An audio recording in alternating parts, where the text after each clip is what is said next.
To it. What's up, Wizards? You are live with us on the twitch.tv/SBMTG as we SBMTG Dev. I'm already trying to go too fast. I'm going to blow a tire.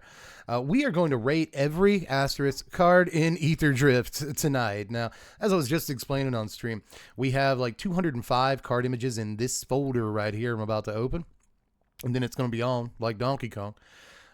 But there's a lot of images I don't have that we know exist in the set, like the 25 basic lands that are in here. I've got one card image of a life gain tap land, so I don't have 9 images. In other words, they're all 10 are in here. And then I've got one card image of the other rare dual land. So I've got like altogether 35 or so missing card images. Plus, I think when you math it out, that means there's still like 30 cards missing from the set that will come out in the common dump. It was kind of like this the last time we did the speed run, but that kind of means we get to cut relatively inconsequential cards. I will track those cards in a video tomorrow if any are truly relevant. But for tonight, we're going to go through over 200 cards from the Vroom Vroom set and see if we can beat our record. I'll let you know when to start the timer, because the other thing I have to explain is sort of how the ratings work, right? We're going to go 1 through 10 on every single card in the entire set. If you're used to the 10 cards rated series, in that series we're rating for casual commander. In this one we're rating some for limited, but very mostly focused on standard and to an extent other 60 card 1v1 formats. So with that said, standard is much more narrow than a format like commander, right? So that means the scores might be a little different than you might think, right? Usually in the 10 cards rated series, a 5, that's a pretty good card in Commander. You know, it's somewhat playable. In this series, I think it's going to be a little bit easier to get a 5, given how much fewer options there are in Standard. But I'm pretty sure that's all I really have to say before we jump in. So you may start your engines and the timer right now. All right, so this first card is Achik. I think that's right. The Hot Chick with Rob Schneider. Emerald Radiant. 6 mana in Golgari for a 3/3 insect druid. He's legendary. When he comes into play, you get a 1/1 insect for each artifact and creature in your graveyard. And whenever another insect you control dies, you get a +1/+1 counter on this guy, and each opponent loses 1 life. Better than people expect it to be. Not a terrible reanimation target in like Lurgoy style decks that self-mill and put a bunch of creatures in their yard. I think this is really interesting because if you can get this out and get like 6 tokens into play, that's actually super easy. I've seen 12/12 Lurgoyfs like so many times making decks like this. So, on the low end, 6, 7 tokens, something like that when this comes into play. And now they have to have like more or less exactly Sunfall. Or if they, if their answer would have been a sweeper that just destroys all creatures, Deadly Cover Up, anything else really besides Sunfall in this format, then they're going to take a bunch of damage and they could lose the game that way. So I think this is a little bit better than most people are giving it credit for, because I think a lot of people have just forgotten it exists. Altogether, I'm going to give this a 6.4. I think that this could be a standard playable card in the right deck. This deck has to be playable, but with Rite of the Moth kind of for self-mill decks right now. And there's a sizable amount of ramp you could be playing in decks like this too to get them out a little bit earlier if you're just hard casting them. But we have Zombify in Standard, and even though we have Valgavoth too and Traxa, like there's better reanimation targets in a pure reanimator deck. In a deck that's mostly relying on creatures, I think this guy is actually very, very good, in terms of a finisher even. So I like him. But Adrenaline Jockey is up next. I'm going to make my head even larger if you don't mind.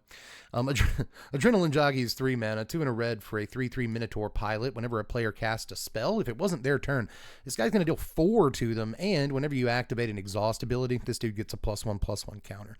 Pretty decent, I think, in limited. In standard, we already have a guy like this, Cyclaw Raptor, and he sees no real play, even though he seems pretty intimidating. He starts with a higher power than this dude. You don't have to do any exhaust tricks or anything. You don't have to play exhaust cards in your deck. And I just think he's overall better. He sees no play. But, these are both still decent Magic cards. So I'll slap a 5.3 on Adrenaline Jockey. And I mean it. I do think that this is a, halfway playable card. It's certainly not embarrassing. That first ability is intimidating, even if it already exists. Especially intimidating to have it twice, right? But we'll move on to Ether Jacket here. This is 3 mana for a 2/1 Thopter with Flying and Vigilance. It's also an artifact. You can pay 2 and tap it and sack it to destroy an artifact. Activate only as a sorcery. So sorcery speed's a little bit lame on this, but a Windrake any deck can play that just blows up.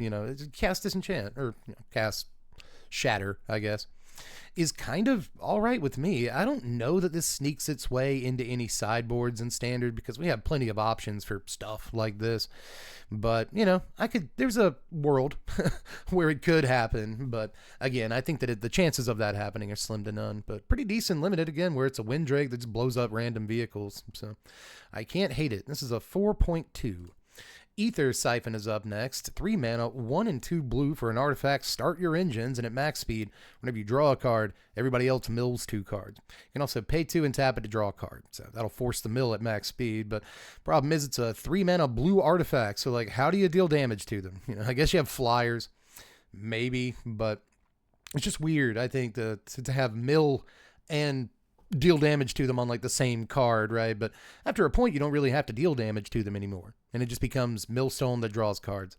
I think the floor on this is what makes it good, because at the floor it's just a 3 mana artifact that you draw a card every turn if you have the mana to do it. It's like a Maze Mind Tome that costs 1 more and never runs out. Like, that's okay. I think that that's not a bad floor at all, but ultimately I think that like you want to play the card in a deck that maximizes its value, and I'm just not really sure that we have that package. So I'm going to give this a solid 5, again, just because of the sort of JM Day Tome at a lower cost mode. I think is like kind of okay. But Afterburner Expert is up next. 2 and a green for a 4/2 Goblin Artificer with Exhaust. 2 and 2 green. Put 2 +1/+1 counters on him. Whenever you activate an Exhaust ability, return this card from your graveyard to the battlefield. Pretty cute, man. I think it's probably has to be a rare for limited play.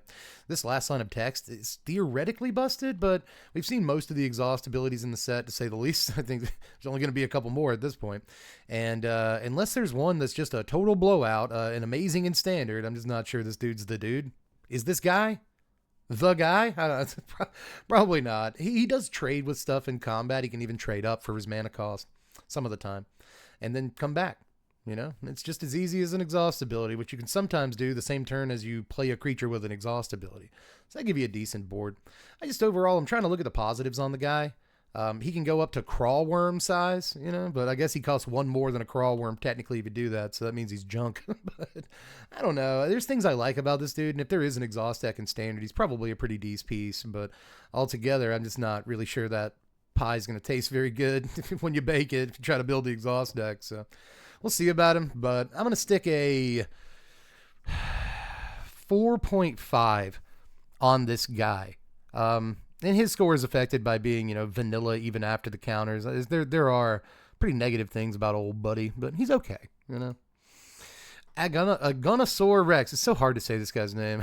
Agonisaur Rex, I guess. Agony, right? Agonisaur Rex, maybe. 5 mana, 3 and 2 green for an 8/8 Dino with Trample and Cycling. He cycles for 3 mana. Whenever you cycle this card, put 2 +1/+1 counters on up to 1 target creature or vehicle. It gains Trample and Indestructible 2 in a turn. Both, that's pretty good. This guy, probably one of the better cards we've looked at so far.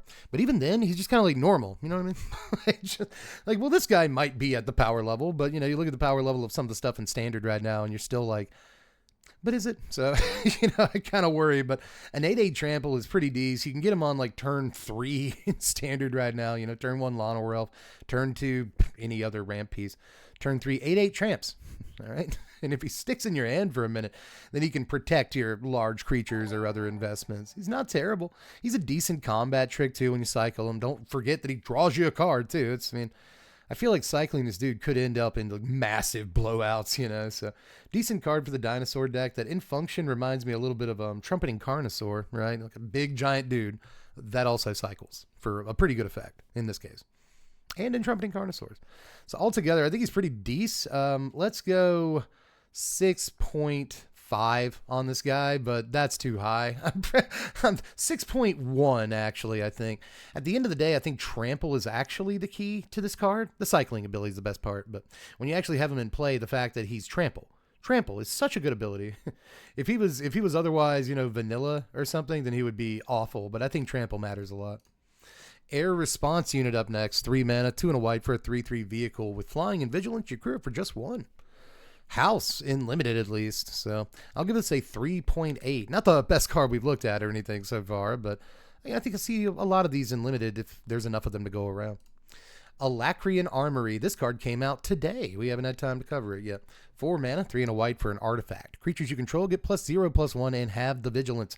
At the beginning of combat on your turn, choose up to 1 target mount or vehicle you control till end of turn. It becomes saddled or mounted. So, okay, another probably decent piece and limited and certainly sealed. I think that, in a slower format like sealed where, your bombs are a little more effective, your 4, 5, 6 drops, and you have like more time to develop a board state, I think this is probably okay. But I could still be wrong about that. Turn 4, people are double spelling and playing like a 4/4, and like, can you really play this on turn 4 and sealed and keep up? I'm not too sure, but I do think it's a pretty interesting piece, kind of an uncommon signpost for mountain vehicle decks to make sure that even on a dead board they can crew, right? So I don't hate the card. I just feel like it might be slightly trappy, even in the formats it seems kind of meant for. So I'm going to give this a 3.9 and keep pushing. We're going to look at Amonkhet Raceway. I think this is maybe the best of these Start Your Engines lands by a pretty decent margin. This is a land that comes into play untapped. You tap it for a colorless mana and start your engines. You can max speed here, tap it, target creature gains haste until end of turn. My lord, right? This, I have a lot to say about, but I have to condense it as much as possible. Does it see play in mono red? Is it better than Mishra's Foundry? Blah, blah, blah. I think the real question is it better than Rockface Village, right? Because that also bestows haste. It does so for lizards and mice and a lot of the other cards that like mono red and green red and red white and all the creatures they play.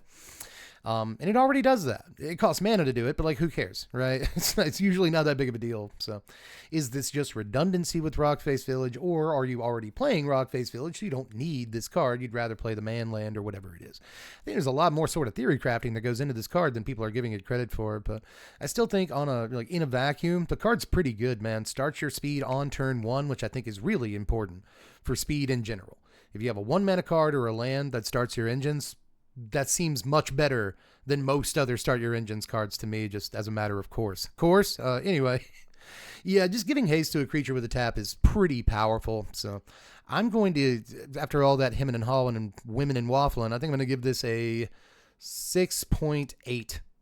And I'm 100% serious. In the right format, this is incredibly playable. We'll just see if we have better options. Right?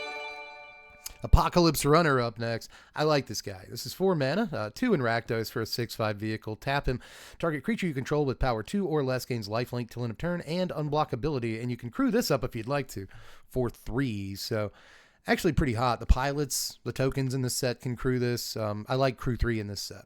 Anything higher than that I'm a little iffy about, but crew 3 in this set is just easily doable. It's like your dad. This is pretty huge in terms of like what you're actually paying, like rate wise for the power toughness, massive. But I also kind of like this ability. There's a few things this synergizes pretty well with in this set, but this ability is on at least 2 cards I can think of off the top of my head. It's on Apocalypse Runner, it's on Hazaret, and at least in the case of this card, that's in the same colors as Unstoppable Slasher, is it not? An Unstoppable Slasher is a 2-drop creature. Pretty interesting that this comes into play and can make your your Unstoppable Slasher unblockable the turn it comes into play. Nice. I think it's actually a fun line right there. So I think he's kind of cool. I don't know that it's really standard playable, but I'm still going to give it a 4.9. I think that we're really riding the line.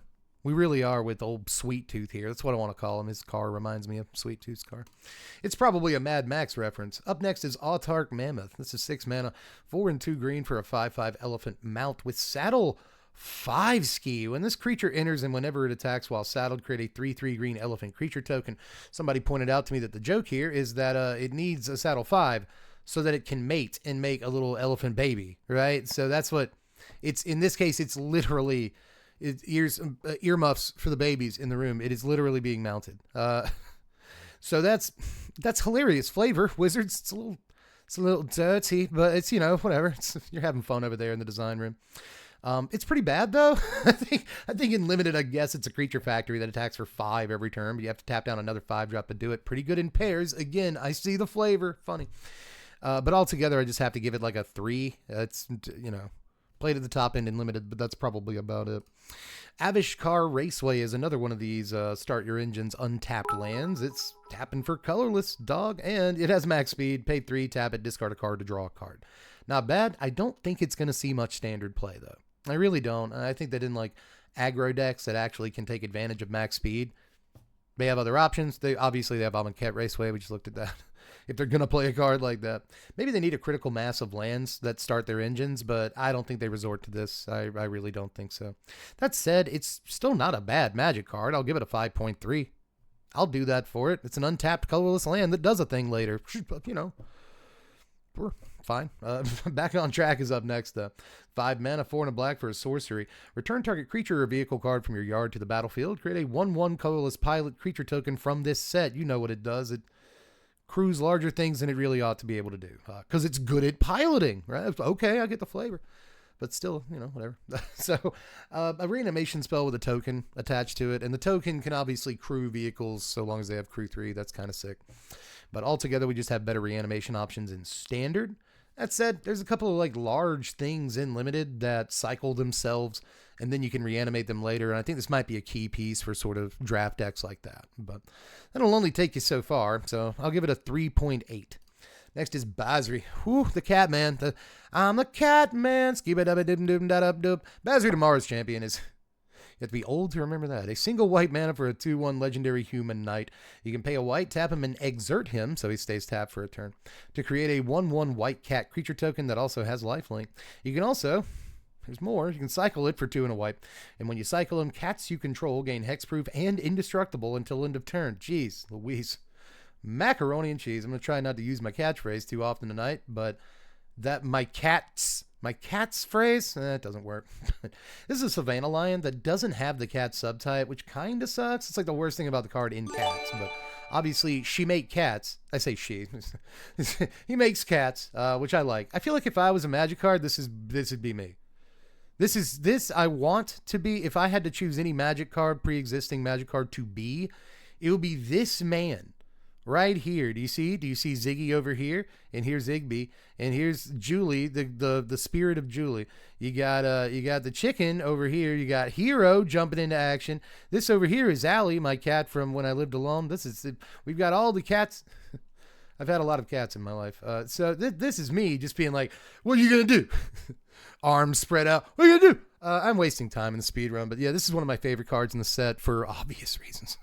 Super. If anybody wants to send me an altar of big fat me with my cats and it's Basri, go. Here's my PO box. I don't have one. But altogether, I've already said all I really want to say about this card. I think I've gone off about it enough. It's pretty decent in cats, even though it's not a cat. And I think the Cats deck is actually edging. That sounded gross. I think the Cats deck is on the edge of glory, and it's hanging by a moment. From that branch. Do you remember that poster back in the 90s? Hang in there, and it's a little cat hanging from a branch. My references are not fresh tonight. Either way, I'm going to give Basri a 7.6. I think this card is crazy. I really do, dog. I think this card is very good. It's also like got like built-in legendary proof because it can cycle itself. Just what else do you want on a Magic card? It's crazy. Thanks for the 1,000,000 gift subs, by the way. Catman's Elge. I have got to get your name right because you just gifted like 1 billion subs, dude. You know, I'd really like to do it correctly. It was literally like 10 or something. It was a lot. So thank you. Thank you. Catman Siege. Idiot. It's so obvious, Dev. Excuse me. I never learned to read. Catman Siege, thank you. That was the perfect time to drop those gift subs on this guy. He's waiting for it. You're waiting for it, right, dude? We're in the bees. We're going to hit Basri soon. Next is Beast Rider Vanguard. 2 mana, 1 and a green for a 2/2 human knight. Pay 4 and a green. Look at the top 3 of your library. You may reveal a permanent card from among them. Put that thing into your hand. Put the rest on the bottom in a random order. Decent limited piece. Sometimes you're looking for a 23rd card, a 16th creature, whatever you want to call it. And this dude's okay in the late game to help you get card advantage. It's all right. So I will throw a 3.4 on this guy. Bestow Greatness. 3 mana, 2 and a green for an instant. The creature gets +4/+4, gains tramps until end of turn. The art is amazing. That's a big old corgi. I want to pet that. I want to pet that corgi right now. Anyway, that lick has got to be not pleasant, honestly. You know, like his tongue's as big as her face. That's not a good lick. She seems happy about it though. I probably would be too in the moment. Either way, this is okay. As far as pump spells go, you know, like it's fine. It's all right. It's no monstrous rage on rate alone, but you know, it makes a slick shot 7 damage, 4, 5, 6, 7, yeah, like 7 damage just by itself. 1 billion damage from Monastery Swift Spear by itself. You know, if your Heartfire hero gets hit by it, you get the Valiant trigger too. Emberheart Champion, that's like 7 power too if it gets hit by this. Just like, it just seems okay, but are you, you know, there's already a Gruul aggro deck. Are you willing to pay a 3-mana pump, play a 3-mana pump spell? Really depends on how many stones you got. Are your balls as big as this dog's? Because if so, maybe you got the gumption to get rough and throw 4 copies of this card in your Gruul deck. I probably wouldn't do it, but card's still kind of nice. I'll go to 4.2. Bleachbone Verge coming up next. This is a land. It taps for black, or you can tap it for white if you have a plains or a swamp. They finished this cycle for enemy colored lands in this set, and they're kind of the best cards in the set. They really are. I've been waiting for precisely this one for a while, right? But you know, the blue-green one taps for blue no matter what, so it can cast like Storm Chaser's Talent turn 1. That's important. Like all the ones that we got tap for the colors that you want them to tap for without having to have the other land. So I think that's pretty interesting. Either way, just really good to have these. I'm going to give these an 8.5. Again, we're in the context of Standard and Pioneer and stuff here. These are... But honestly, even when you go to Commander, right, like these are extremely playable dual lands. These are crazy. But Bloodfell Caves is up next. Not quite as playable. These are the life gain tap lands in the set. And overall, I will give them, you know, we've seen them a million times. This is sick art. I hadn't really seen it like full screen blown up in front of me. This art's dope, dude. I love that. Anyway, I'm going to give this these in general, like it's just a 4.9, you know, just short of a basic land some of the time. But if you're in a life gain deck, they suddenly boost up to like a 6, you know, they're all right. Bloodghast. I'm going to have to be hard on my guy here. Sorry. 2 black mana for a 2/1 vampire spirit that cannot block. As long as this creature, or as long as an opponent has 10 or less life, Bloodghast has haste. You guys know what Bloodghast does, right? It's also got landfall. Whenever you landfall, you can return it from your yard to the battlefield. Bloodghast, a legendary card, despite it doesn't have that super type. It's still a pretty legendary card. And he looks so cool now. I like this direction. This is what vampires look like on whatever plane this is. Miraganda? Not sure. But one way or the other, it's just cool to have this dude back. You know, if there's a really aggressive black deck in Standard, they probably play this. If there's like a green-black landfall deck in Standard, you could argue there already is. It might want this. Aristocrats might want this pretty obviously. You know, it makes your land drops a lot more important and gives you a dude to basically sack every turn. You don't have to pay any extra mana for or anything.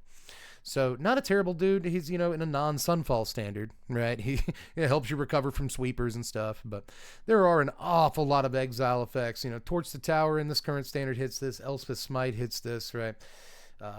Not on my watch even hits this, right? There's a lot of cards people play, you know, and not to mention, again, Sunfall. So we just have so many more exile options than we had back then. So I want to believe that Bloodghast is a good card. I really do, but in context of current like competitive 1v1s, mostly Standard, I'm just gonna give this card like a 5.1. You know, it definitely used to be better. Yeah, chat's mostly agreeing.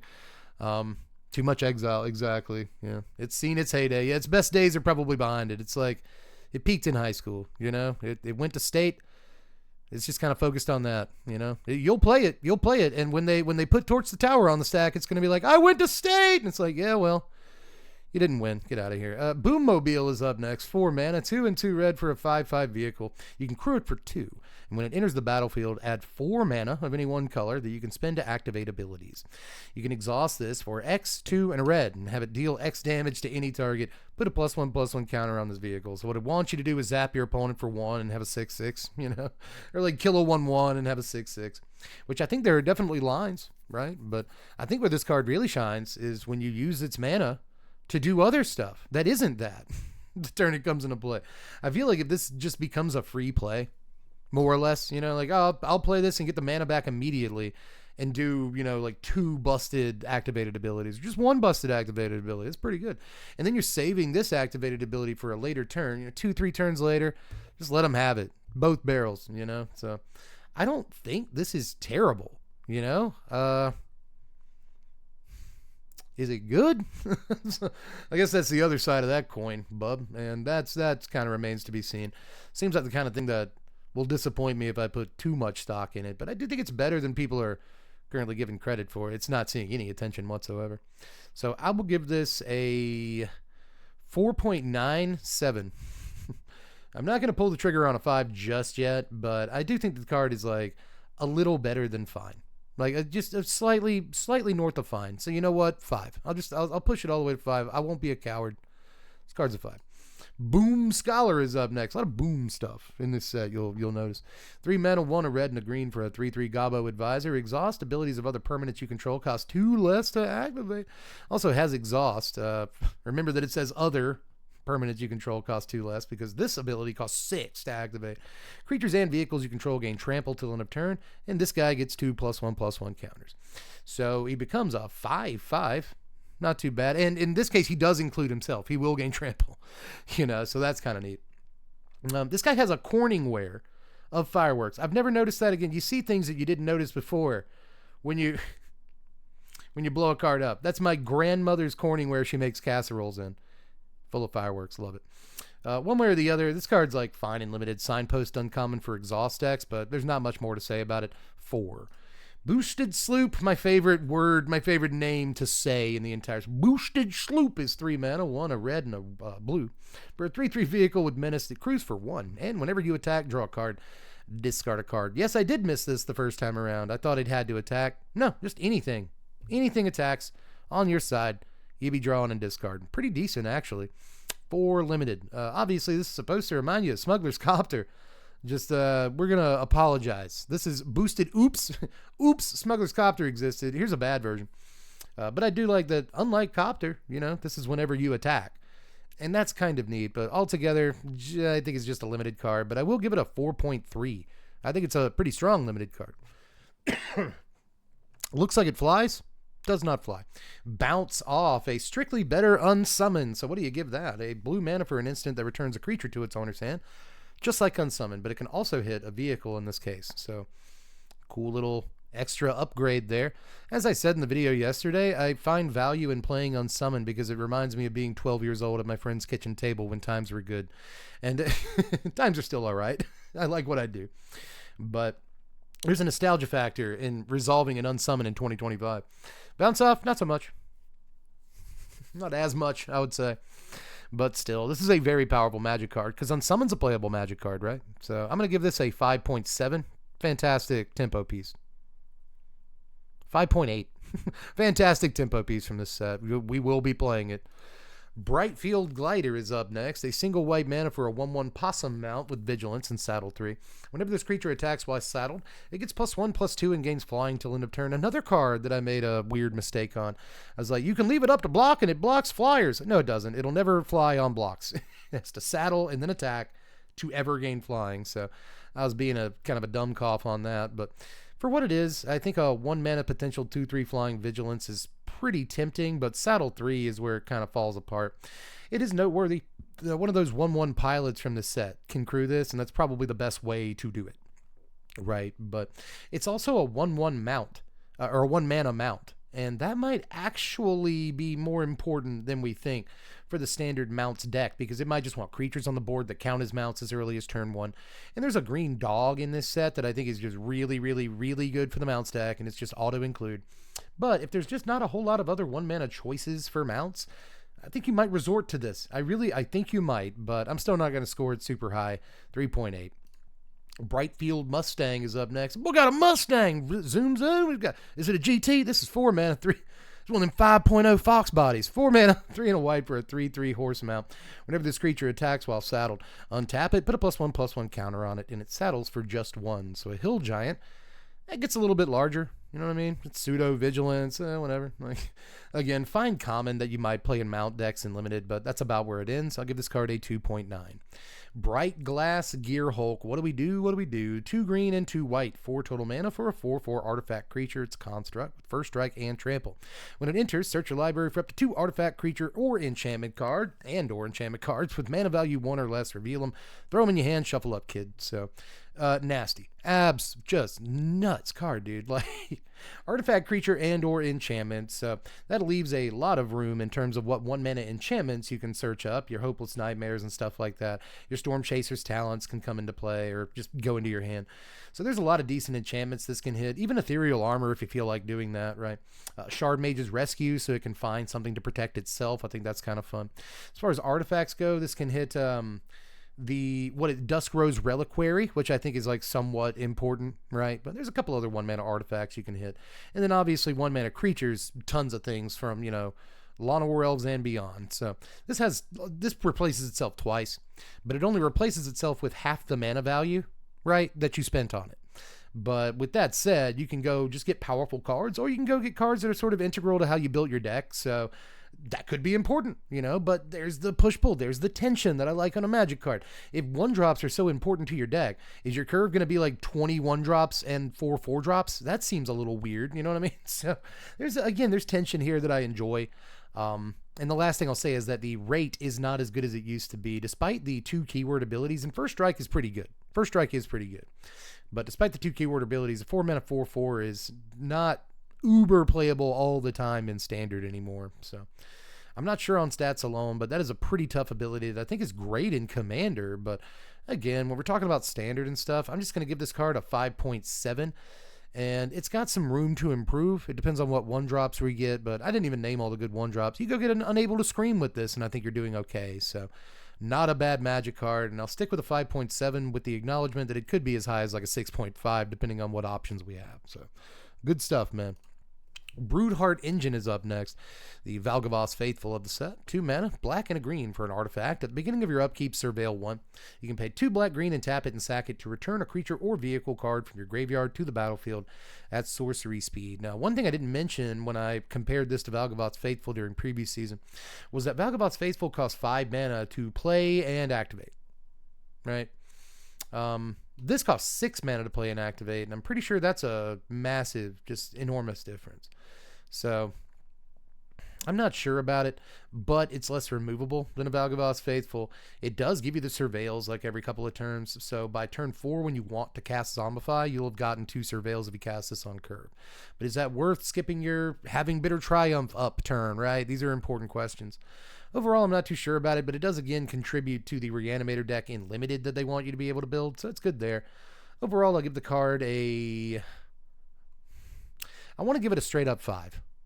I do. I want to give this a straight up 5 as well. I think that it's really close to there without actually, like it gets all the way to the door and then it doesn't get in. It doesn't have the right shoes to get in. You know what I mean? But next is Bulwark Ox here. This is 2 mana, 1 on a white for a 2/2 Ox Mount.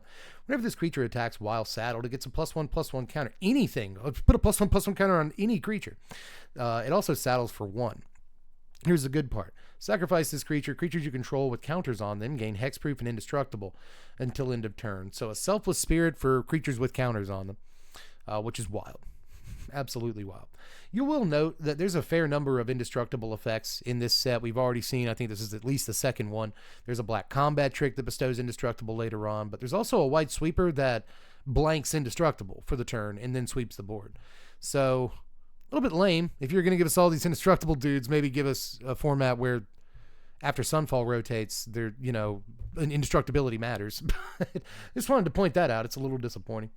But all things considered, this guy's really good. This is currently, I think, maybe the best mount, 2-drop mount at least, for the mount deck. And again, an underrated card. I think this guy's nearly fantastic. He's not as good to attack with on turn 3 as he is on turn 2. He's attacking on turn 2. I think he makes himself a 3/3 and he attacks pretty safely. But, if what I mean there is, I know that sounded really weird and confusing. What I mean is if you went first, if you went first and played him on turn 2, right, and then your opponent plays their second land and you get to attack with him, that's easier. On the draw, that's the phrase I'm looking for. On the draw, I think this guy gets way, way worse, but you still have the Selfless Spirit mode on him in that case. I just think this guy's almost great, short of great, honestly. And I'm going to give him a 6.2. I really think this is a premium 2-drop for the Mounts deck. Burnout Bashtranauts. What a weird name. A single red mana for a 1/1 Gabo warrior with menace and start your engines. At max speed, he has double strike and he can fire breathe for 2 generic mana. Pretty decent little goblin here. Again, he's a 1-drop. I said this about the lands earlier, but anything that starts your engines on turn 1, I think is just of higher value than nearly anything else will start your engines, you know? So a 1/1 potential double strike starting as early as turn 3, but more likely 4. And then, the fire breathing is pretty good when he does have double strike. But he can, trade with a 2-drop or something starting on turn 2 if you have the open mana. There's options with a card like this. And I think that he's probably not the absolute best 1-drop goblin in Standard. And when it comes to just like mono red decks, they have better 1-drop. They have Heartfire Hero. They have, Monstrous Swift Spear. I don't think they work this guy in. But goblin decks specifically need like efficient pieces. And is this the best 1-drop for goblins? Probably not. Does it make goblins? I think it does. I think it actually does. So I kind of like the card. I'm going to give it a 5.4. It's not the 1-drop I'm looking for, but it's okay. It's okay. It's a decent 1-drop. I just feel like it too is kind of trappy. It's not going to like actually hit max speed until turn 4 or whatever. So I have my doubts, but still it helps you. It also, I should point this out before I move on. It helps you get, again, especially if you're on the play, max speed quickly because of the menace, right? So it'll come down, start your engines on turn 1, you get 1 speed. Turn 2, if your opponent didn't play 2 creatures, right? I assume they didn't, especially if you're on the play, then you should get through for combat damage if they don't have the removal spell, and that'll put your speed to 2 on turn 2. And I think that that's like pretty important. I think this guy increases your speed in the early game better than just about any card in the set. So he might be better than I'm rating him. He might be better. Kylorna Coral Tyrant is up next. Kind of a meme from the set, but I like her.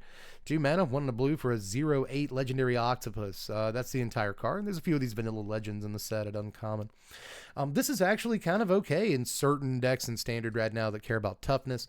There's, the tortoise at 3 mana, Bedrock Tortoise, that lets your creatures swing for toughness rather than power. And they're on curb, so you can actually swing 8 on turn 3 with Kylorna if you have that turtle in play, which I think is a neat thing to be able to do, right? But ultimately, again, kind of meme-ish, all things considered. So I'll just give Kylorna a 3.9, and that's more respect than I really should be giving it, to be honest. Canyon Vaulter, though, is 2 mana, 1 and a white for a 3/1 core pilot. When this creature saddles a mount or crews a vehicle during your main phase, the thing that it's saddled or crew gains flying till end of turn. Normal, limited card here, I would say. Although flying is a pretty good ability and limited, right? So we'll give it a 3.1. I'll respect it slightly. Captain Howler Sea Scourge is up next. 4 mana, 2, a red and a blue for a 5/4 legendary shark pirate with ward 2, pay 2 life. Whenever you discard 1 or more cards, target creature gets +2/+0 till end of turn for each card you discarded. Whenever that creature deals combat damage to a player this turn, draw yourself a card. Hot shot. That seems okay, but this guy doesn't have any sort of evasion, which I would really like him to have. He doesn't really have keywords apart from the ward. The ward does not guarantee that he stays in play for a turn, but does a good job of making sure that he does. That said, if you do set him up for the next turn, I'm not sure how good he's going to be. He's one of those cards in the set that cares about wheel effects, obviously, and plays against discards somewhat well, but not like that amazingly. He just like boosts your creatures if you have to discard to Liliana during their turn. It's not that good, but still a fine 4-drop with a decent power toughness for what you're paying. So I can't rip on him too much. And he's also like a super buff shark with awesome pants and a cape. So, that gives him some points right there. I'll throw a 5.1 at this card, which I think is lower than some people would want to give it. I just don't have that much faith in it. I really don't, but Caradora, Heart of Alacria, is up next. 4 mana, 2 green, white for a 4/2 legendary human knight bars. When Caradora enters, you may search your library for a mount or vehicle, put it in your hand, shuffle up. If 1 or more +1/+1 counters would be put on a creature or vehicle you control, they get that many plus another +1/+1 counter. So, good dude, I think, for the mountain vehicle deck. The question is, how many 4-drops does that deck actually want to play? And how many can it play that are better than this? Well, in terms of that question, I don't think there's too many better. I really don't. I think you want to play this on turn 4, and then, your Bulwark Ox goes off and puts a +1/+1 counter. Your Ornery Tumblewag goes off and puts a +1/+1 counter, so they're actually putting like 4 +1/+1 counters between the two of them, right? You want this thing to have crazy value the turn it comes into play, not just because of the tutor, but because of the, hardened scales effect. And it can. I think it can. If you have to wait for this to attack, then I think it's pretty bad. but often it's going to come down, and besides the 2 ways it gives you value the turn it comes into play, it's usually going to crew something as well or saddle something, right? So this seems like a pretty decent card. That's why it's got such low toughness. It's really not meant to attack. So I think this is a fine card, but again, is it too cute? Is 4 too expensive for these mounts decks for it to really matter? Those decks need to be as low curve as possible to go under Sunfall. There's a lot of questions here, but even if you're lining up against Sunfall, you can probably get to this on turn 4, even before you get to attack with it. It's going to have massive value if your board's set up correctly. So I think it's kind of dangerous, but not amazing, which is kind of the kind of Magic card that I like. So I'm going to give this a 5.5, and again, room to grow on this, but if a card is going to boost the mounts deck into playability, I don't think it's going to be this. I think it's going to be a lower on the curve kind of card. But next is Carrion Cruiser here. 3 mana, 2 and a black for a 3/2 vehicle. It crews for 1, and when it enters, you mill 2 cards and return a creature or vehicle from your graveyard to your hand. I actually kind of think that a Raise Dead on a body is okay. You know, I don't think it's quite standard playable. But 3 mana is a reasonable cost. The crew is very easy on this. It mills you 2 cards incidentally. Sure, that's fine. But obviously the Gravedigger effect is the best part. Usually these Gravedigger effects for limited cost 4 mana. This costs 3 and is sweeper proof and stuff. I think it's kind of okay altogether. So I'm going to give this card a surprise 4.1. I'm kind of interested in it, but it's not better than the majority of black 3-drops we have. You know, Unstoppable Slasher, Preacher of the Schism, Liliana. You know, you're going to play all those before you play this. I acknowledge that, but still not a bad card. You can't argue that either. It's not that bad. Chandra Spark Hunter. Dun dun dun. Let's put a rating on this card. 4 mana, 3 and a red for a 4 loyalty thing. It's Planeswalker. At the beginning of combat on your turn, choose up to 1 target vehicle you control. Until end of turn, it becomes an artifact creature and also gains haste. You can put a +2 on Chandra, and you may sacrifice an artifact, or you can discard a card. If you do, draw a card. 0, create a 3/2 colorless vehicle artifact token with crew 1, and for -7, you get an emblem with whenever an artifact you control enters, this emblem bolts a target. Not too shabby as far as the emblem goes. Chandra, I was really looking forward to a new Chandra Planeswalker. She's one of my favorite, long time characters. And I've seen a lot of spikes hate this card. I've seen a lot of people on just the regular Magic Reddit. They love the card. And I really do. I hate to be this guy, but I am in between on this because there's 2 wolves inside of me, and there always are. I'll call a card good when a card is obviously good, a card bad when a card's obviously bad. But I got a couple of minds as to this one, and again, I'll try to condense these thoughts as much as possible.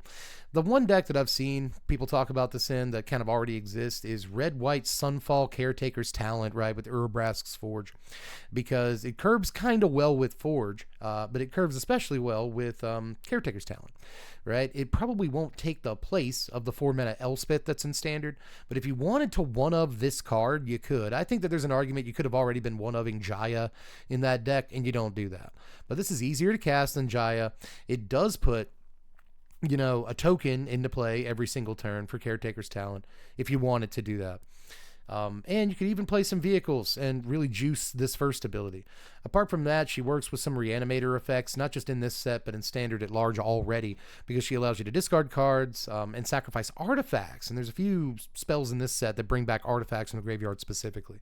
So this could be a good ability, and you get to the ultimate relatively fast and get to keep her on the board theoretically if you ultimate. But honestly, just 0 for a 3/2 is kind of okay. It really is not terrible. If you don't already have a creature, this ability kind of sucks because it's not actually protecting Chandra, and I want to point that out. But the crew is very easy, and even if Chandra dies, leaving behind a 3-power creature is fine. So altogether, I think this Planeswalker is just that. I think this Planeswalker is fine. This first ability is better than it looks in kind of a Grease Fang context. If you're reanimating vehicles, which again, the first ability helps you do. If you're reanimating vehicles, then suddenly this first ability could be very, very good. And I see a lot of people just ignoring the first ability, but it's okay. The problem is we have a 2-drop creature in Standard now, thanks to Aetherdrift. We'll get to it later. That also does this, but this could just be good redundancy, right? It really could. But altogether, I'm gonna kind of go easy on Chandra here and give her a 5.3. I think that just being a Planeswalker kind of helps her in terms of card quality. You know what I mean? But the floor on this is not as low as people are making out. I really don't think it is. But I also don't think it's like busted or anything. Glamorous Ironclad here is 4 mana, 3 and a red for a 6/3 vehicle with Menace, Crew 3, and Cycling for a red. The Cycling for a red is key here. We've got Zenith Flare decks and Pioneer still that might really dig the idea of having more cards that cycle for a single mana. We're at a critical mass of those. With this card, there's not a whole lot of, 1 mana cycling cards in this set. And even if a card looks just god-awful, it's not quite MDFC level. There's not a land on the other side of this or anything. That would make it almost playable. But Cycling 1 is the most amazing rate you could possibly imagine next to Street Wraith, which is, pay 2 life cycle. This is not free, but that's as close as it gets. So it's a better card than it looks. I'll give it a 4 just because of that ability. Just because of the Cycling 1, I'll give it a 4. You won't play it in Standard, though. Cloudspire Captain is 3 mana. He's got really long arms. It's called Perspective Dev. This is 3 mana, 2 and a white for a 2/3 human pilot. Mounts and vehicles you control get +1/+1. This creature saddles, mounts, and crews vehicle as though its power were 2 or greater. So it's got the pilot ability. I think this is really tempting to play in the mounts deck, but I actually don't think it's great in the mounts deck.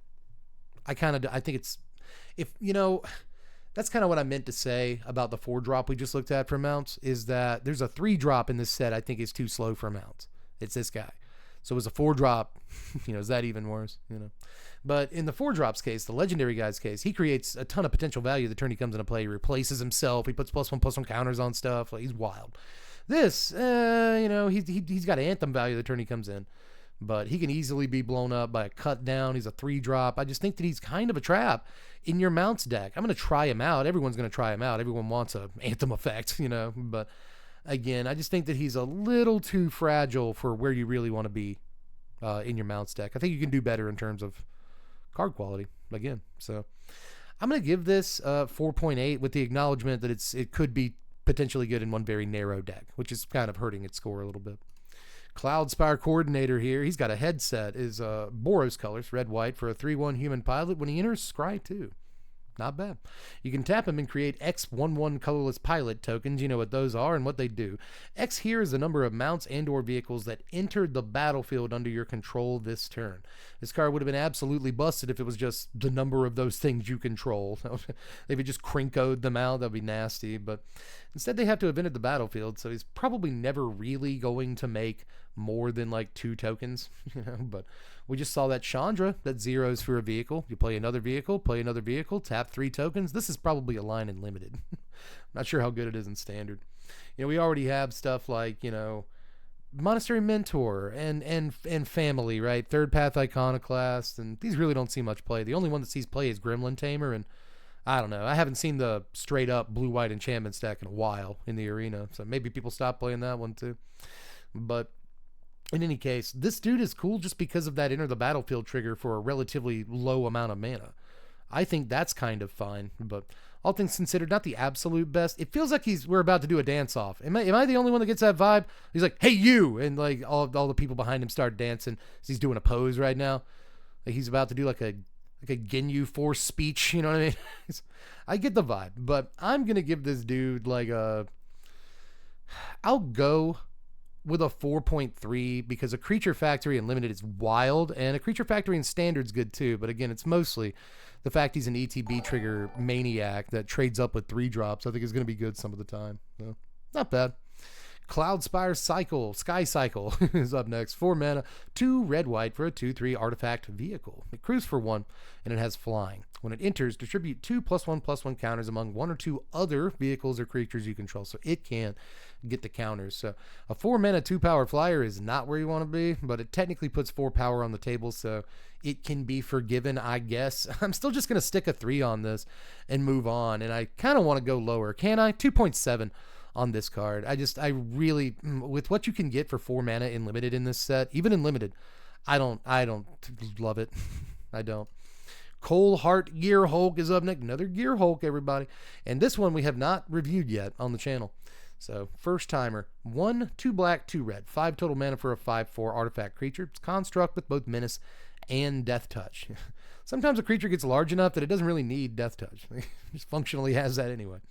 When this creature enters, put target creature card with mana value 4 or less from a graveyard onto the battlefield under your control with a finality counter on it. It gains menace, death touch, and haste. Wow. Exile that creature at the beginning of your next end step. I've read this card like 3 times now, and I always seem to forget that it gets keywords other than haste. You know? So that's pretty sick. Even when the thing you get out of a graveyard is gone, you still have a 5/4 for your troubles, which seems okay. But I'm not sure what we're reanimating. Obviously, like Sheldred, Archfiend of the Dross, like these are things that come to mind. Biza is probably a pretty good choice. Glissa, I guess, that could be kind of neat. So there are some creatures to get back with this. Preacher of the Schism, I guess, because you get the attacks trigger. So maybe any creature that comes in and leaves behind some sort of value, I guess, would be all right. And there's a surprising few of those in Standard right now. And don't say Deep Cavern Bat to me because you'll lose the card EOT. But still, I guess this is kind of neat. But I say that about all the Gearhulks. And I guess this is kind of neat, But I'm just not sure where you play it, where you wouldn't rather just play Zombify or Rakdos joins up or even Push-Pull, Like this is kind of doing a Push-Pull impression. But I think that altogether, Push-Pull, even despite being a mana more, is probably going to yield more OTKs for you than this card could. So I'm not sure. And yeah, someone has pointed out, I made sure to emphasize the word a graveyard. It doesn't have to be your graveyard, which is always good, but never really it doesn't make or break how good this card is, I think. That said, if there's a Rakdos mid-range deck out there that wants it, by God, it'll play it. But I just think there's already massively amazing 5-mana options for red-black, and they're not playing those. So, and you compare it to other 5-drop options that just black has, and I'm not sure about it. But usually I love Reanimator pieces. I should be vibing with this hard, but there's just something about it I'm a little underwhelmed by, I think. But hopefully I'm wrong. As it stands, I'm going to give it a 5.2. Because again, I think the fact that it's mana value 4 or less is a horrible restriction. If you're reanimating things, okay, I can Valgavoth turn 4 or turn 5. I can get this in a Sheldred for 1 turn. I don't know. Collision Course. This is 2 mana, 1 and a white for a sorcery. Choose 1. It deals X damage to target creature, X being the number of permanents you control that are creatures and or vehicles, or destroy target artifact. It's fine. Sorcery speed shatter on the 1 app. In white, white I feel like has been getting fewer ways to blow up artifacts as compared to red and green lately. So it's good to see. I think Exercise is probably still the better piece, but in specifically Rabbit's decks, but more importantly, Convoke decks. This is a decent sideboard piece. Even with the sorcery speed, I think that it's kind of fine. So I'll give this a 4.8. Again, narrow because sideboard piece, and for only 1 or 2 decks, 1.5 decks. And Rabbit's is half a deck. But decent for those. Count on Luck is up next. 3 red mana for an enchantment. At the beginning of your upkeep, exile the top card of your library. You can play it this turn if you want to. But if you don't, it's gone forever. Remember that. This is, what somebody said of Phyrexian Arena, Phyrexian Aredna, Fire, F-I-R-E, Rexian Arena. I thought that was the cutest one, so we'll call it that. It's a Fire Exian Arena. Good in Commander. I think this is a fantastic Commander card, but again, a little trappish in Standard, where you really don't want to whiff the turn after you play this. You spend your entire turn 3 doing nothing else but playing this and getting no value off of it.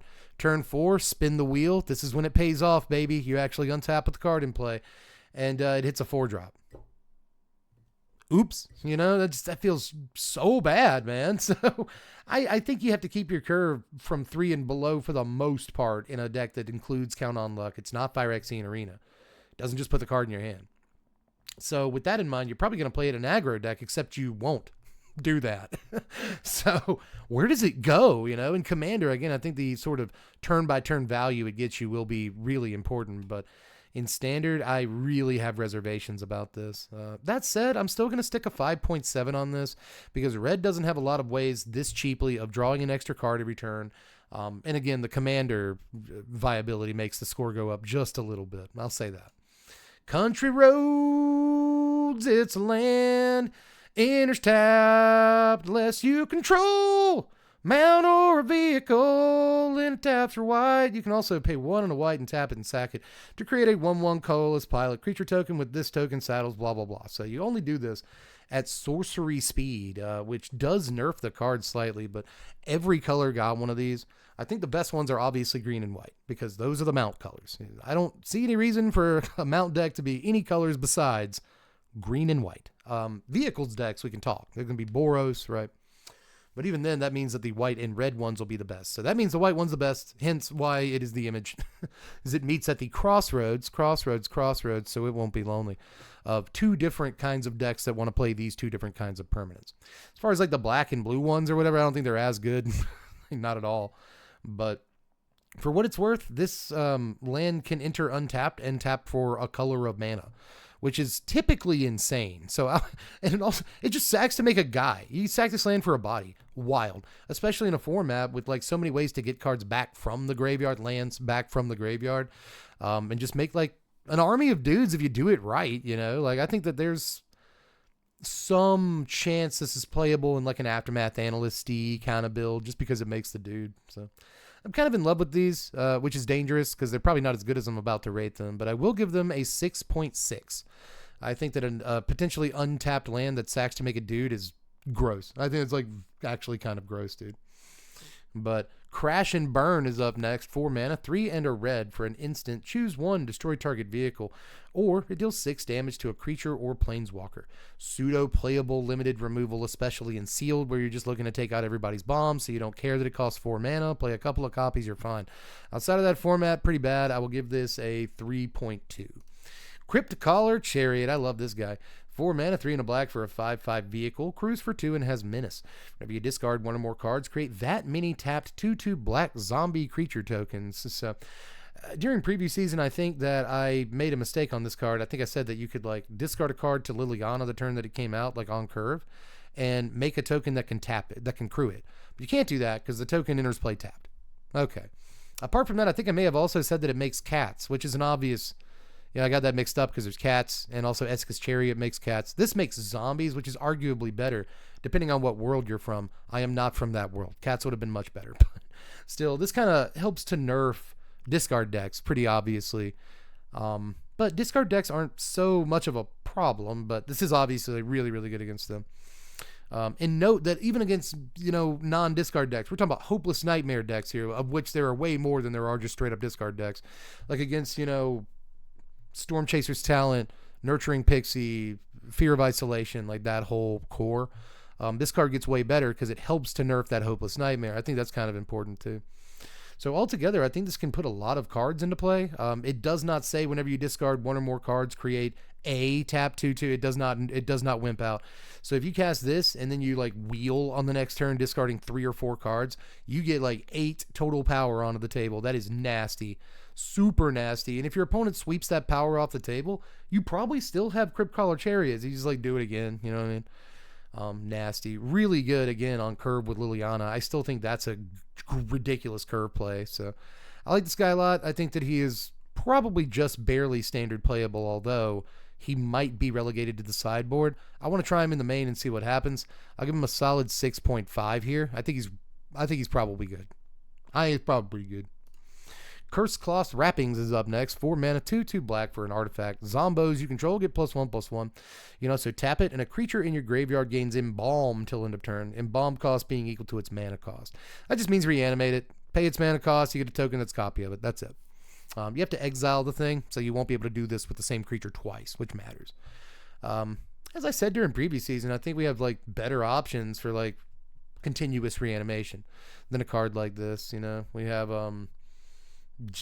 Conduit of Worlds is in standard. We also have like Cauldron of Eternities, which everyone already forgot was in standard, but we do.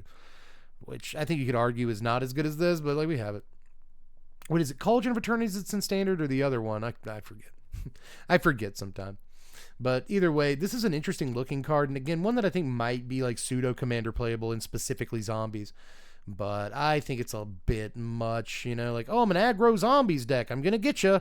I'm going to spend turn 4 doing this and nothing else. Like, okay, good luck. This is probably actually like a 4.9, and I hate to give it that because it looks really powerful, right? But in the context of standard, I just don't see a home for it. And even if there were a home for it, it looks a little bit slow if we're putting our realistic glasses on, right? Which is The point of this exercise. Duretti, Rocketeer Engineer, cool character here. 5 mana, 4 and a red for a star 5 legendary Goblin Artificer. Duretti's power is equal to the greatest mana value among artifacts you control. Whenever Duretti enters or attacks, choose target artifact card in your yard. You may sacrifice an artifact. If you do, return the chosen card to the battlefield. So, gross, because there's no real restrictions on this, you know? Like, you can sacrifice a token, a treasure token, and get back a Portal to Phyrexia, which, you know, seems okay. Seems okay. You can obviously get any vehicle back too, though, which I like in terms of flavor. He's a mechanic. He brings vehicles back from the dead. Very adorable. And he is as strong as your strongest vehicle, right? Your most expensive vehicle. Again, the flavor is really on point here.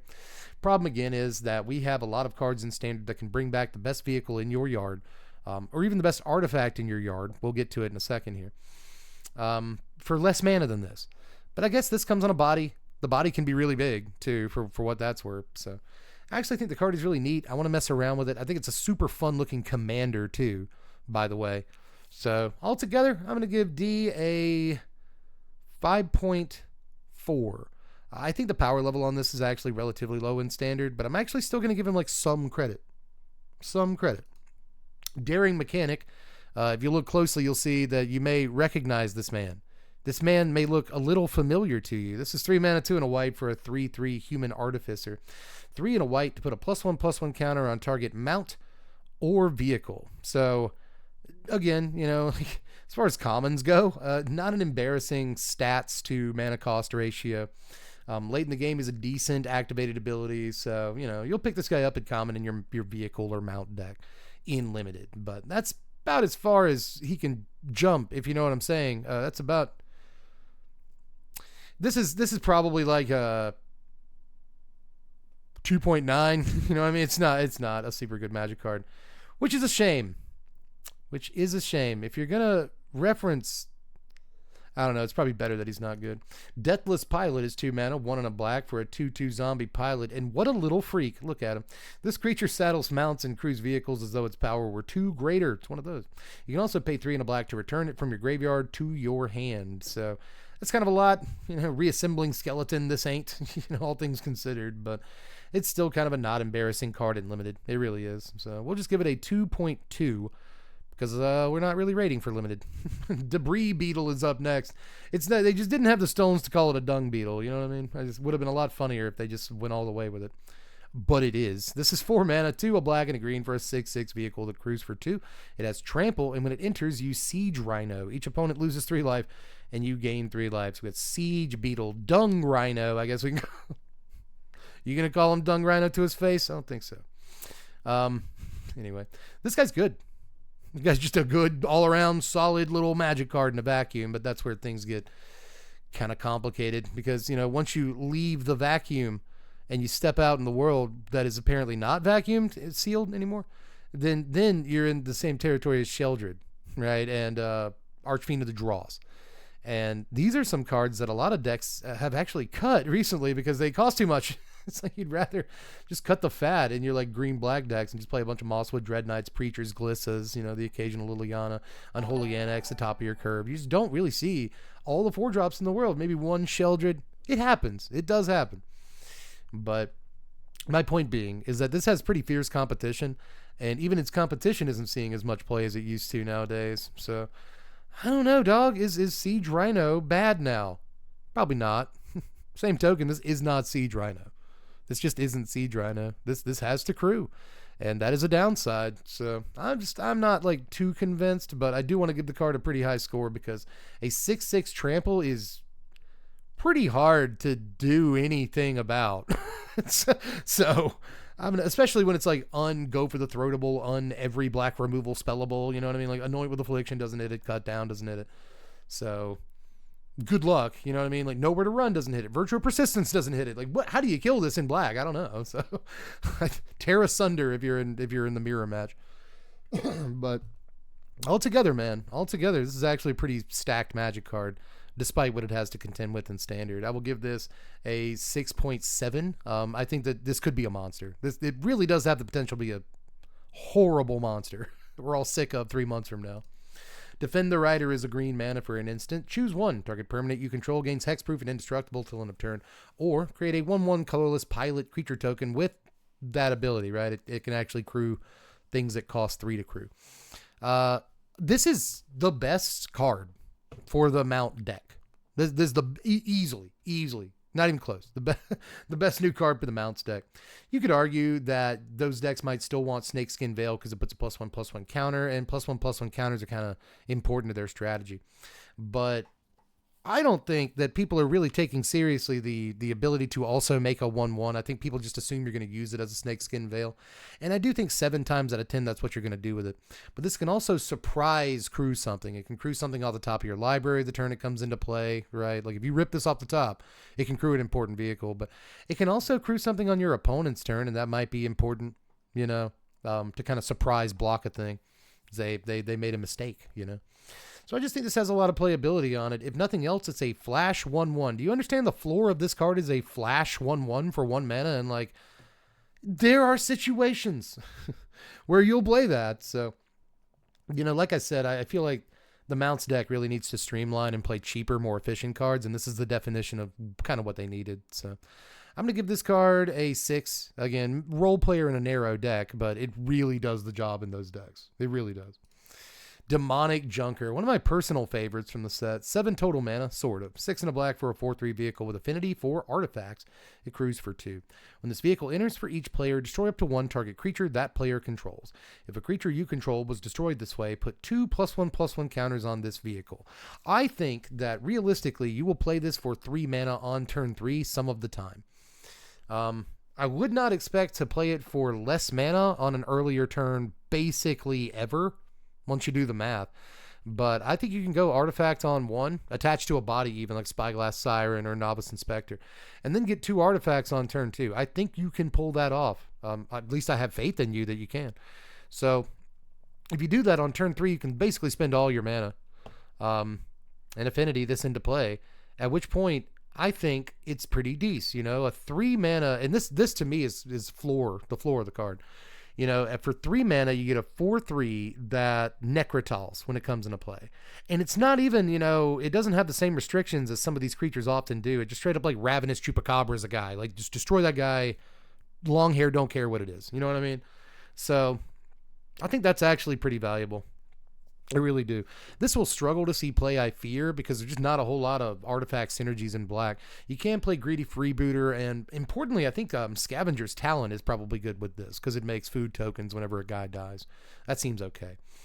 But as it is, I think you probably have to combine with blue and or white to really make this pop off. Maybe even red. I think there's a lot of different colors to combo with, but I think you have to in order to really get the value you're looking for off of this as quickly as you want to. Now, late in the game, I think that this can come off your library and just be 1 mana. And in that case, it's wild. I'm not going to spend too much time on that mode because obviously 1 mana for a removal spell and a 4-power body is busted. It's nasty, dude. But I don't know if it's going to happen too often. The good news is that Get Lost is a very played removal spell in the standard. So if they have Get Losted you, then this costs less to play. If they use a Get Lost to kill this, then that's 2 more artifacts that cheapen the next one you go to play. So I think this card is actually very good, and I'm going to give it a 6.66. You see what I did there? It's demonic. I think this card is good, though. I think it deserves that score. Every last tenth of a point of that. Detention Chariot is 6 mana, 4 and 2 white for a 6/6 vehicle that cycles for a single white mana and crews for 3. When it enters, exile target artifact or creature an opponent controls until this vehicle leaves the battlefield. This is nasty. I know it doesn't look like much because it costs 6 mana, but it's actually a pretty decent reanimator target, and you can cycle it for a single mana. You can cycle this on turn 1, draw a fresh card, get closer to the reanimator spell, and then reanimate it relatively late in the game, turn 4 starting on. But I still think that's okay. Hell, you could play Lawnmower Elves on turn 1 or turn 2, and that still leaves you time to cycle this in subsequent turns. I think that's kind of neat. And you just play the Zombify or whatever on turn 3. Could work. It's not the most impressive reanimator target in standard, obviously, but it's still Mysterious Limousines a creature away when it comes into play and cycles itself for a single mana, which I was talking about earlier.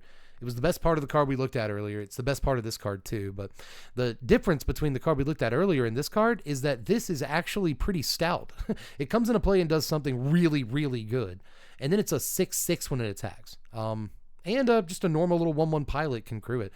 Obviously okay in sealed. I think this is a bomb in sealed in some ways. No, I won't say a bomb, but a very solid card in sealed.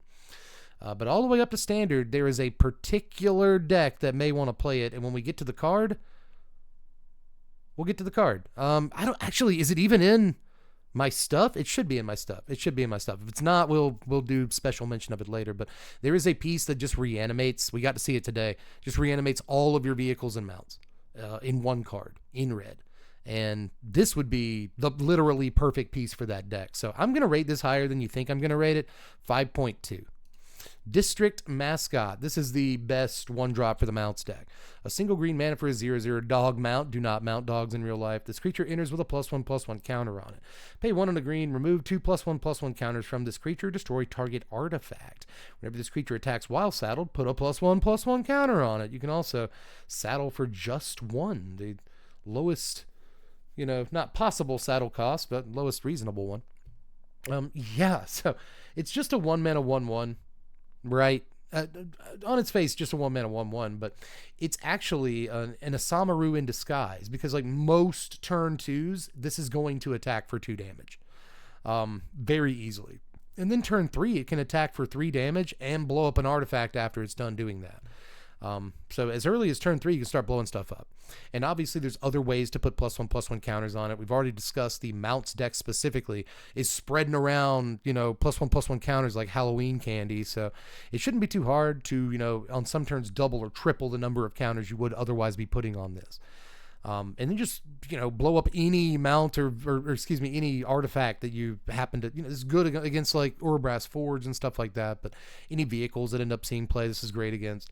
For 1 single mana, you get a creature that can grow every single turn. Like this can be a 4/4 relatively easily. But also blows up artifact. Also affects the board state by removing cards. That's nuts. That's just altogether nuts for what you're actually paying for it. So you don't have to tap him down to use his ability. It's just absolutely wild. Great little 1-drop here. I am going to go wild on this card, and you're going to probably be like, Dev, but I'm serious. I'm going to give this guy a 7.1. Just fantastic guy. I could see him seeing play outside of the mounts deck. But obviously in mounts, he's just like the 1-drop they're looking for all day. He's a good boy. He's not the best boy. My dog is the best boy. And I'm sure yours as well, but he's the second best boy. Diversion Unit is up next. Somebody in the comments of the video this was in for previous season said, brown M&M, and now you'll never unsee it. And they're right. I have not yet unseen that. That is in fact a brown M&M. 2 mana, 1 and a blue for a 2/1 artifact creature. It's a robot with flying. You can pay blue and sack it to counter target instant or sorcery spell, unless its controller pays 3. Let's go. Really good with, all the other stuff in standard that flies, that it's that's in the deck it wants to be in anyway, right? Like, you'll probably get through easier. For Enduring Curiosity, you can draw cards more easily, right? Very good 2-drop. Insanely good 2-drop. Protects your guys, staves off the Sunfall or other sweeper for a few turns, lets you get the damage in. Just incredible 2-drop, I'm a fan of Malevolent Hermit, and I think in most cases this is just better than Malevolent Hermit because it has evasion the turn it comes into play, right? Like, instantly has evasion. You don't have to wait to like disturb it or anything. It doesn't cost 5 total mana to get the whole value of the card. It's just like, this is one of the better versions of this effect I've seen in a good long time. So I will give you an 8.4, and I'm like 100% super serial. This card is one of the best uncommons in the set, and kind of one of the best cards in the set. Draconautics Engineer is 3 or 4. What am I doing? Brain, bring it back. Cut it back. 2 mana. 1 and a red for a 2/2 Goblin Artificer with Exhaust for a red. Other creatures you control gain haste till end of turn. Put a +1/+1 counter on this guy. You can also exhaust in a different way. 4 mana this time to make a 4/4 Dinosaur Dragon creature token with flying. So, pretty good guy. All things considered, I don't think he's the best 2-drop for the Goblins deck. I don't think he's the best red or 2-drop for like mono red either. He's probably in some sort of red mid-range deck if I had to guess. But we just really don't have a whole lot of those in standard now. Either way, good card, again, in that vacuum of space where no other cards exist. This is actually kind of powerful. But in the context of how good you have to be played in standard, I think it gets a little bit lost. So I will throw a 5.36 at this card and kind of leave it at that. I think that it is above the line of playability, but altogether, I think there's better options. But neat, pretty neat dude. Dracosaur Auxiliary is up next. This is finished games and sealed. 6 mana, 4 and 2 red for a 4/4 dinosaur dragon mount with flying and haste. It saddles for 3.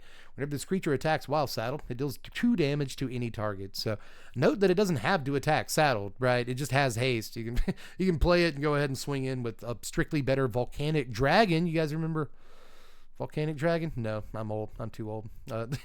This, however, will, again, in games of sealed. I think it's a very, very good card in that format. And again, the pilots in the set, the tokens saddle this, so it's not too easy to, like, buzz something when you attack with it the turn it comes into play. So that's pretty good board presence too, or board manipulation. I will give this a 3.6, but really only because of how much of a bomb I think it is in the uncommon slot in sealed. Dredger's Insight, underrated card for the set here. Nice little uncommon. 2 mana, 1 and a green for an enchantment. Whenever one or more artifact and or creature cards leave your graveyard, you gain 1 life. Whenever this enchantment enters, mill 4 cards. You may put an artifact, creature, or land card from among those cards into your hand. So nice it didn't get a land, obviously. It cannot get an enchantment, which is kind of important because otherwise it could hit Storm Chaser's talent. The fact that it can hit Storm Chasers is the only thing kind of keeping me from saying it will for sure see play in standard. Blue-green talent with the Tolarian Terrors and stuff, this town ain't big enough. That deck is somewhat popular, although I'd say Esper Pixie and different variants have kind of taken over its spot altogether. But this is a card that can help that deck come back.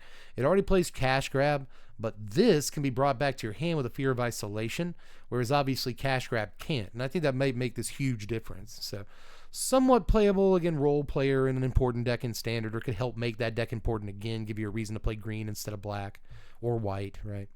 So I'm going to give this a 5.19. It's very close to me. It's very close, but even then, I think if it does see play in some decks, it'll be, again, relegated to role-playing status, and so not, like, powerful, but pretty annoying card. Dune Drifter up next. I have to assign a score to this card, man. This is black and white and X for a 3/3 vehicle that crews for 2. And when it enters, return an artifact or creature card mana value X or less from your yard to the battlefield. I think this is quite limited playable, but I really don't think this does anything in standard. I kind of posited a bit that it could be standard playable, but at the end of the day, I just decided, sure, I get back Oculus for 5 mana, but Helping Hand gets back Oculus for 1 mana. It's like, why would you ever play this? Most of the time you're looking to get back Valgabos and Atraxas, and you're not paying 9 or up to 11 mana for the Valgaboth to get them back. You'll just play the Zombify. So I don't think it's standard playable, but halfway decent limited. I will give it a 4.1. Earth Rumbler up next. This is one of the very early cards that we got to see. 5 mana, 4 and a green for a 7/6 vehicle with both Vigilance and Trample. Cruise for just 3. Exile an artifact or creature card from your yard to also make it become an artifact creature till end of turn.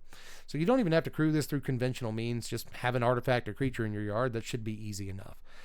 When you do, you have a 7-power Trample, which is not the worst thing in the world. But 5 mana is probably too much for this to really see any standard play at all. But in limited, it is a huge boy. There's a man right here. So I'm going to give this a 3.81, something like that. Elvish Refueler. Boy, you want to talk about a limited card right here. 3 mana, 2 and a green for a 2/3 Elf Druid during your turn. As long as you haven't activated an Exhaust ability this turn, you may activate Exhaust ability as though they have not been activated. And luckily, synergizes with itself. It has an Exhaust ability. 1 and a green to put a +1/+1 counter on it. Not the flashiest Exhaust ability, but if you have no other Exhaust abilities for like 3 straight turns and nothing better to do, you can just keep putting +1/+1 counters on them. So that's kind of neat. She's good for that. She can be like a 4/5 before you know it. But obviously, some of the Exhaust abilities, especially in limited in this set, are just bananas. BANANAS. Just Gwen Stefani bananas. And being able to repeat them once a turn is going to break the game. So I think this is actually in some ways one of the more important limited cards for draft. I'm not sure about sealed because you can't control your pool. You don't know what you have with Exhaust. And it really depends on your pool. But in draft, where you can just draft up an exhaust theme deck more or less, this card gets nasty, dude. But even if you just have one or two good guys with exhaust in your deck, she gets great too. But altogether, just a phenom in that format. I think she's very important. But making the jump to standard again will depend on an important exhaust deck. And even if there is a good exhaust deck, which I do not see one, just for what it's worth, she still like dies to cut down for 3 mana, and like these aren't things you really want. So I'm going to give this overall like a 4.3, but you know, in limited, dude, she's a superstar, I'm pretty sure. Embalmed Ascendant is a card you'd think I would like. This is 3 mana, 1 a white and a black for a 1/2 Zombo with Start Your Engines. When it enters, you get a 2/2 black zombie. You can also max speed. Whenever a creature you control dies, Blood Artist, each opponent loses 1 life. You gain a life. So not too bad, probably, but I think it's going to take too long to get max speed. I'll acknowledge that the Aristocrats deck can get speed every turn by like sacking a creature and triggering an LSO core or something like that. It can happen, but I've played a lot of Aristocrats these last few years, and it's not as reliable, especially in the early turns, as you'd like it to be. I will say there's a line where you get 1 speed on turn 3 from this because you haven't played any other speed cards in Aristocrats yet. And then you sack a creature and you instantly go to 2 speed. And that could be okay. But it's still going to be like turn 5 before you hit max speed in Aristocrats with this. And I'm not sure it's going to be good enough. I'm not too sure. It does give you a cute angle on Aristocrats in limited. And it does, I think the best part of the card is it gives you 2 bodies when it comes into play. You know, a total 3/4 in stats for 3 mana is kind of stout. And so I'm going to give the card a 4.1 and leave it at that. I do think, however, the card is like a little bit too slow for me to give enough credit. I really do. Inrider Catalyzer is kind of bars. It almost rhymes with itself. 2 mana, 1 and a red for a 3/1 human warrior with Start Your Engines. And once you're at max speed, you can tap it for 2 red mana. Don't fall for it. Don't fall for it. Let me be Admiral Akbar. I don't know, man. I feel like by the time you do hit max speed in your aggro deck, you're kind of out of cards you want to pay 1 million mana for. You know what I mean? So I'm not like too convinced by it. I'm really not. Usually I love stuff that taps for 2 mana, but I don't know. Just something's keeping me off this guy. I think you're setting yourself up for heartache. I'm going to give this dude a 3.4. And that might seem harsh, but again, I just do not trust it. Explosive Getaway is 5 mana, 3 red, white for a sorcery. Exile up to 1 target artifact or creature. It comes back at the beginning of the next end step. Explosive Gateway deals 4 damage. Getaway deals 4 damage to each creature. Neat sweeper that will miss stuff in standard. It does miss Sheldred, Biza, Archfiend of the Dross, the 6/6 from Unholy Annex. I think it might miss too much stuff in popular decks to truly be playable, but against a lot of aggro decks, I don't hate this so long as you have a thing that's worth exiling. But I think it's harder to set up than you want it to be. I think Sunfall is just a much better card, obviously, and even the mono white sweeper in the set is probably better. But altogether, I've kind of always wanted a sweeper like this. A little bit. I've kind of always wanted this. So I want to play around with it a little bit, but ultimately I don't have that much faith in it. I will give it a 5.5 though, because it's a sweeper, and sweepers tend to get pretty high scores for me just in general. Fang Druid Summoner is up next. This is 4 mana, 3 and a green for a 2/4 Ape Druid with Reach. When it enters, you may search your library and or graveyard for a creature card with no abilities. Reveal it, put it in your hand. If you search your library this way, shuffle. So you're not ever going to be searching for your bomb, I would assume. But there are a bunch of like legends in this set that have high power in most cases and low casting cost, and they're completely vanilla. So searches for all of them. And there is like a commander deck that cares about vanilla creatures, and this guy goes in there, but that's like the narrowest of possible applications. So I'll give the dude like a 3.4. You know, you can, well, let's go 3.6 because you can't hate a tutor that much, but you know, he's not tutoring for too much, is he? He's a strictly better giant spider though, with a lot less off-putting art, so I got to give him that. Fire Fortune Inboss is 4 mana, 2 a black and a red for a 4/5 legendary human mercenary with Start Your Engines. At max speed, if a source you control would deal damage to an opponent or a permanent they control, it also deals that much damage +1 instead. Whenever you attack, Fire Fortune deals 1 damage to each opponent, so the card helps you get speed, right? I feel like if you didn't have any speed when this came into play, you can get to 2 speed that turn very easily. But obviously when you're at max speed, it deals even more damage. Right, but that even more is a whole 2. You double the damage to 2, you know. So That's not amazing. I feel like we have better stuff in standard. Things like Garna and Mishra are comparable, and they don't see any play. So much as I want to try it, and as much as I think this is a fun like Rakdos Start Your Engines commander, I can't rate it too high. I'll give it a 4.4. Fearless Swashbuckler. This guy's good. Somebody did point out the other day that this guy is technically tri-wielding. I said he was dual wielding because he has a sword in his right hand, and he's got he's a swordfish. But I forgot the sword in his mouth. He is, in fact, tri-wielding. 1, a blue, and a red for a 3/3 fish pirate with haste. Vehicles you control have haste, and whenever you attack, if a pirate and a vehicle attack this combat, draw 3 cards, discard 2 cards. We are in sleeper territory, everybody. I don't think people realize how nasty this dude is. Even if you're sending him in and you know he's going to die on turn 3, he's at least always a surprise. It's not too hard to have a vehicle on turn 1 or 2, especially turn 2. And, the turn he comes into play, you can Bazaar of Baghdad, which is wild. Like, again, attack with a creature and a vehicle the same turn is not hard. You can do it the turn he comes into play if you play your cards right on curve. And even if you lose your 2-drop vehicle or never played one in the first place, he's still pretty easy to trigger on turn 4, and on turn 4 you can play some pretty nasty vehicles. So okay, man, you still have to find a way to crew your 2-drop vehicle, which should be relatively easy. You could also say Spyglass Siren on 1, vehicle on 2, this guy on 3, and then you have your options. You can use this guy to crew a vehicle, or you can use Spyglass Siren to crew the vehicle and still attack with a pirate, right? So I think there's definitely lines with this dude where you get him online, turn 3, out of nowhere, draw your 3. I don't care that you discard 2 cards. Drawing 3 is nuts. It's absolutely nuts, dude. That is banana pudding. That's your grandmother's banana pudding. Give me a spoon, dude. So I kind of like this. I'm surprised it's not getting a little bit more love. There is a lack of keywords apart from haste, but even if you never get to draw the 3 cards, vehicles you control have haste is a pretty dangerous line of text by itself. So I like the Fish Pirate. I'm going to give him a 6.4. I think he's actually a pretty good card. Flood the Engine is up next. This is just a 3-mana piece of removal. Aura that attaches to a creature or a vehicle. Whenever the aura enters, tap the thing, and the permanent loses all abilities and does not untap during its controller's untap step. Usually tappers do not make the creatures lose all abilities, so especially considering this is easier to cast than like a Water Knot or some other similar tappers that we've seen in the past. It's technically pretty good in terms of limited. You don't see removal this great all the time in that format, especially at common. So keep it in mind there. But outside of that format, we have Unable to Scream. It sees no play, right? So it's not going to happen. I will give this a 2.7, Fuel the Flames, though. This is okay. These cats are on fire, and I don't really want to look at this art for very long. This is 3 mana, 2 and a red for an instant with Cycling 2 that deals 2 damage to each creature while the cat's on fire. It's a pretty good sweeper.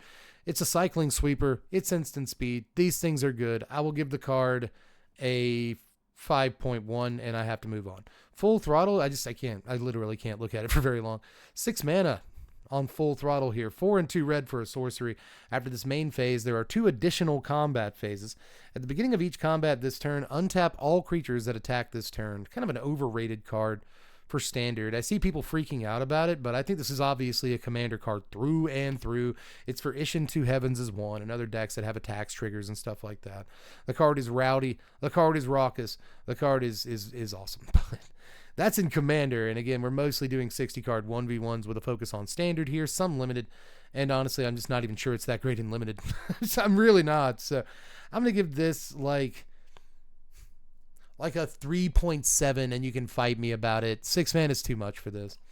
Gas Guzzler, baby. Somebody pointed out that it looks like Ben Stiller, kind of, and I can't really unsee that. Like Ben Stiller with a broccoli cut, It's a single green mana. It's a single black mana.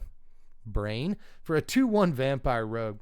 It has Start Your Engines, and at max speed you can pay black, sack another creature or vehicle to draw a card.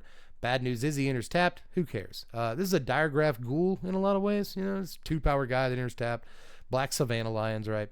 So that's the floor. The floor is basically Diregraph Ghoul, and that's a crazy floor. It's got a somewhat relevant creature type in vampire. Awesome. And this max speed is nuts. We just looked at that 3-drop that cares about max speed and aristocrats. This can get your speed started on turn 1 on aristocrats, which is so much better than turn 3. Just the fact that he's a 1-drop means that if you are on the play, you can probably get through some damage with this guy like relatively easily. And it's not like it's 1 damage, right? Like it's good chip damage at 2 damage, and now your speed's 2. Then you can start sacrificing things because your 2-drop was also core or, Vengeful Blood Witch or whatever. So this, you can get your speed up pretty quick. And in this case, this max speed ability is nuts. It costs mana to sacrifice stuff, which I don't love doing, but draw a card. Draw a chord? God, it's nuts. Really good 1-drops for Aristocrats. If Aristocrats is going to be a real deck, it needs cheap, efficient, powerful cards, and I think this actually is one. I'm going to give this card a 7. Stop me. You can't. You would have tried just then, and you didn't succeed. So I'll give the card a 7. I think it's a super solid 1-drop, not just for like black aggro. Because believe it or not, just for normal black aggro, this is a strong 1-drop. But especially Aristocrats. This is very good. Gastal Blockbuster is 3 mana, 2 and a red. For a 3/2 human berserker, when it enters, you may sacrifice a creature or vehicle. When you do, destroy target artifact an opponent controls. This guy can sack himself, which is kind of cute with like the Daredevil theme, like sometimes he's not going to make it, but you blew that bridge up, so I guess that's a thing. So he's neat, but he's not great. I'll say that. He does give you a sacrifice outlet for a turn, and that could be okay, but all things considered, he is not, Utabi Orangutan. And I think you have to be way better than you have to be better than Reclamation Sage to like truly see outside of sideboard play. Like Lauren of the Third Path, he is not, right? We can agree on that. So 3.61 in this day and age for a card like this. He does look cool. Gastal Raider is up next. 3 mana, 2 and a black for a 2/1 Vampire Rogue. Start your engines at max speed. It has +1/+1 in menace, but that's not the important part. When it enters, target opponent reveals their hand. You choose an instant or sorcery card from it, and they discard it.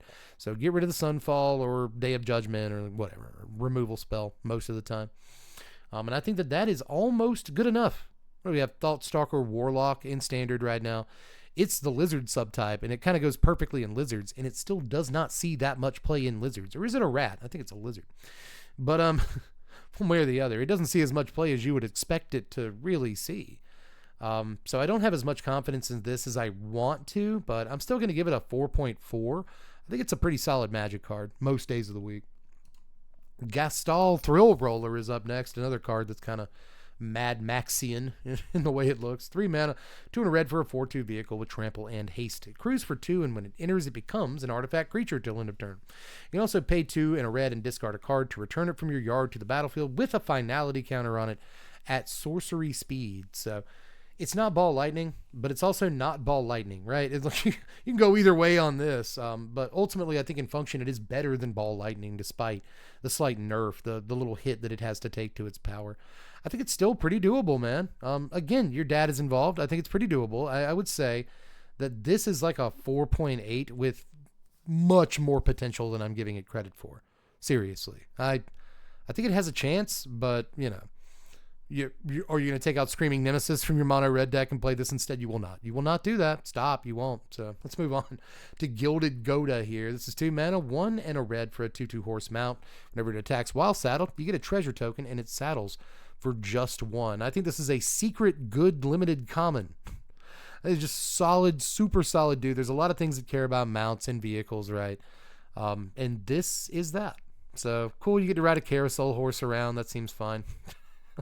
So I like it. But obviously probably not too much standard play, but a treasure on attacks is okay.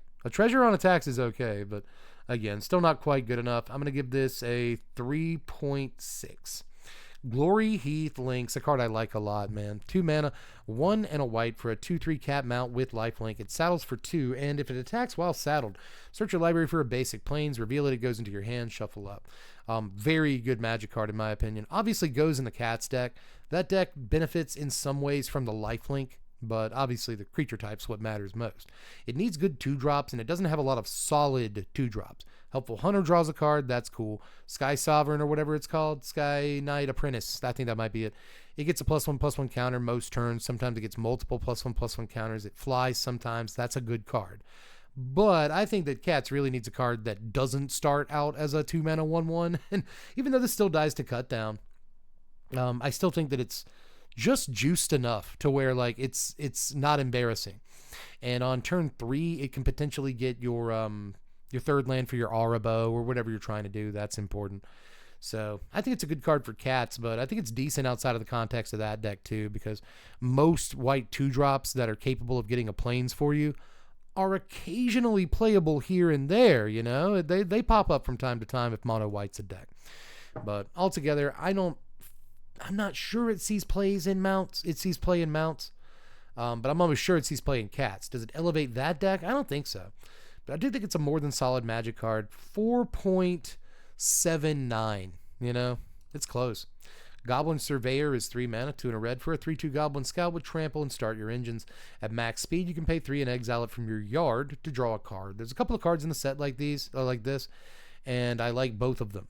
I think a max speed ability that doesn't require the thing to be in play is pretty decent. I really do. But altogether, it's not that impressive. It's obviously a limited only card. So I will give this a 3.5. Gonti, Night Minister, fun commander here, baby. This is 4 mana, 2 and 2 black for a 3/4 legendary Aetherborn rogue. Whenever a player casts a spell they don't own, that player gets a treasure token. Whenever a creature deals combat damage to one of your opponents, its controller looks at the top card of that opponent's library and exiles it face down. They may play that card for as long as it remains exiled. Mana of any type can be spent to cast a spell this way, otherwise it'd be kind of tough to cast them most of the time. So in your outrageous robbery theme deck, I think this is pretty cool, but does it see real standard play? No, I don't think so. When you compare it to Enduring Curiosity, it just ain't that good. It's not that good compared to that. But it ramps you. I didn't say enough about this in the preview video when I talked about this card, but the ramp mode on this might be the real key to it seeing play.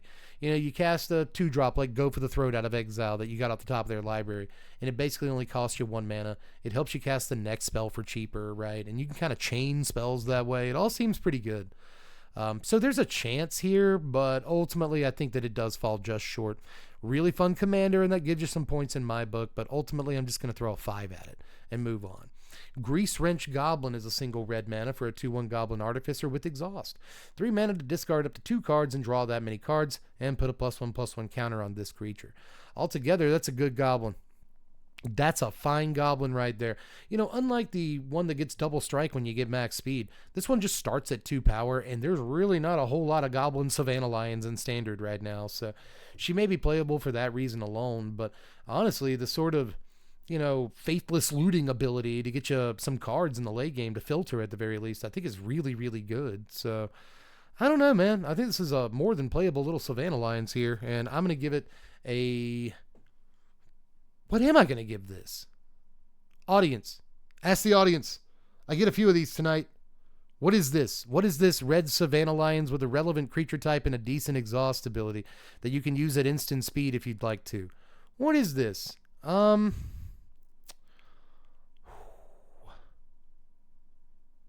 What is this? Oh, geez. 3.7, 6-ish, 4.5, 6.6, 5.68, 6.5. Instant speed exhaust, yes. 5.8. Ooh, these are high scores. Light 5. Yeah, I'm thinking around a 5. 3.5, 5. So we got a range of scores here that go from about 3.5 all the way up to like 6.5. We got a 4.5.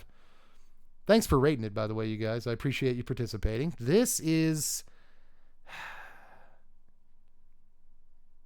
like a 4.84. 4.84 I'll throw at it. I really want to give this just a 5. I really do. And if I hadn't just done that with Gonti, I feel like I would probably do it here. This is a good Magic card, though. Make no mistake, this is a good Magic card. Greenbelt Guardian, 2 mana, 1 and a green for a 2/2 Elf Ranger. You can pay a green and have it gain trample. Any creature, for that matter, gain trample till end of turn. Exhaust for 3 and a green to put 3 +1/+1 counters on this guy. So really unembarrassing limited 2-drop here. Again, you're looking for a 23rd card, a 16 creature. I think this one is a great choice, man. That first activated ability is pretty good. But a 2-drop that becomes a 5/5 later on, also fantastic. So I'd play it in limited, but I'm just going to give it a 3.7 and kind of move on. Grim Bauble card came out today. We got a new card, everybody. Haven't reviewed it yet. A single black mana for an artifact. When it enters, target creature an opponent controls gets -2/-2 till end of turn. You can pay 2 and a black and tap it and sack it to Surveil 2. Wild Magic card. We've been here the whole time. I know, I didn't mean to That did sound like I was implying something. Thanks for participating. No, I didn't mean like that. I mean, like, when I asked you to give me a score, you gave me a score. That meant a lot to me. You guys we're like this. You know what I mean? We're boom, boom, eyes to eyes. Eye to eyes. The best song in any Disney movie. This is Pixie Deckable, right? You know what I mean? It's just you know what I mean? Like, I think this obviously goes in Pixie, like, no matter what, day one. So it's a playable Magic card in Standard. But even outside of the context of Pixie, it's still like a removal spell that puts an artifact into play and does something later. You can sacrifice the artifact or get value off of it otherwise. We just saw a black card that has affinity for artifacts, and this is an artifact on turn one with the ETB value. You can blink it, you can bounce it, you can... You know, it could even be a boat. If you wanted it to be a boat.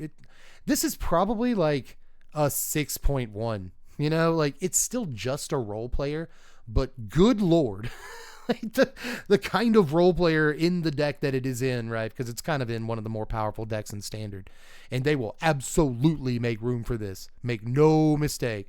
You know, I don't think they're taking Nowhere to Run out of their deck, but they probably come down from 4 Nowhere to Run to like 2 Nowhere to Run, especially considering these like optimistic Scavenger Shard Mages Rescue decks are not as popular anymore. You don't have to worry about hexproof and stuff as often, at least. So yeah, I just think this kills most things in Standard that you'd want to kill anyway. It costs 50% of Nowhere to Run, so I think you're playing 2 to 4 of these in Pixie day one, and that makes it a pretty important card, right? But it's also good in it's like a Rakdos Sacrifice deck that can sack artifacts and enchantments, and it's decent in those too. So, you know, I feel like it's got multiple homes day one. Fine card, baby. Guardian Sunmare is up next. This is 5 mana, 3 and 2 white for a 5/5 horse mount that saddles for 4. Regrettably, it has Ward 2, and whenever it attacks while saddled, you search your library for a non-land permanent with mana value 3 or less. It goes onto the table, and then you shuffle up. Those are really good clauses. Non-land permanent onto the battlefield, but you're going to have to wait a turn most of the time. There's obviously multiple cards we've already seen in this set review that can give this haste, and that's kind of important. But if it doesn't attack with haste, I think it's pretty bad. And if it does attack with haste, you had to set that up in some way, which, you know, requires doing. So, you know, it's not as easy as it looks, but I do like some of the lines with this. You know, as much as I said, like, oh, you can go get a temporary lockdown, big deal. That's actually a really good line. Like, going and getting a temporary lockdown is great considering you have a 5/5 and something that can saddle for 4. So you have 2 meaty dudes in play. You know what I mean? Unlike a vehicle, you don't have to mount this to attack with it. You know what I mean? So, like, you can temporary lockdown the next turn, attack for 9. That seems okay. But also goes and gets up the Beanstalk while triggering up the Beanstalk as well, being a 5-drop. Like, these are good lines. And just getting going and getting an Anointed Peacekeeper seems like a fine line too. Like, there's good things this card does. But 5 mana, you have better options in Standard. Your curve is already probably crowded by Sunfall at 5 mana, as if you're in white. So I'm just not really seeing it. Maybe a fun commander card. But unless it does something very specific with haste, you know, goes and gets a combo piece that makes it go buku like the turn it comes into play, or wins the game or something. I don't think that just the value plays are going to push this over the top. So I'm not too sure, man. I will give this a 4.6. Even with the ward, I think it's sadly a little bit too slow. Secretariat, it is not. So we'll move on to Guidelight Pathmaker, a card I actually don't think ever, for some reason, I never got to this card during previous season. I think it accidentally got cut from a video. This is 6 mana, 4 white, blue for a 6/5 vehicle with Crew 2 and Vigilance. When it enters, you may search your library for an artifact card, reveal it, put it onto the battlefield if its mana value is 2 or less. Otherwise, put it into your hand, shuffle up. So pretty interesting blink target here. I'm not sure if it's good enough to reanimate, obviously, but in limited it may be. That said, 6 mana is too much in Standard for an effect like this, even with the relatively high mana value and the low crew cost. I want to point that out. It's easy to crew this. But I also want to point out for the rest of this review, I won't have to say it again, that Crew 2 is infinitely more than Crew 1. It is insanely easy to make a 1/1 token with a Planeswalker or a card like Feybloom Trick or something, or with a Fountain Port, or with a Mirrex. It is insanely easy to make a 1/1 in this format. It is much harder to make a 2/2. So Crew 2 is not much, but it is so much more than Crew 1. But yeah, Tutor, when it comes into play, sometimes a thing comes into play along with it. Again, if there's combos, maybe it's ridiculous, but you know, even that would be a pretty narrow application. So I'm just going to give the card a 4 and move on. Haunted Hellride is 3 mana, 1 a blue and a black for a 3/3 vehicle with Crew 1 whenever you attack. Almost rhymed. Almost, it wasn't quite in rhythm, but whenever you attack, target creature you control gets +1/+0 and gains Death Touch till end of turn. Untap it. This, just like the boosted sloop or whatever it's called, this just says whenever you attack. You don't have to attack with it, but it does crew for very, very little. I like that. It is effectively 3 mana 4/3 Death Touch, which could be good. Vigilance, a 3 mana 4/3 Death Touch Vigilance. So again, look out for this in Limited, because even if it doesn't attack, it's doing something really good. Giving any creature you control Death Touch is awesome. A power bonus on curve is usually great too, because this has an effect when it comes into play. This doesn't even have to be crewed or anything. Just, that's pretty aggressive, dog. So I'm going to give this, also one more thing in Limited. It helps you get speed in a weird way, because people don't want to block Death Touch creatures. So if they decide not to block your Death Touch guy, you increase your speed. So again, tension is important. I will give this a 3.9 though. It does not have the chops for standard, but it's a cool little card. Haunt the Network. Crim is on this card. This is 5 mana, 3 a blue and a black for a sorcery. Depends on what color his hair is this week, but this reminds me of Crim. Choose target opponent. I know it's winter. Who cares? Create 2 1/1 colorless Thopter artifact creature tokens with flying. Then the chosen player loses 1 life, or loses X life, and you gain X life. X being the number of artifacts you control. So it's always going to drain 2, like no matter what. But boy, do I want this to be the elbow drop. I want this to be the Tombstone Pile Driver. The finishing move in some artifact deck or another in blue and black, but it's probably just not strong enough. 5 mana is probably too late in the game. It's super susceptible to counterspells, obviously, right? But, you know, there's something calling my name about it. At the very least, the floor on this is a couple of drains and a couple of flying bodies that can block for you, stave the game off. That's not bad. But I really want to hit for like 7 with this. I want to hit for 7. But there's already a Tezzeret a couple of years ago that had this ability just static on him. He didn't see much play, although he was fun to play. So we'll see. But this looks more like a stream deck, right? We get together, we do a stream, we try to win a couple of games with this dumb thing, you know. But probably not going to break standard in half. I'm kind of forced to give this like a 3.6. Despite the 2 tokens, I just don't think it's enough, really. Hazaret, Godseeker. You are a god. This is 2 mana, 1 and a red for a 5/3 legendary god. Just look in the mirror. There's a god. Indestructible and haste. And also has start your engines. And it cannot attack or block unless you have max speed. But you can also luckily pay 1 and tap it and have a creature with power 2 or less go unblocked this turn. So if you do that for a couple of turns, you'll be at max speed and can then attack with Hazaret. Do you see? This dies to nowhere to run. Indestructibility does not matter. It just dies to that card. So I don't know how playable it is despite how high its power is. I really don't.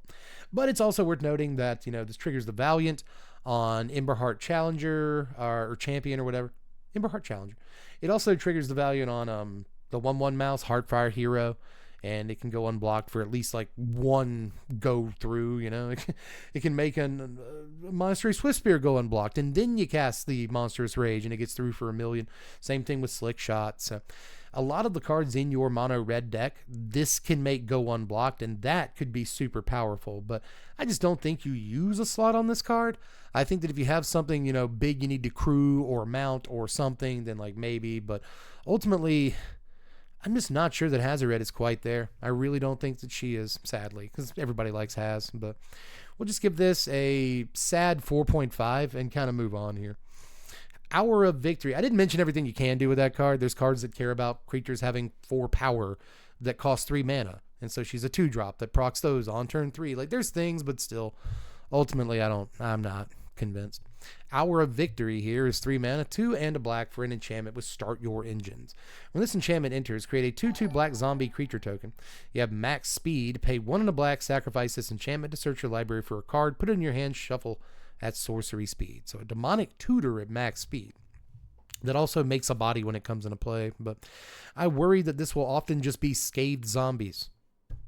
technically a better Scathe Zombies because it puts 2 permanents into play at the same time, and there's reasons you want to do that. They're different types. That's important sometimes. But for the most part, just a 3-mana 2/2 vanilla guy, you know? And that is probably not where you want to be. It's worth noting you can pick this up in Pixie decks and Fear of Isolation decks and stuff like that. Get another 2/2. And it seems tempting, but I think this is kind of too expensive for what that deck really wants to do. Obviously, Demonic Tutor is on this card, so you can't, say that it's god-awful. But I do think, again, that this is a bit trappish. There's a lot of good cards in this set, but there's also a few we've already mentioned tonight that look really tempting, but I don't think are quite there. And this is definitely in that category. So I'm going to give this like a 4.3 and hope that it surprises me, really.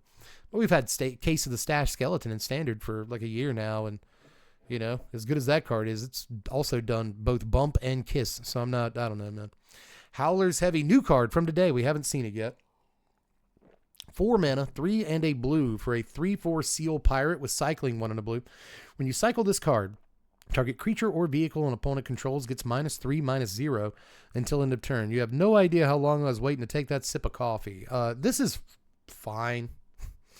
I've actually seen people kind of freaking out about it today, like it's standard playable. I don't think so. I'm pretty sure it's not. I mean, you can cycle it and then I guess bring it back from your graveyard later. I don't know why you'd really want to do that. But, draw a card and fog a creature for a turn, I guess could be decent tempo, but could also be garbage. So I'm not convinced. I guess it's a pirate. That could be a decent creature type. It could go in a deck that cares about cycling. It could do a lot of things, but ultimately I'm always kind of down on minus power, no minus toughness abilities. And those are often blue. I think this is one of the weakest things that blue tends to do, but when you put it on a cycling body, I guess it gets a little bit better, but I'm still not that into it. I'll just give this card a 4 and kind of leave it at that because if you guys say so, but I'm not particularly seeing it myself. But House Squad Heavy, yeah, it would have been great forever ago. It would have been better. House Squad Heavy is 3 mana, 2 and a red for a 2/3 Gobbo Mercenary with Start Your Engines. Other goblins you control have haste. At the beginning of combat on your turn, create a 1/1 red goblin creature token. That token attacks this combat if able. At max speed, you can tap it to add a red for each goblin you control. That's gross. That's a pretty good max speed ability. Problem is you're probably not going to be at max speed on turn, 4. But you could be. You could easily be. I'm not saying that you're not going to be. But you spent your whole turn 3 playing this guy. And if anything, if I've learned anything trying to make goblins a deck, it's that Krinko is too expensive for that deck and they need to, lower the curve a little bit to get under sweepers more reliably. Krinko is just right out. You can't play Krinko in that deck. But that deck doesn't even really want Dropkick Bomber. That deck wants 2 Dropkick Bomber at the very most. It's a 3-mana Anthem effect that gives them flying when you pump mana.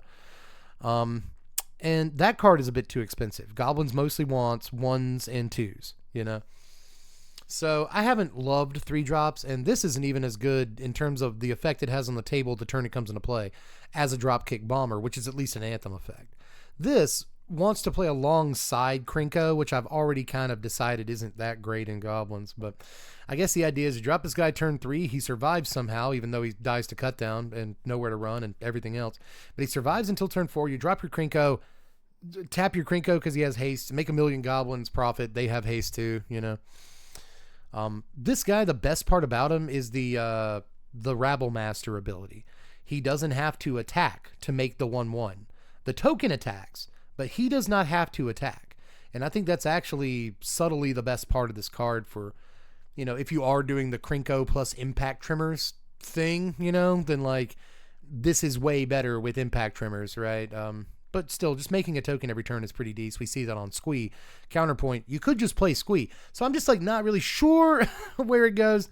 But I do like a Priest of Titania. I like a max speed Priest of Titania for goblins. That seems okay. So I don't want to hate on this card too much, but for Commander, I think it's ridiculous. I think Commander Goblins plays this any chance that it gets and just learns how max speed works, But as far as Standard goes, it may be too slow to truly benefit the Goblins deck in the way that I'd like it to. But those Krinko decks are getting there now. That said, I'm just going to give this a 5.2, and a lot of that is Commander doing some of the heavy lifting, even though we're, again, mostly doing Standard here. I'm not like convinced, but I want to give it some wiggle room. So 5.2. Hole Drifter, not Mole Drifter, is up next. 5 mana, 3 and 2 blue for a 3/2 vehicle with flying, crew 3. When it enters, draw 2 cards. Might be okay in limited, although I'm not super confident in a 3 power flyer for 5 mana. But draw 2. You draw 2 cards. That's good. That's just good. But you're not playing it in standard. You know, it's obviously blinkable and all that, but you're not going to do that. So I'm going to give this a 3.81. Interface Ace is 2 mana, 1 and a white for a 0/4 robot pilot artifact creature. This creature saddles, mounts, and crews vehicles using its toughness rather than its power. Whenever this creature becomes tapped during your turn, untap it once each turn. So, you know, you can crew a thing or mount a vehicle and then untap it to get back on defense, or you can just crew or mount 2 things, which is also kind of good. Is this playable in the mounts deck in standard? I still have to say I don't really think so. Decent defense, but you really want to focus on getting on board with as much power as possible, as quickly as possible, and letting your, +1/+1 counter synergy snowball.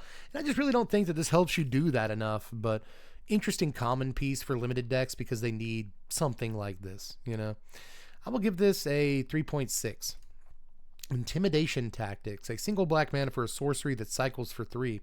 But the meat here is that opponent reveals their hand, you choose an artifact or creature from it, and then you exile that card. It's not just they discard it, which is great.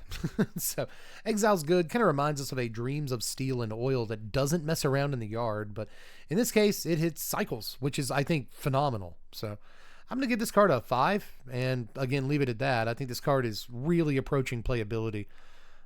Cycling is just so good. It just, on a card like this, it is so good. But Calaxion Hunger Tyrant is up next. It's a vanilla 7/2 for 3 mana, 1 and 2 black. It's also a legendary crocodile, which is kind of cool, but I don't think this does too much. When the power gets this big, you have to start thinking about, again, those effects that care about 4 power or greater. You have to start thinking about fling effects. Fling effects are obviously pretty decent with stuff that's this large at this cost. But ultimately, again, it's a 3-drop that dies to burst lightning. I don't love that. I just cannot bring myself to love that. It's also, it's about to be a 3-drop that dies to that 1 black mana in artifact, where a creature gets -2/-2 till end of turn when it comes into play. That thing we just reviewed, it dies to that. That's going to be a played card in standard. So I just don't think this ends up seeing any play despite the ridiculous power. It is pretty crazy power for the cost. This helps you play a Galta on the next turn really, really easily. Like, there are things the card lines up with, but ultimately I think it's kind of meh. I'll give it a 4.9. No, 3.9. 3.9, I mean to say. Ketramos, the New Dawn, probably one of the better cards in the set. 3 mana, 1 a white and a black for a 4/4 legendary god with menace, lifelink, and indestructible. It cannot attack or block unless there are 7 or more cards in exile. Whenever 1 or more cards are put into exile from graveyards and or the battlefield during your turn, you draw a card and lose 1 life. So they have to go to exile from graveyards or the battlefield. They can't go to exile from the stack, which does neuter the card a little bit in terms of some of the stuff I've seen people suggest. But I actually think with how popular exile effects are in standard, obviously you can put some in your deck, but your opponent has a fair amount of exile effects in their deck a lot of the time. So there can easily be a ton of cards in exile. And you can attack with this or block with it, which I think is even better some of the time, really easily. But it's the drawing a card thing, man. It's the fact that, like, now Lay Down Arms is a 1 mana removal spell that draws a card. Wild. Absolutely wild. Note that this does not work on your opponent's turn. So if you have an exile effect that, is instant speed, like let's say you Not on My Watch, which requires them attacking, right? You exile the attacking creature, you won't draw the card. So I think that on your turn is kind of lame here, but, it's still Sunfall exiles things on your turn. Lay Down Arms exiles things on your turn. Anoint with Affliction is instant, but you can just cast it on your turn. That exiles things, right? But apart from that, you flickering things, if a thing is on the battlefield and you flicker it, then it entered exile. it goes into exile and it comes back from exile. So you get to draw a card in that way too. Really interesting considering that like the prototype deck that wants to play Parting Gust and like Salvation Swan and other blinkers and stuff, that deck is typically black-white anyway. So it enters that deck in a nice way. But I think it could just go in a black-white, removal heavy deck that plays something like Kaya on the top end, or maybe not even Kaya on the top end. This works well with Kaya though. And it also works well with the 5-mana Ashiok that can put cards into exile. Yes, from the library. Yeah, but still, it'll put cards into exile so she can attack and block faster, right? So a lot of stuff this works with in Standard just kind of incidentally, and I think that's going to matter a great deal, a massive deal, dude. So really like this thing, and I've said enough about it because it's supposed to be a speed run. I forgot that for a moment, didn't I? We are not going to get there. We were in the K's and it's 2 hours in. Although I don't know when we started the clock. Okay, yeah, it's 2 hours in, 1:58. Well, anyway, this is I have to actually rate it now. This is like an 8 for Standard play. I'm pretty sure. Something like that. Kickoff Celebrations is 2 mana, 1 and a red. We have not looked at this card this season yet. It has Start Your Engines, and at max speed, you can sack it to have creatures and vehicles you control gain haste until end of turn. But when it enters the battlefield, you can discard a card. If you do, draw 2 cards. Bitter Reunion is probably better than this card. You're taking a turn off of, if you already had started your engines, this is not going to contribute to your speed on turn 2. That said, it is turn 2, 1 speed, which could be good, but again, I think it's just way, way, way, way, way better on turn 1 to start your engines. That said, this is kind of one of the cheaper start your engines cards. It's worth noting, but it's going to be hard in your like Reanimator deck, right, to like consistently deal enough damage to where this is of better, I'll just say, than a Bitter Reunion most of the time. I think. The idea with Bitter Reunion is that if you want to give the thing haste, you have to save 1 more mana than your Reanimator spell costs. That usually means 5 mana, right? So theoretically turn 5 if you hit all your land drops, which I think is going to be the key to evaluating these 2 cards against one another. Because Bitter Reunion requires hitting all your land drops until turn 5, spend 4 on the Zombify, 1 on the Bitter Reunion, swing haste with your Reanimator guy. This you have to play on turn 2, that's 1 speed, turn 3, 1 speed, turn 4, 1 speed, turn 5, max speed, right? And that's only if you did damage every single turn. So is it more likely that you'll hit every land drop up to turn 5, or that you'll guaranteed deal damage on turns 3, 4, and 5? Which one is more likely? Kind of depends on how you built your deck, but I think that it's easier to build your deck in such a way that you guarantee to hit your land drops than you guarantee to deal damage to them. So I still kind of trust Bitter Reunion more, but it's a fair comparison at the end of the day, and I'll give the card a 4.4. Culloden, Triumph Caster, another one of the theoretically best cards in the set. I'm pretty sure, man. 2 mana, red and a white for a 2/3 legendary human pilot. Mounts and vehicles you control have it a haste. Whenever a mount you control enters, it becomes saddled until end of turn. And whenever a vehicle you control enters, it becomes an artifact creature until end of turn. So dies to cut down, dies to know where to run, dies to all the removal in Standard, and I need to point that out. But cheap to cast. The lower the mana cost of a creature, the less dies to removal is a real argument. If I have a 5-drop that I spend my entire turn 5 playing, and it's kind of hard to even get to turn 5 in some Standard games, and then it just dies for 2 mana value to a Go for the Throat, that's where dies to removal kind of comes in. If they, Go for the Throat this, or Anoint with Affliction this, well, they spent as much mana as I spent on it. I don't really care. It doesn't cost much mana. They're not blowing me out in terms of tempo and mana value, right? So yeah, I guess you got to point that out. But obviously it is a fairly fragile dude, and you probably won't be able to enact your plan every game on turn 3 with it. But that said, there's plenty of plans with it. It's a great commander, but I do think this could be Standard playable for what it's worth. 2/3 for 2 mana is not like an embarrassing stat line. I guess that's fine. And if it stays in play for a turn, you can start doing evil. You can start doing evil with this card. So there's probably going to be a lot of lines with it. It could go in like a Mardu Greasefang list for obvious reasons in Pioneer. So in 1v1s, I think it's definitely got a lot going for it. I will give this card a 7.2 for potential value. Lagarin, Soul of Alacria is 2 mana, green-white for a 1/1 Flying Beast mount. It's legendary too.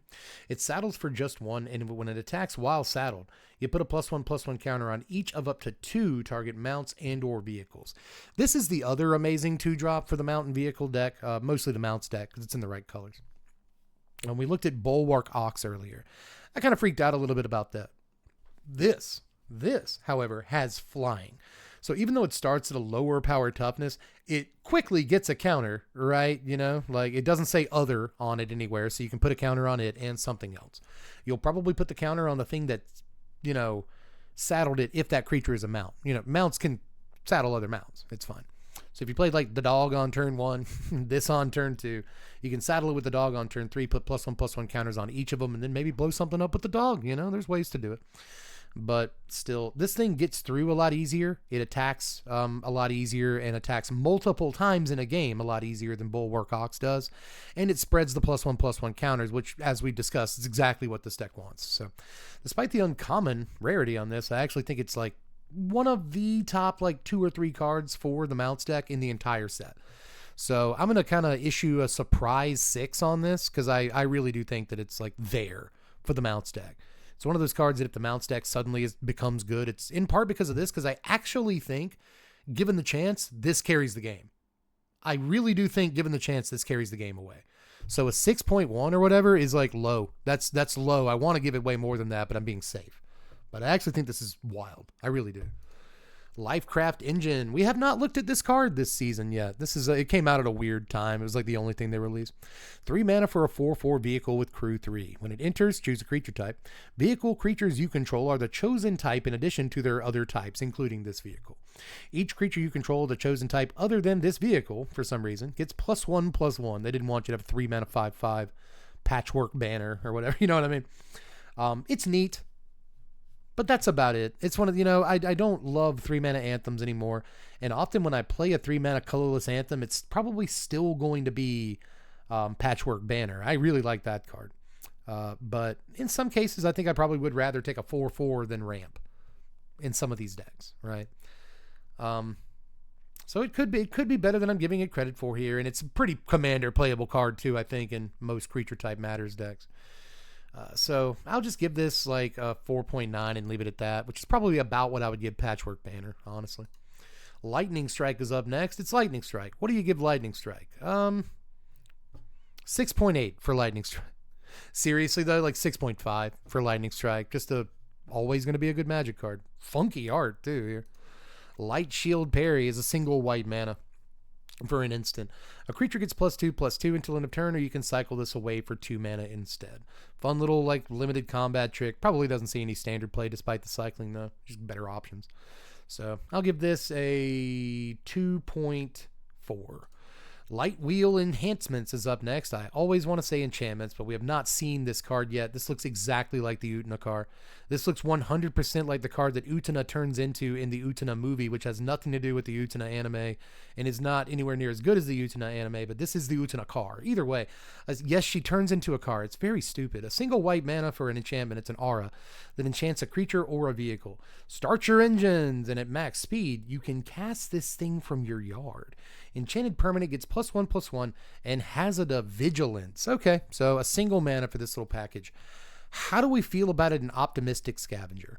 Package is decent, package is low cost, but the issue is that there's opportunity cost to playing the card in your deck. You only have 60 slots in your deck, 30, or 22 of them in that deck are lands. So 38 slots can be cards, and I'm not sure that this is better than 38 other cards you could be playing. I'm just not convinced. But casting it from your yard will obviously proc all your eerie effects, including Optimistic Scavenger, and that could be a huge deal, right? Get you right back on board. Like if you just got hit by a sweeper, you get Optimistic Scavenger off the top of your library, play it, you're at max speed, immediately play this card. You got a 3/3 Scavenger with Vigilance. You know, that's okay. You could be worse. So I think that the card is just slightly not good enough. I really do, but a pretty interesting aura here that can kind of Rancor. Like once you have max speed, you have it forever. There's only one card that can reduce speed and no one's going to play it. So once you have max speed, this card is a Rancor. It's a Rancor, but you have to pay the mana for it. Who cares? So I could be like way undervaluing this. I really could. But as it stands, I'm just going to put a 3.9 on this, and no more, because at the end of the day, an aura is an aura. You know what I mean? But Locust Spray is up next. A single black mana for an instant. Target creature gets -1/-1 till end of turn. You can cycle it for a black mana. Neat little guy.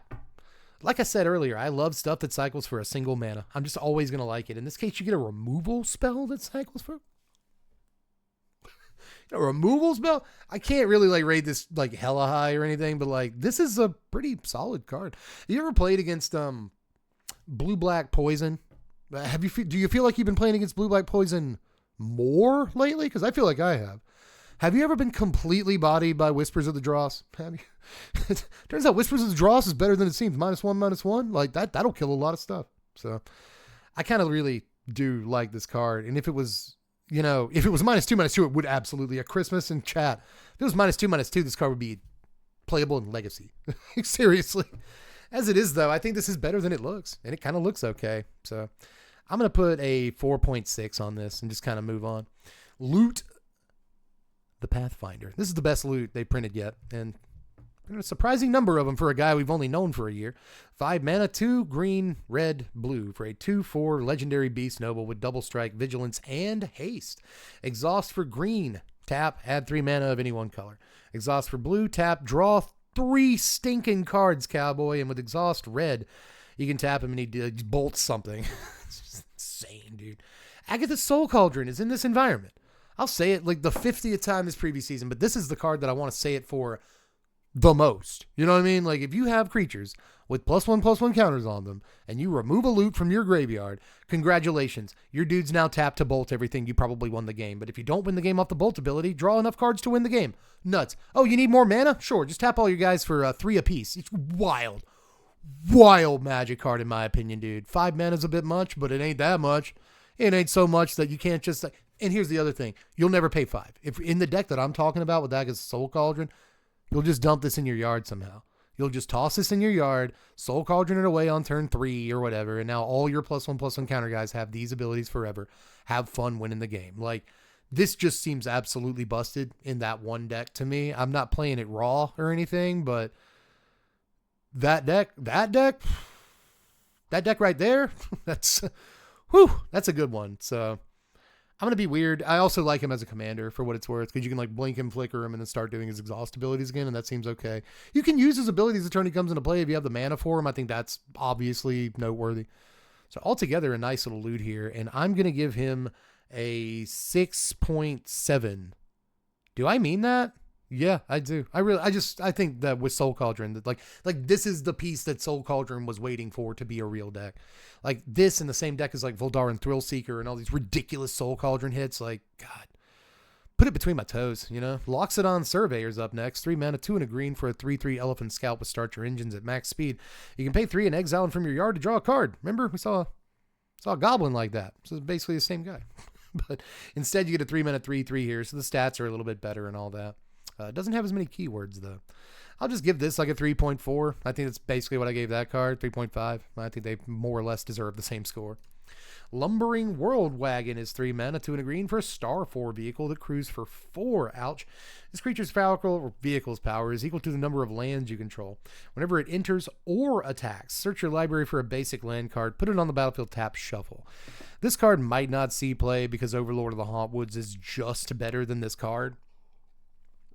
However, this is sweeper proof. I think that's important. It can get to a higher power than Lord of the Hauntwoods.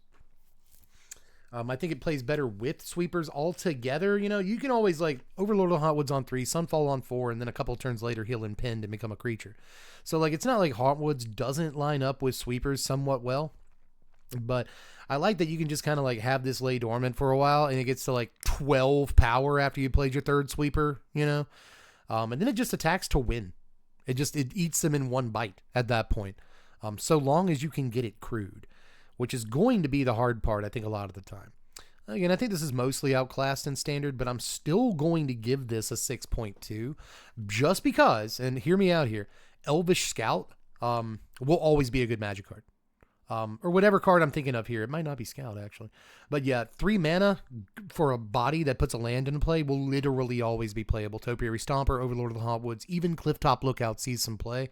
And so, ipso facto, this is a fine Magic card. Marauding Mako, my guy over here. A single red mana for a 1/1 Shark Pirate.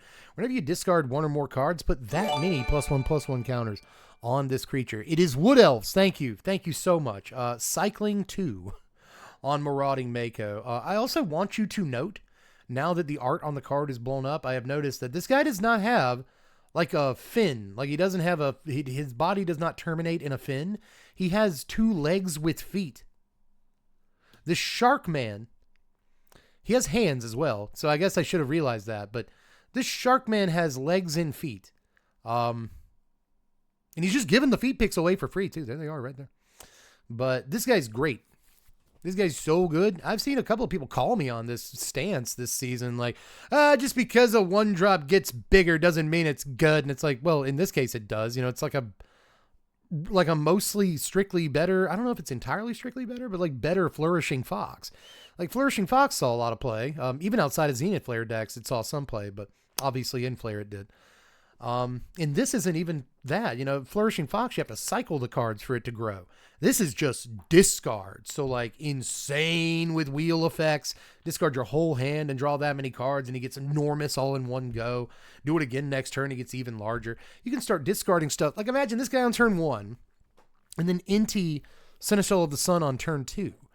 And from that day on, you know, like you're set up to discard cards every single turn. This guy can get double large and draw extra cards off Inti. And it's just like, just that setup seems really, really good to me. And then on turn 3, you can play like Brass's Tunnel Crawler and discard your whole freaking hand. You know, it's like this guy becomes like a 6/6. Like, I think that it's a very good Magic card. I think this is a balls Magic card. And I mean that in the best possible way. BAWLS, by the way, the energy drink that tastes kind of like a creamy Sprite, that's what it is. Not BAWLS that stink, but balls, the energy drink, that's what this is. This is a good Magic card, man. Is this like legacy playable? You know, like if you play this in Modern on turn 1 and then turn 2 you Faithless Looting, which you can do because they unbanned the card in Modern. Cool, just an incidental 3/3, and I still have a mana left to spend. I could Faithless Looting again and attack for 5. Like, God, it just seems wild, man. God. 8. 8, dude. 8. All day. Yes. I don't care what you're saying right now. 8. March of the World Ooze is a commander card. This is 6 mana, 3 and 3 green for an enchantment. Creatures you control have base power and toughness 6/6 and are oozes in addition to their other types. Whenever an opponent casts a spell, ever, of any kind, if it's not their turn, you create a 3/3 green elephant creature token. So it's not ever. But if it's not their turn, you get a 3/3. And it turns out people will do that. Spells that have literally nothing to do with you whatsoever will grant you 3/3s here. So fun commander card that I think you can do a lot with. Not just actually, if somebody casts a spell, you get a 6/6. The card is worded funny. But yeah, anytime they cast a spell, you actually get a 6/6. If you read the entire card and contextualize it, you'll realize that. Don't be like me. But still, I think this is too cute for its britches. You know what I mean? It's too cute for its boot. So I'm gonna give it like a 3.9, and I'm totally serious. I think this is more or less not playable in Standard. But in Commander, give it some... Yeah, in Elves. Maybe this is the thing you ramp into in Elves. Am I being stupid? You don't Genesis Wave, you ramp into this. Is that what you do? Oh, maybe. Oi. I guess what I'll say is that we've had, Dollmaker's Shop in Standard since Duskmorn. And for 6 mana, that, you know, makes all your creatures base power and toughness XX, X being your largest guy. It costs the same as this, and it's not always, you know, going to make 6/6s, but I feel like they're comparable cards. That card sees no play. 0 play. Maybe not the best comparison in the world, but I guess my point is that 6 mana is so much. It's like so much. So I'm not convinced. But Market Back Walker is up next. Did I rate this card? Yeah, I gave it a 3.8 or something. It really should be a 4. I'm going to give this card a 4. We'll give Commander some love. Market Backwalker is up next. I might ask the audience on this one. I'm interested in what you guys think. Double X for an artifact creature. It's a construct, and it enters with X +1/+1 counters on it. For 4 mana, you can put another +1/+1 counter on it, and when it dies, draw a card for each +1/+1 counter. So Hanger Backwalker, but instead of like splitting into a bunch of little guys, you get a bunch of cards. And I guess it's comparable to Walking Ballista, but it doesn't deal a bunch of damage to their face or anything. It just, it just draws you a number of cards. It's a 2 mana 1/1 that draws 1 when it dies. It's a 4 mana 2/2 that draws 2 when it dies. It's a 6 mana 3/3 that draws 3 when it dies. 8 mana 4/4 that draws 4, and I think that's probably about where it stops.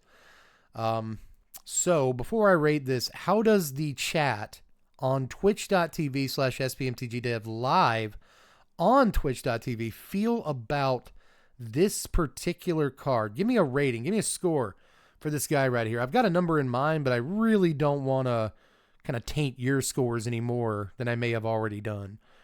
Obviously, I think this card is okay, but I want more community sort of weighing in on this one. All right, so we got a 5.5, 5.9. It does have to die.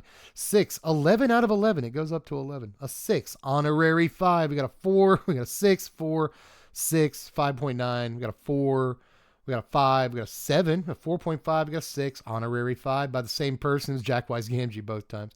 3 from Catman Siege, 6.2. 5 from First Name Andy.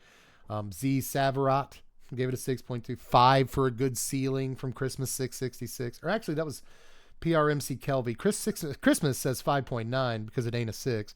Chard Farley says 5.2. This was insane 10 years ago? Maybe. When I started the channel, this probably would have been better. So scores ranging somewhere between 4 and in outlier 7, but really between 4 and 6. Which is the problem with a card like this, right? Is it just below average? Is it just above average? I'll say it's just above average and award the card a 5.3. Somewhere in there. I think that obviously if you have Ozolith or other ways to put +1/+1 counters on it, Innkeeper's Talent is a pretty easy way, right? Then you could devise some plans for the card. But, I play it turn 2. I end up putting 4 +1/+1 counters on it. I don't cash it in, and my opponent casts Sunfall, and I feel like an idiot. My opponent casts Lay Down Arms, and I feel stupid. So, I don't know. I think that there's definitely Torch the Tower could kill a relatively large, 4-mana version of this for a single mana, which I don't love, and you don't get the cards. So, in the context of Standard, I have issues with it, but again, we've seen cards like this just go off in the past. So, I won't completely discredit it. Marshall's Pathcruiser is up next. 3 mana for a 6/5 vehicle. The cruise for 5. When it enters, search your library for a basic land, reveal it, put it in your hand, shuffle up, and it exhausts for Wooburg and becomes an artifact creature forever and gets 2 +1/+1 counters. So you have a little 8/7 vanilla guy, I guess. So that's something. This cruise for a lot, but if you have enough mana, you don't have to worry about ever crewing it again. And it's a 3-mana guy that just gives you a basic land. Doesn't put it into play in this case, but puts it into your hand, which is Civic Wayfinder. Is Civic Wayfinder still good? Probably not.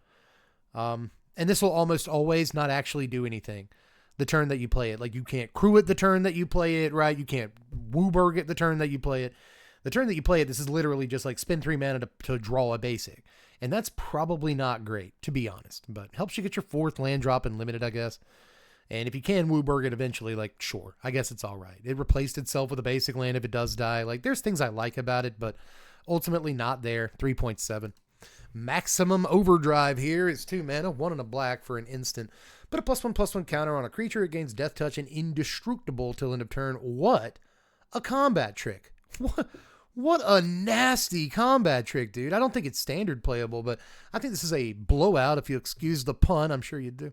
In limited, where your 1/1 pilot token can block their biggest vehicle in the format and not die and kill the vehicle. And that's crazy. And get a counter, do a random counter. This is basically a snakeskin veil that kind of also gives Death Touch.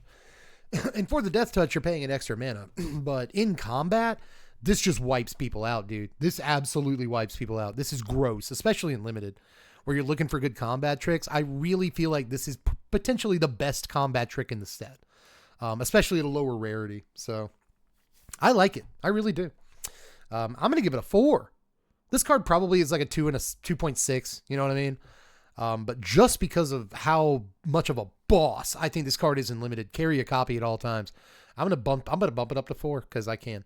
Mendicant Core Guidelight is up next. This is a white and a blue for a star 3 legendary artifact robot. Its power is equal to the number of arts you control. You can also start your engines when it comes into play, and at max speed you get this nifty ability. Whenever you cast an artifact, you may pay 1. If you do, copy it. Trap. I'm pretty sure it dies to nowhere to run. It dies to lightning strike effects. It dies to almost anything in standard. Besides go for the throat, honestly. But, you know, most black removal like Anoint with Affliction kills it. Virtue of Persistence kills it. It's completely vanilla. Even if it's like a 7 power guy, it is 100% vanilla. And start your engines, you know, max speed is pretty tough to get to in your blue-white artifacts deck. Now you're flying over with Spyglass Sirens. You're flying over with Case of the Filch Falcon. You're getting in with Zoetic Glyph some of the time. Don't get me wrong. You're dealing damage to your opponent. I just don't think you're doing it fast enough to where this is a super relevant ability in the late game, because I feel like if Zoetic Glyph has gone to the late game, something's gone wrong. So, yeah, this can be a 6-power dude pretty easily for 2 mana, but I actually don't think it's better than some of the stuff you could be playing. Compare this to Burrow Guard Mentor. Can you do that for me? Which is the better card? This or Burrow Guard Mentor? This or Regal Bunnycorn, which is easier to cast, and its power and toughness is equal to the number of anything you control that's not a land. How much play does Regal Bunnycorn see? Exactly. And that card's gross. That card's really good and sees basically no play. I've seen people go off about this card. I do think the max speed ability is very tempting, but ultimately, you know, the best cards in that deck in blue-white artifacts, the best cards aren't artifacts, dog. The best card's Zoetic Glyph, you know, and that's not an artifact. So I'm not into it the way some other folks are into it. I'm going to give this a... God, I've really fallen on this card because I liked it when it first came out, but sadly, I'm going to give it a 4.7, which is higher than you may have expected me to rate it just now. But I think that Commander is carrying this a little bit. You know, your Esper Artifacts decks, your blue-white Artifacts deck in that format do want this card. But in Standard, I think it's one of those cards you play a 1 of in your Artifact deck, and then it eventually gets cut. So I want it to be good. Got my doubts. Midnight Mangler is up next. 2 mana, 1 and a blue for a 3/3 vehicle with crew 2 during turns other than yours. This vehicle is an artifact creature. A little bit better than the typical 2 mana 3/3, you know, blue guy. Usually you have to jump through wide or really narrow hoops to get that to get your 2 mana 3/3 online. This much easier. It just blocks. It just always blocks. And that's like kind of fine, but I can't give it more than like a 2.3. It is not good. Mimeoplasm Revered One is black, green, blue, and X for a 0/0 legendary ooze. When it enters, exile up to X creature cards from your yard. Mimeoplasm gets 3+1/+1 counters for each of the creatures you did that with. 2 mana to have Mimeoplasm become a copy of target creature card exiled with it. I have been hit. People keep saying that I'm mispronouncing this. It should be Mimeoplasm. It's Mimeoplasm. It's Mimeoplasm. Anyway, this actually I think is better in Standard than it looks. I think for 5 mana you get a 6/6 that can become a copy of anything. Whatever it could. In fact, it could be a boat. By the way, it's illustrated by Ron Spencer. Oh, Ron Spencer, by the way. Note to Country Roads. We looked at that way back. That was illustrated by Mark Poole. So like they're calling back a lot of their old artists to do art again. I like that much, but not going to really affect the score. I'm going to move on here soon. I don't want to stay too long on this card because I've already done that with too many cards. I will give this a 6.4. I think that this is decent in Standard. Enough to get that score. I really do. But obviously it's a really fun Commander build around, which helps it slightly, but not that much. I really think this is, at some point in its lifespan, going to be playable in Standard, and that could be day one. Imagine, you know, this in your Muldrotha deck, right, where you can just play it out of your graveyard again, or it can copy Muldrotha if you exile the Muldrotha. That seems like a good creature to copy. I don't know, there's things. Mind Spring Merfolk. Okay, all right. This is a single blue mana for a 1/1 Merfolk wizard with exhaust. X 2 blue tap, draw X cards. Put a +1/+1 counter on each Merfolk you control. Ask the audience. Audience, Twitch chat, how do you feel about it? I want to know. Will you ever play this guy? I want to know. All right, everybody, we got some ratings pouring in already. We got some ratings pouring in. Let's see what we got here. We got 5.1, 5.5, 4.5. First time chat from Old Timer. He says 5. 3 from Chili Crew. Foretell Foe 4.20. Nice meme. Texas Twister 5.6. Jackwise Honorary 5.6. Drianaes 6.9. Okay. Nova Fanatic a fishy 5. Christmas Hearted. First name Andy 4.7. A 7 in limiter from Old Timer. Limited from Old Timer. 4.5 from Neon 1985.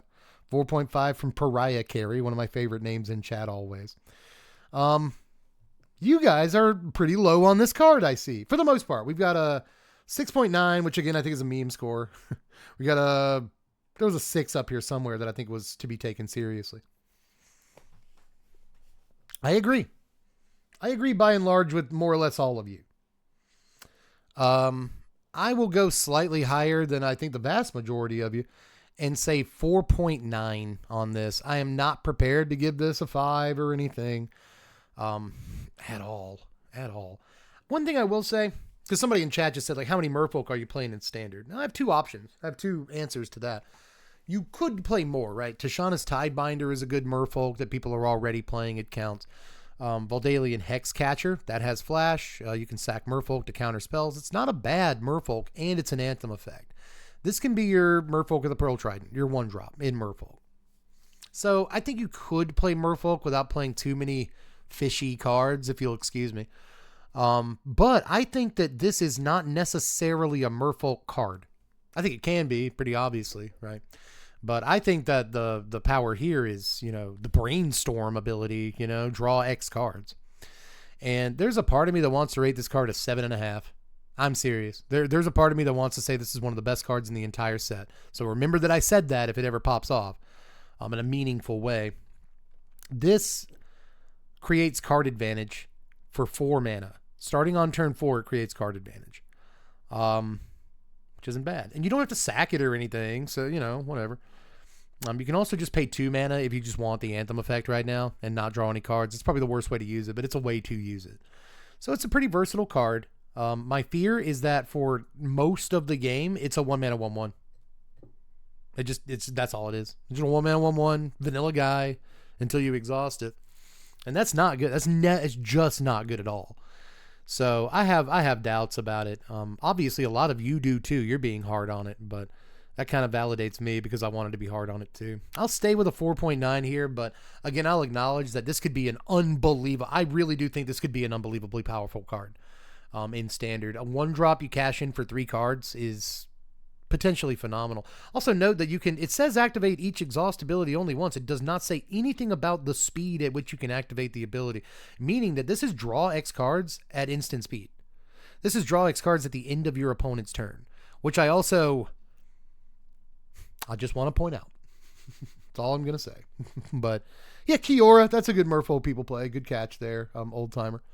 So yeah, I don't think that we're at a loss for Merfolk or anything, but I just worry about this in blue-black or some other, blue X mid-range deck where this effectively reads draw 4 cards on a later turn, I like that. But we'll move on to Molt Tender here. A green mana for a 1/1 Insect Druid. Tap to mill a card. Tap, exile a card from your yard to add a mana of any color. Ask the audience. 2 in a row? 2 in a row? Who would have ever thought there'd be 2 Ask the Audiences in a row? But that's what I'm doing, okay? You understand? That's what I'm into. Give me a rating on this card, everybody, because I want to know how the community feels about this. I have my thoughts on this little man, but I want to know what your thoughts are first. Okay, we got a 3.5, 8.5. A 5. You called it Death Mite Shaman. Get it? MITE Mite because he's an insect. That's really funny. You should have my job. I'm serious. Optimator gives it a 5. Now it's a 3 for me. 6.5, a 4, 7.5. We got a 4. We got a 4. We got a 4. We got a 6.5. We got a 4. We got a 3.2. We got a 6.0. We got a flat 6. Both of those in a row. We got a 4. We got a 5. We got an 8.5. We got a 2 out of 3 Deathrite Shamans from Otto Von Evil and a 5.75. We got a 6.9. Memes. We got a 7. Goes with the black and white god. It certainly does. It certainly does. It certainly does. Say that much. 5.5. For one of those videos where I make custom cards and talk about these are the cards I want in the next set. I don't do them as much anymore, but when I used to do them, I designed a card very close to this, so I'm really happy to actually have it now, to be honest. This is, as some chatters have pointed out, perfect for Insidious Roots, which is, as you've said just now, Toki Squirrel, very mana hungry, insanely mana hungry deck that wants to spend a lot of mana on every turn. And note, this works really well with Tyvar in the Roots decks because you can, exile a card, get a Roots trigger, use Tyvar to untap it, exile another card, get a Roots trigger, and you just also produce 2 mana with 1 card, which is wild. And all of that, it's the cheapest possible permanent to get on the table, 1 mana, which Roots also wants. So I think that it is very good in Roots. Will it makes Roots viable? I think it'll definitely push Roots, but I don't know if it makes Roots 100% like tournament viable on day 1, but does go a long way there. I just think it's a good card in general, though. I just think it's a fine card in general, even outside of Roots decks. I really do. This is probably better than Lawn War Elves in a Reanimator deck. Isn't it? What's the difference? This makes mana of any color. Larry doesn't do that. This taps to mill a card. Do you want that in Reanimator? Larry doesn't do that. So, okay. You know what I mean? Like, I just think tapping to mill a card is pretty good too. So, it's not Birds of Paradise, but it is kind of fine, dude. I will give this a, it's not Deathrite Shaman either, but again, it's fine. I'm going to side with the people kind of rating it slightly higher and give this card a 6.3. You do have to enable it somewhat, but that's not hard. And it enables itself. You know what I mean? So I do like it. I freaking do like it. But anyway, move on to Momentum Breaker. 2 mana, 1 and a black for an enchantment with Start Your Engines. When this enchantment enters, each opponent sacrifices a creature or vehicle of their choice. Each opponent who cannot discards a card. You can pay 2 and sacrifice the enchantment to gain life equal to your speed. Is this playable in Pixie? I think it is. The problem is we just saw that 1 mana artifact where a creature gets -2/-2 when it enters play. And I think that is, if Pixie has to add slots to its deck, take away cards and add new cards, I think they're more interested in that card than they are, an upgraded Tithing Blade. And this is an upgraded Tithing Blade, right? But you don't really care about Edict effects as much because you have nowhere to run. So you're not trying to get around Hexproof or anything like that. Right, so it makes Tithing Blade like a one-of index where it even goes in like Esper and Orzhov Pixie. However, this is way upgraded Tithing Blade. It makes them discard a card if they don't have a creature to sack, so it always does something. And then gaining life equal to your speed. Well, you are gaining some speed in Pixie because Pixie flies over. Hopeless Nightmare is dealing damage to them or making them lose life, so that's going to trigger your speed. Fear of Isolation, that's flying over and getting damage too. So I don't think it's actually that hard to gain 3 to 4 life off of this, at which point it's like a clue. It's like a food token or a little bit better. That is also an Edict effect. That could also be a discard spell. So I think that it's actually pretty powerful, but again, with the inclusion of that, new 1 mana artifact in black, I think that they're competing for the same slot, and I'm not sure that it quite makes it. But it is definitely way upgraded from Tithing Blade, and that deck already plays Tithing Blade. So I'll give the card a 5. It's an Edict effect. I like Edict effects in general, Monument to Endurance. This is 3 mana for an artifact. Whenever you discard a card, choose one that has not been chosen this turn. Either draw a card, create a treasure token, or each opponent loses 3 life. Pretty good with Liliana of the Veil, you know what I mean? Or any wheel effects. Again, this set likes wheel effects, which I think is hilarious design-wise. I see the pun they're trying to do. That's nerdy and amazing, and I love it very much. The racing set likes wheels. But against discard, this is obviously pretty decent too. It nerfs them a lot. But in that case, it would just be like a sideboard card. I really think you need to be juicing the effects of this card for it to be any good whatsoever. And even if it's decent, could probably be better, but with like tormenting voice effects that, you discard a card, you draw 2 or something. This becomes phenomenal because it draws 3 or makes ramp for you. It's wild. Just the clock of a bolt every turn can be good, especially if you can turn it into a bolt every, literally every turn, 6 damage a turn cycle. This gets, like a Turgrid's Lantern in terms of like how intimidating it is to play against. So I don't know, man. I kind of like it, but at the end of the day, I think that it probably doesn't end up seeing that much play. But it all depends on how good our discard effects are. Either way, you're probably skipping a turn to get this card on the board, and I don't love that one way or the other. So a bit slow, but obviously I want to play it. But I can't really give it more than like a 4.2 because I think it's going to be a bit slow some of the time. I really do. But Muraganda Raceway is up next. This is a land. Comes into play untapped. Taps for a colorless. It has start your engines, and at max speed it taps for 2 colorless. I will still say that I think it's Amonkhet Raceway, the one that taps to give haste at max speed. I will still say that's the best speed land in this set. I just feel like there's a point where ramp and dealing damage to your opponent are a bit at odds. It's a mishmash of two things that don't come together very well most of the time. So I just don't know how reliably you can get to max speed.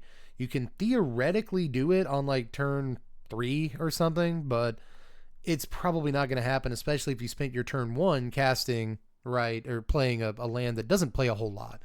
But I'll just throw this out here. If you wanted to, you can Muraganda Raceway turn 1, play Ginger Brood off that Muraganda Raceway, get in for 1, and now you're at 2 speed on turn 1. So,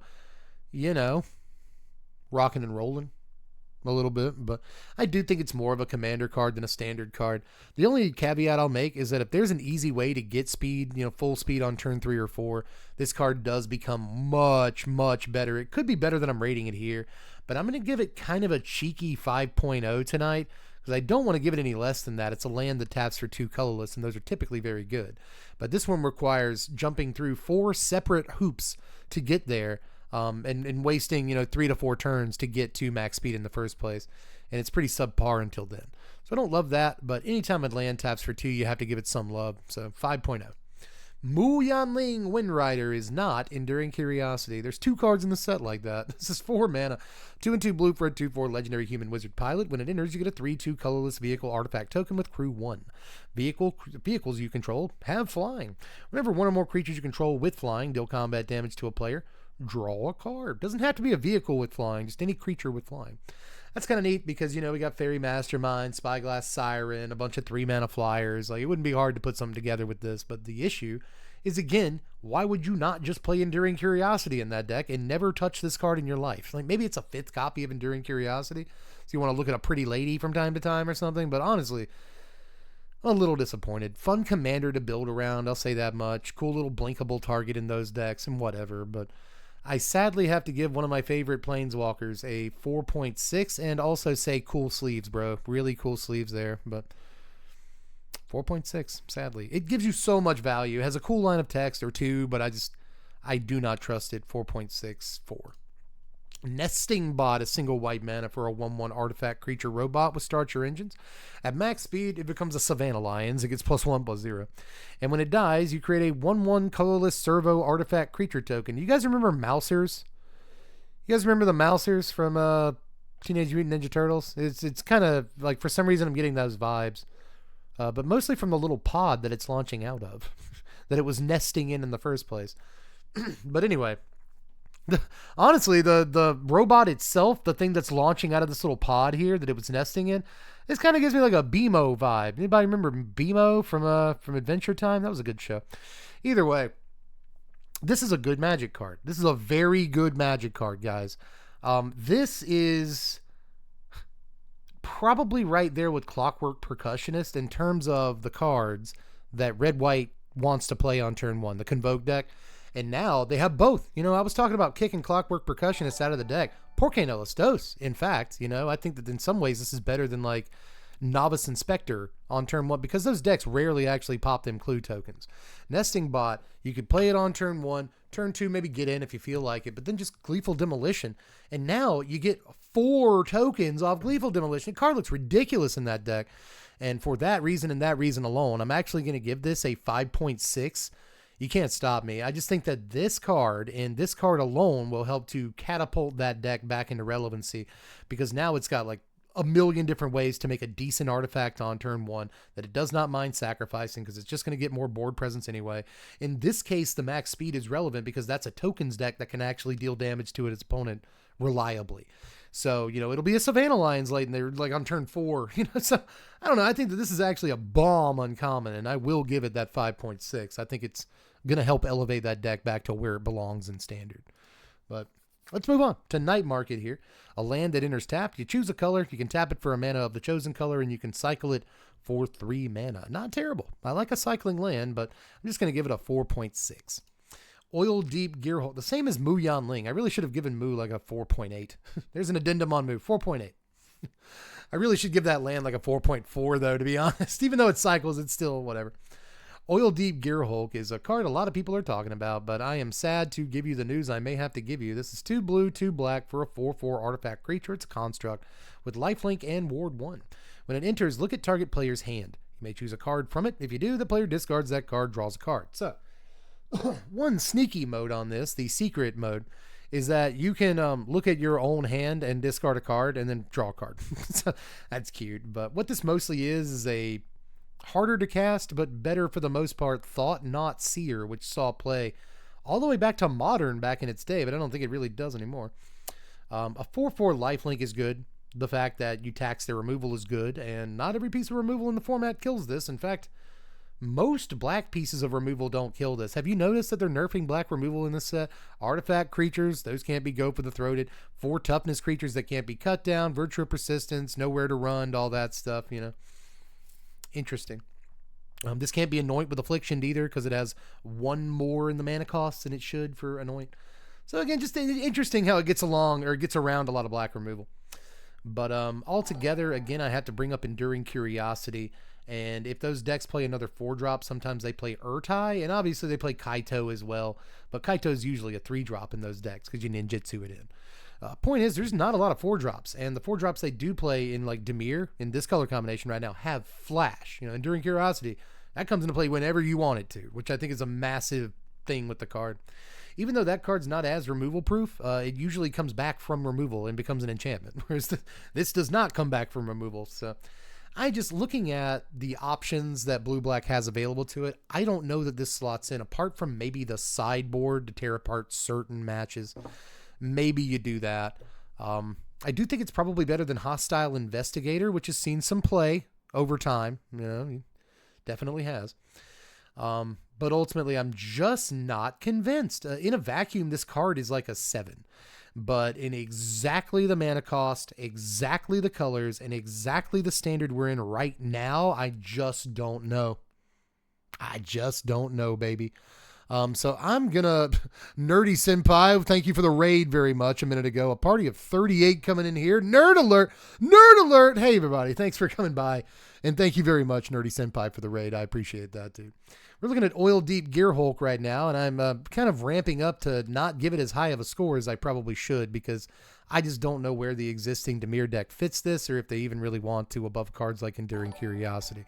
There I got back to where I was, and that is all to say that this card is like a 6.4. Still like a pretty decent score, all things considered, but it's going to have to fight for its slot in Dimir and Standard.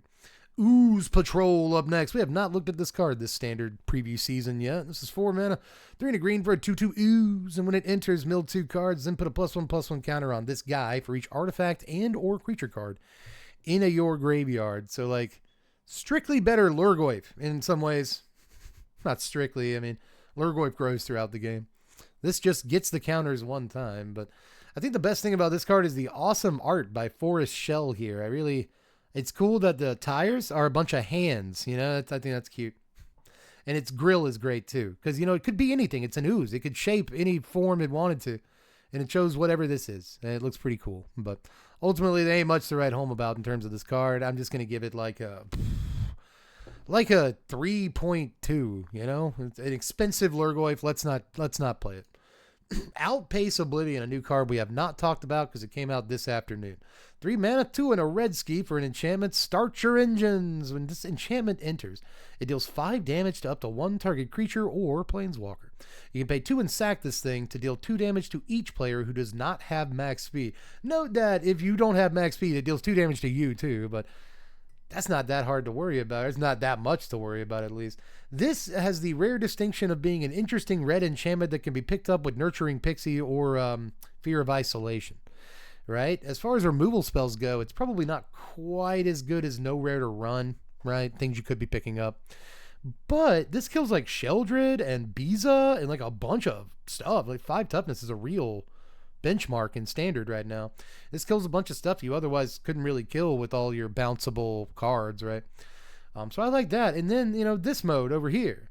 I've already talked about how Pixie can get, max speed relatively easily with the evasive creatures, with the Hopeless Nightmare, right?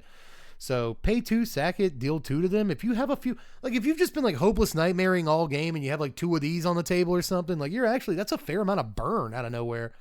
So that's cool. Also note one more thing. I haven't seen anybody point this out about this today. If you do not have max speed, sure, it does 2 damage to you, but you know what else happens? You gain a speed. It dealt damage to your opponent on your turn. So if you're at 3 speed, it gets you to 4. That's kind of neat.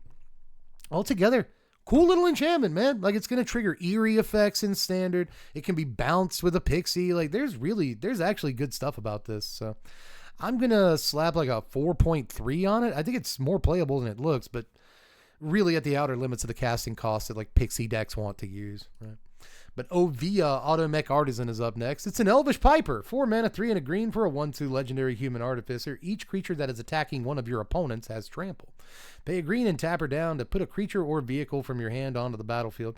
If you put an artifact onto the battlefield this way, it gets 2 +1/+1 counters. Let's go, Darksteel Colossus. 13 Darksteel was, and it has trample. And the Darksteel has trample now if it didn't before, you know what I mean? So, Cutesky Lawootski, that's not bad, but it's still like an Elvish Piper, and those aren't actually good. I'm sorry, Elvish Pipers aren't amazing in the context of standard. I think in Commander, this is nasty, boy. Like any Elvish Piper ability is pretty decent. Commander, we just saw Howlpack Piper in the Innistrad sets that rotated out recently, and it's like a strictly better Elvish Piper. Saw no play in standard, but very good in Commander because of the can't be countered clause. This I think will probably receive a similar fate, decent in Commander, but I want to play it in standard. I want to give it a shot. I think that first ability is really neat because you're just throwing giant guys onto the table, you know what I mean? So, fun card, but we'll see if it extends beyond the realm of fun. I'll just give this a 4.3. It makes me really sad that I have to give an upgraded Elvish Piper a 4.3, but we live in 2025 now, so I'm sorry. Pace Setter Paragon's up next. 3 mana, 2 and a red for a 2/3 human pilot with exhaust, 2 and a red. Put a +1/+1 counter on this guy, and it gains double strike until end of turn, so it's not as good as you really want it to be.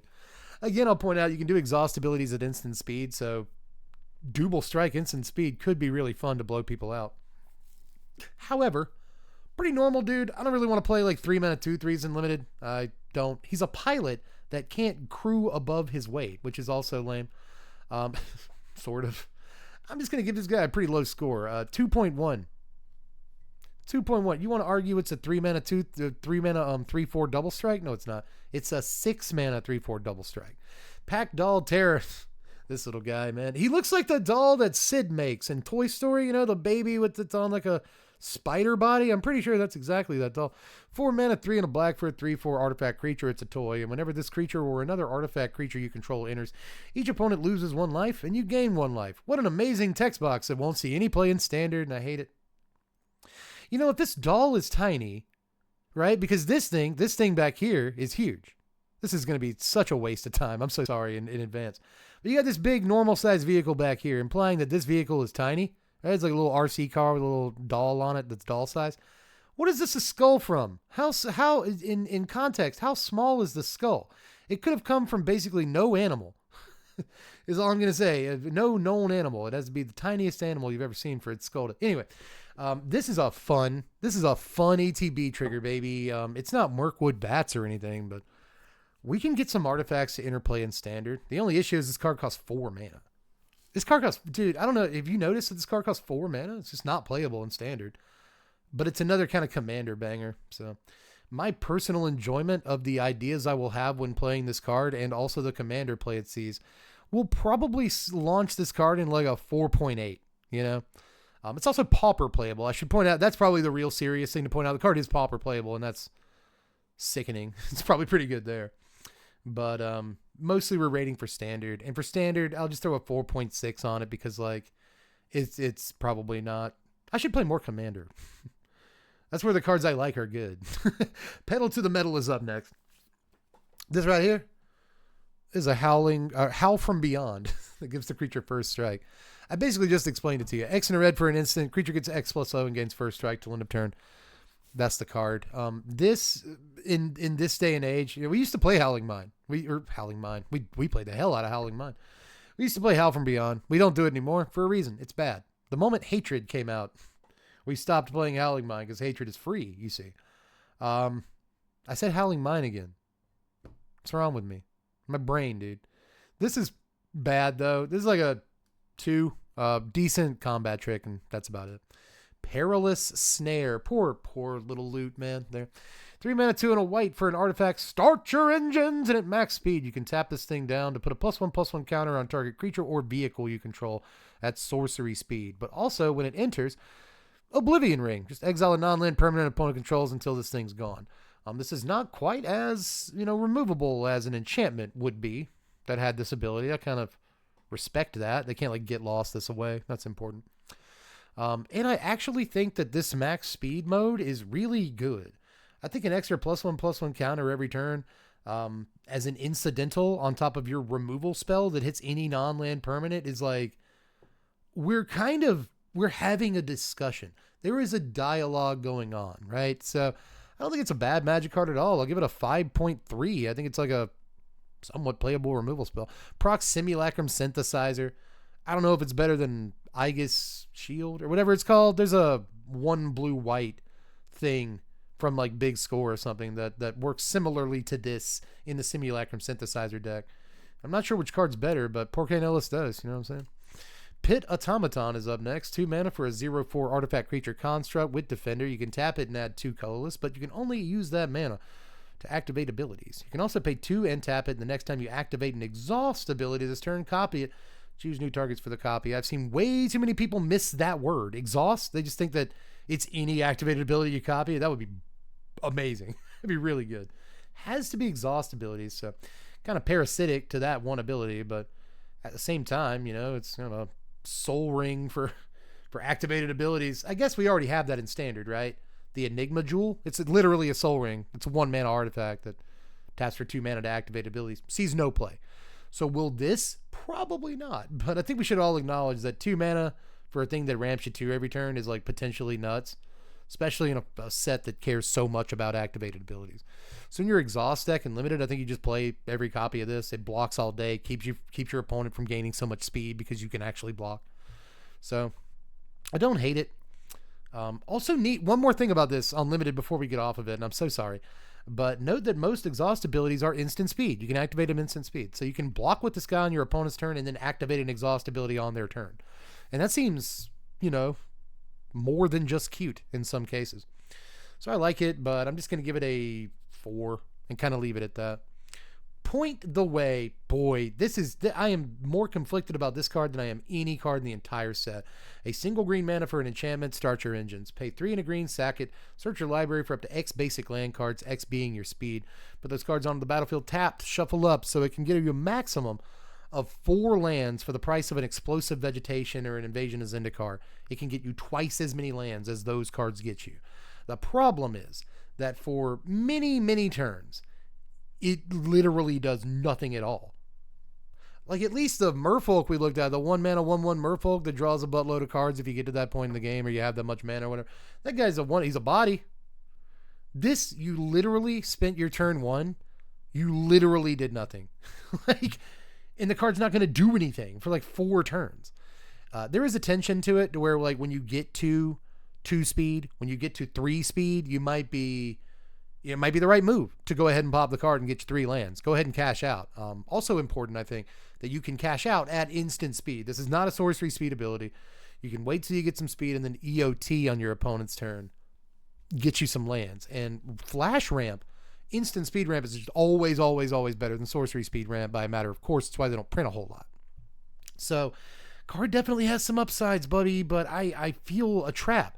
I feel as though I am smelling delicious cheese, and I'm going to reach out for that piece of cheese like, oh, I'm eating cheese for dinner tonight, baby. And then a large iron bar is going to slap down on my hand and break it. And I should have learned. I should have learned from the last time I tried to get a piece of cheese. It was called Chamber Sentry. And that it broke my wrist for 6 months. Chamber Sentry, baby. And I will not learn. So I want to give this card a good score, even though I am deathly afraid that it literally, you're just throwing your first turn away. I really think it might be that. So it does proc Enchantress and Eerie effects. I'll say you're correct about that. It puts a permanent into play. That could matter for other reasons. But for the most part, unless you are juicing value somehow, some other way out of this just having presence on the table, it's probably not that good. How does a ramp deck increase speed?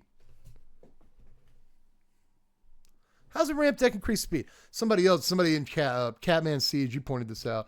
Best case is 4 lands for 5 mana, and that reminded me that late in the game, if you're at max speed, this is 5 mana for 4 lands immediately, which is also off the top of your library. That's pretty good, you know? That's not bad. It can even up 5 mana for 3 lands off the top of your library. Could be something you don't mind doing, you know? So I really want this card to be good, dude. Vine Lasher. Yeah, if you play like the black-green untapped, you know, check land on turn 1 into this, and then Vine Lasher turn 2, play a land, that's the way it's done. That's the way love goes, I would say. Let's try that. God, and that deck cares about lands too because it's the Aftermath Analyst land deck. That's good. And then like when you do sack this, you just deal 4 to them. Or if you've offspringed a Vine Lasher, you deal like 8 to them. Yeah, it's for that deck. Well, that just gave it a couple of points, but I'm still going to be like super cautious here and give this a 4.3. I think that it's somewhat commander playable, right? But in standard, I'm just going to go 4.3. I don't think it's going to hit as often as you want it to. Possession Engine is up next here. Kind of a card I like too much. This is 5 mana, 3 and 2 blue for a 5/5 artifact vehicle with crew 3. When this vehicle enters, gain control of target creature an opponent controls for as long as you control this vehicle. That creature can't attack or block for as long as you control this vehicle. When I first read that line of text, I was like, oh, well, then it sucks. It's a bad Magic card. Okay, so here's the deal, though. Most of the options you have for sealing in standard are less than a 5/5. Right? They're smaller than that. You know, a lot of the stuff I'm trying to steal in standard, it might be a 4/5 or something, or it might be a 6/6. You know, maybe I want to steal an Archfiend, but most of the time I don't because of that oil counter situation. But for the most part, you know, stuff that you're interested in stealing is less than 5/5. So you can use the thing you stole to crew the Possession Engine and swing for 5. So technically, you get control magic on their guy, or like I forget, Sower of Temptation. If you want to use that example, it's better. If you get like a Sower of Temptation, you know, on a guy, and you probably upgrade that guy. If you start looking at this as an upgrade in power toughness rather than I can't even use my guy. Like, yeah, you can. You can crew that. You can drive this car. Baby, you can drive my car. Say that when you steal your opponent's creature. They won't get the reference. You'd have to be old to get the reference. But in any case, man, yeah, I think this is better than I initially evaluated it. But I'm still not going to give it more than a 4.5. I do, though. I think it's kind of neat. Pothole Mole is coming on. This is a brand new card from today. We haven't looked at it this previous season yet. 3 mana, 2 and a green for a 2/3 mole. When it enters, mill 3 cards, and then you may return a land card from your yard to your hand. Mill 3 cards on ETB is okay. Land card back is okay. Matter of fact, the card looks insanely familiar because I'm pretty sure we already have at least one card in standard that's functional reprint of this, or this is a functional reprint of that. Anyway, this I'll just give like a 3.42. You know, putting the land in your hand isn't great, but I'll take the mill sometimes. Rather have the land in play.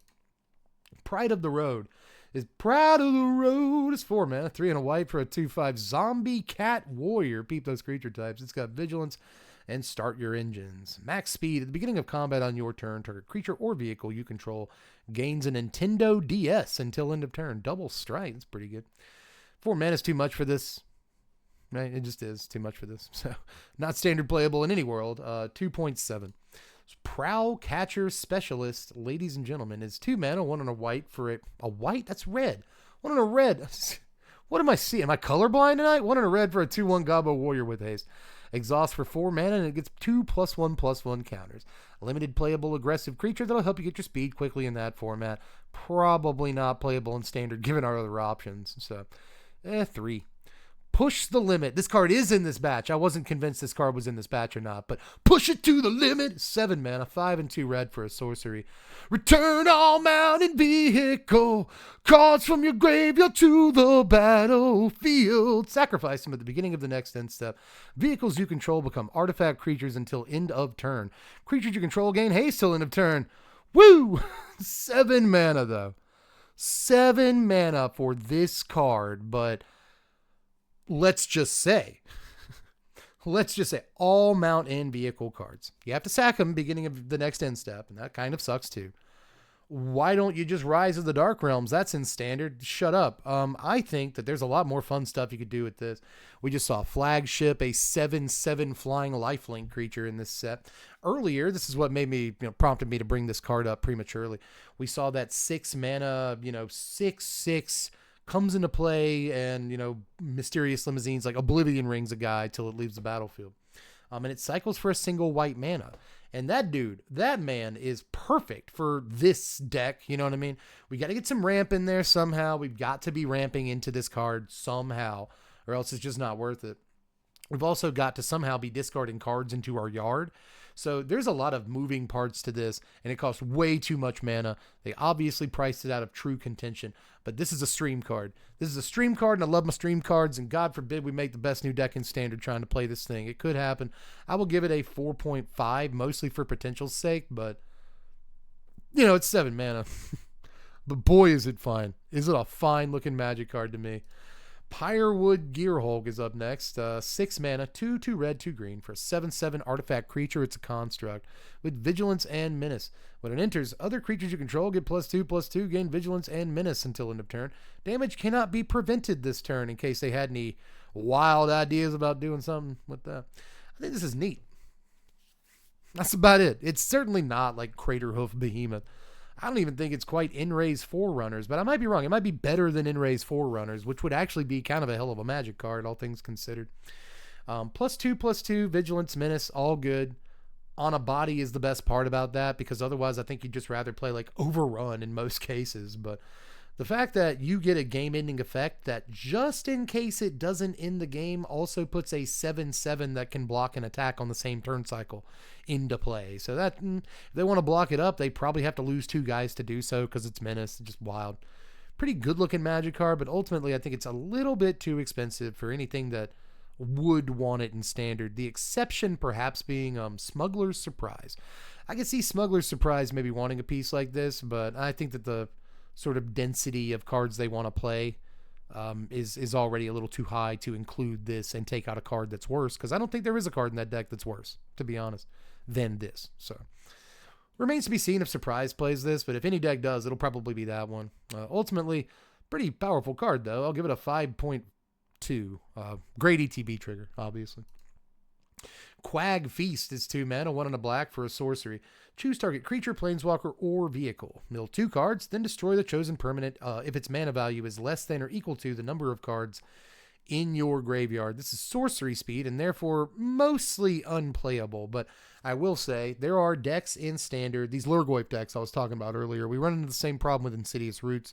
Anything that wants a ton of creatures, like literally 20 creatures in its graveyard at all times as quickly as possible, but they also need to play removal spells. And I think this is easily the best thing to do with that, because it mills you 2 cards.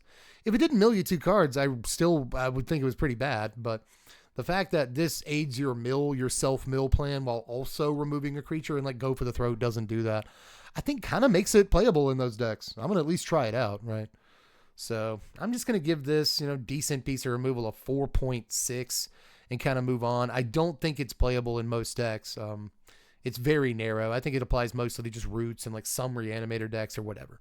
But even Reanimator decks, I think you'd just rather play Bitter Triumph, and not play this card. So it'll have to be good enough, and I'm not sure that it is, but it's not terrible. Sorcery speed bad, though. Racer's Scoreboard, the Stone Calendar for less mana, but more time. This is 4 mana for an artifact. Restart your engines. When it enters, draw 2, discard 1. Max speed. Spells you cast cost 1 less to cast, which is pretty good. But you got to get max speed first. In the meantime, you got to skip your turn 4 playing this card, so good luck getting max speed. Spells you cast cost 1 less to cast is interesting. I like the way that this chains with itself. Once you have max speed, the next one costs 3, the next one costs 2, the next, you know what I mean? So that's kind of fun. At least I think it works that way. I'm fairly certain these stack. They really should. But in any case, if this costs 2, it'd be cracked. That's called Helm of Awakening, and I think it reduces cost for everybody. Unless it's the other way around. Does Helm of Awakening increase spells?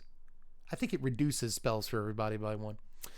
In any case, though, you could get up to shenanigans with this in like an all artifact deck.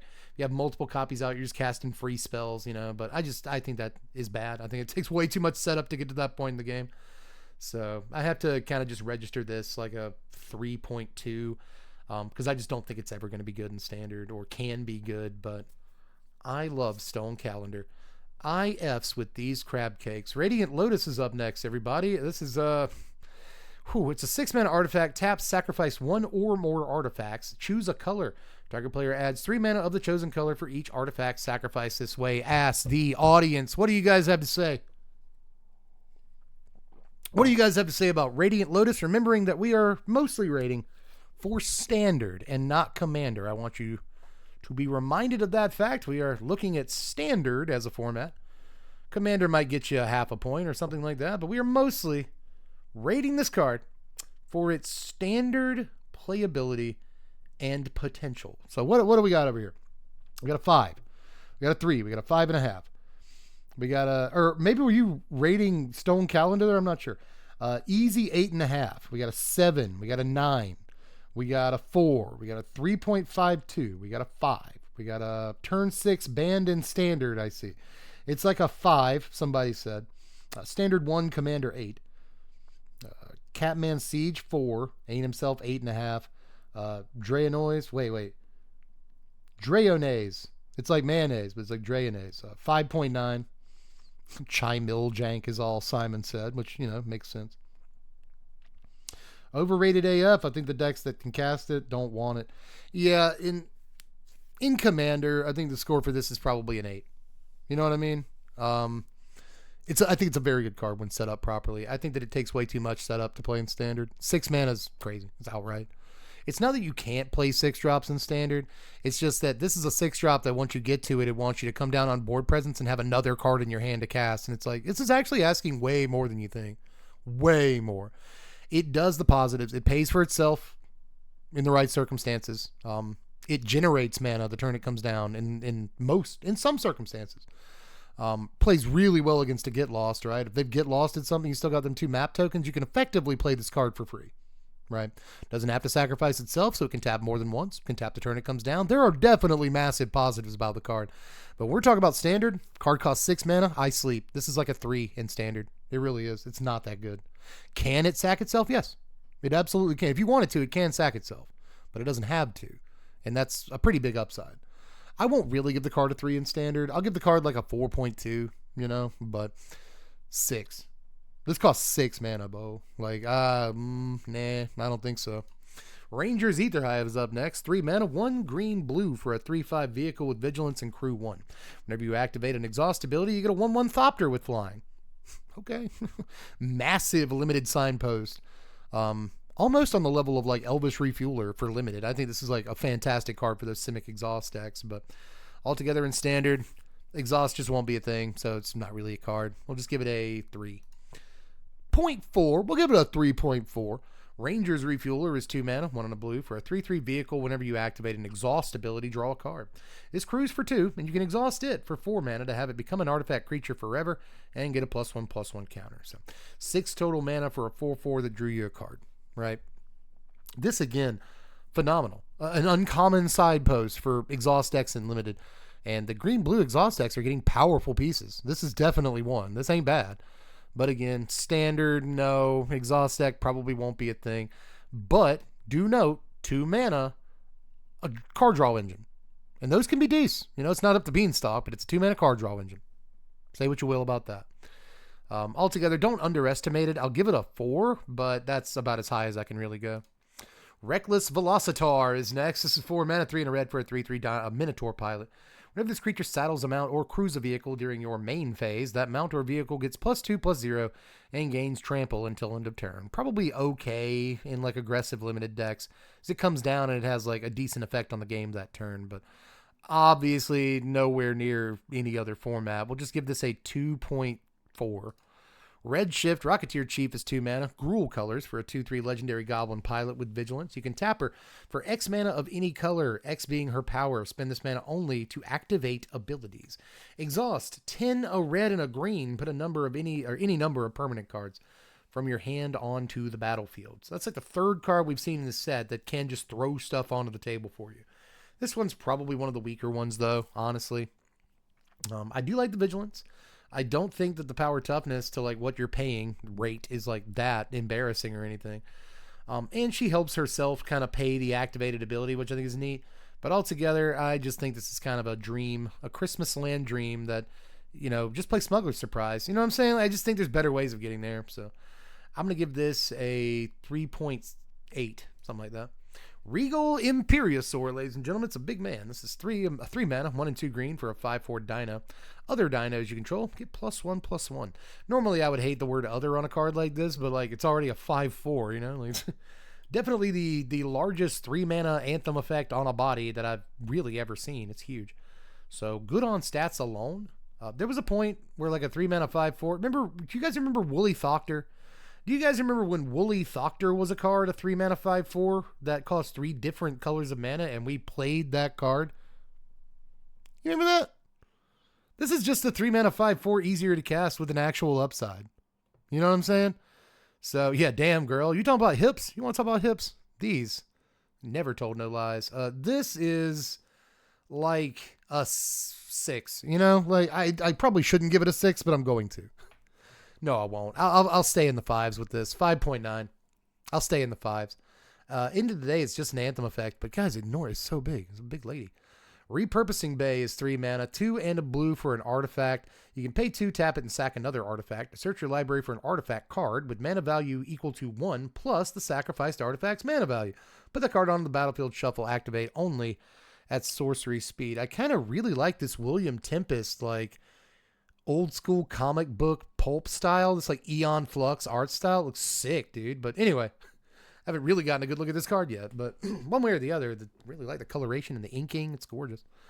But this probably not super great in standard unless there's something particularly broken you can do with it. It can sacrifice itself to go get a 4-drop. That's cute. It can kind of go in the Simulacrum Synthesizer deck. I think that's an interesting home for it. It triggers Synthesizer and goes and gets other important artifacts. Goes and gets another Synthesizer. If you sack a 2-drop, let's go. Sacrifice your clay-fired bricks to go get, you know, a Simulacrum Synthesizer. Seems okay. Not bad. But I honestly think it's pretty narrow in standard. Again, commander viability.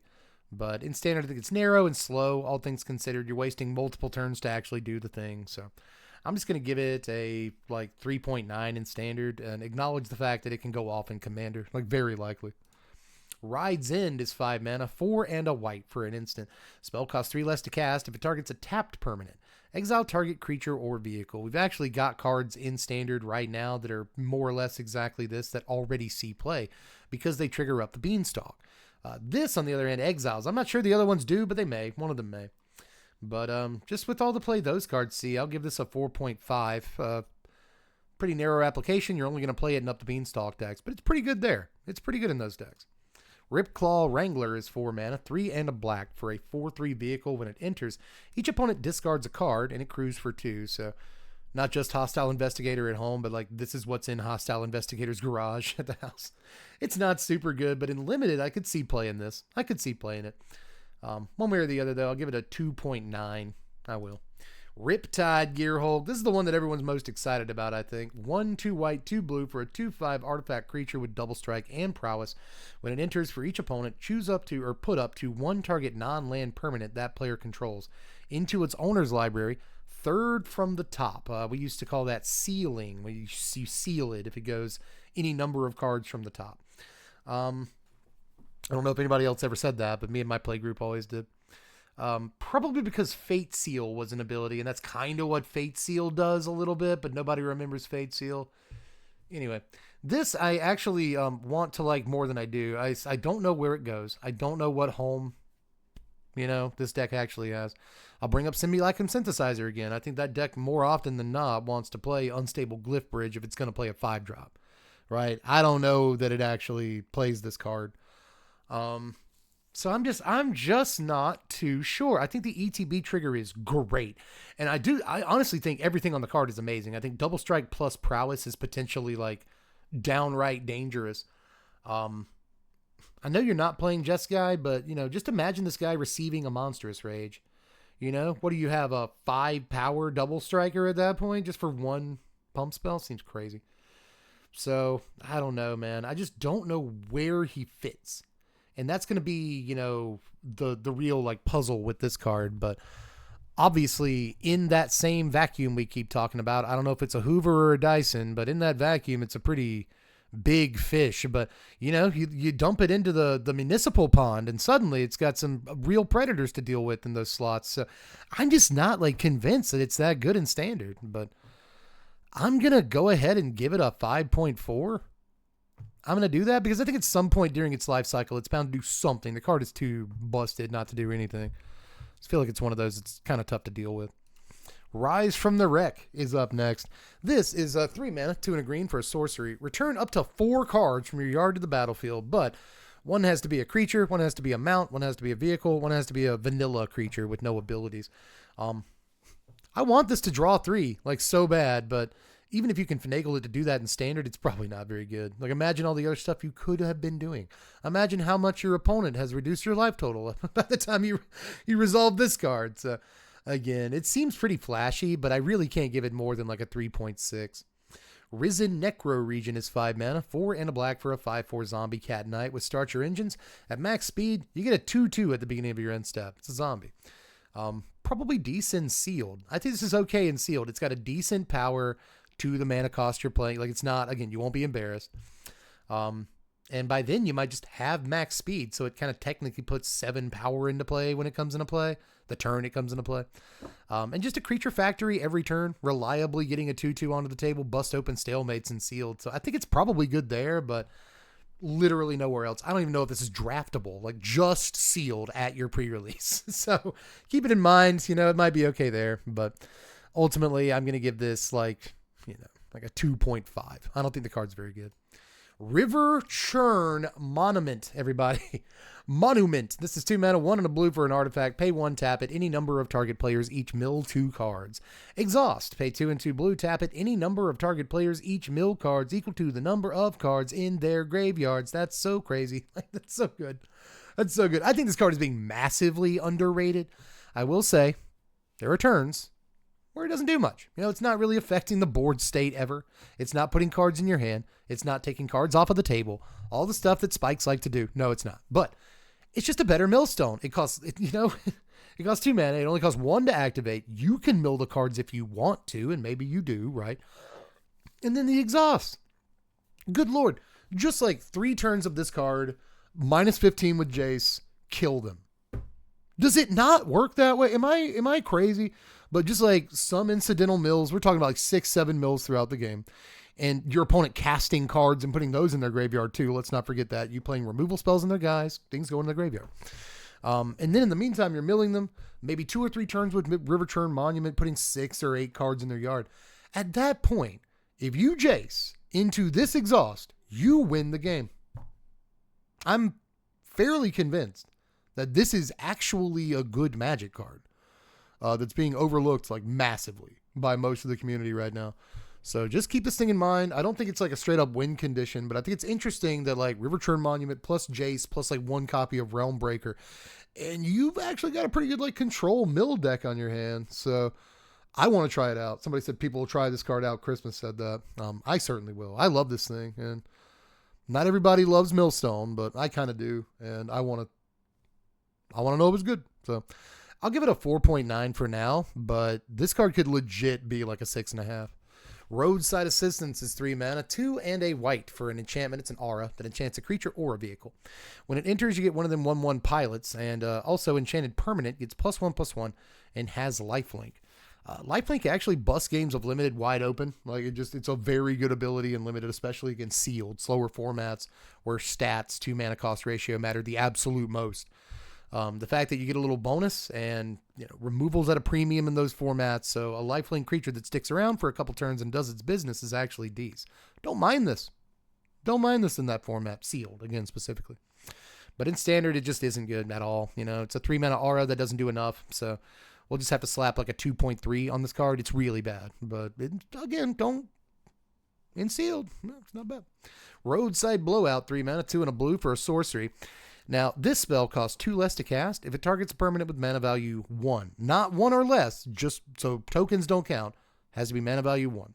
Return target creature or vehicle an opponent controls to its owner's hand and draw a card. So, kind of Vapor Snaggish in concept, like a potential 1 mana bounce effect like this. But draw a card. A 1 mana cantrip, potentially, that draws a card is very, very powerful and actually gives you an incentive to bounce a 1-drop, which you normally wouldn't otherwise want to do. In this format, though, I don't think most of the targets that would get these hands are things you want to target. Like Hopeless Nightmare costs 1 mana. Don't think you want to target it. You can't, by the way. You can't target enchantments with this. Just want to catch myself there. But like Storm Chaser's Talent, if you could target it, you wouldn't want to do that, right? So, as far as creatures go, you don't want to pay 3 mana for this. Ever, especially at sorcery speed. Even with the draw card, you do not want to do it, trust me. But if you pay 1 for it, what are you getting? Monastery Swiftsphere off your back for like 1 turn and just has haste next turn. I'm just not like super convinced, but the ceiling on the card is pretty high, but not high enough. I'll just give it a 3.4. Rocketeer Boost Buggy. The Boost Scootin' Buggy. This is 2 mana. That was awful. I'm so sorry. A red and a green for a 3/2 vehicle. Whenever it attacks, create a treasure token. It has exhaust 3, and this vehicle becomes an artifact creature forever. Put a +1/+1 counter on it. And it also crews for 1, which is really, really, really, really low. We just saw not long ago that 1 in a red, 2 mana, 2/2. Whenever it crews while saddled, create a treasure token. It crews for, I think, 2 in that case. This crews for less mana, has a higher natural power, can become an artifact creature forever, and, so you won't have to saddle or crew anymore like the other one.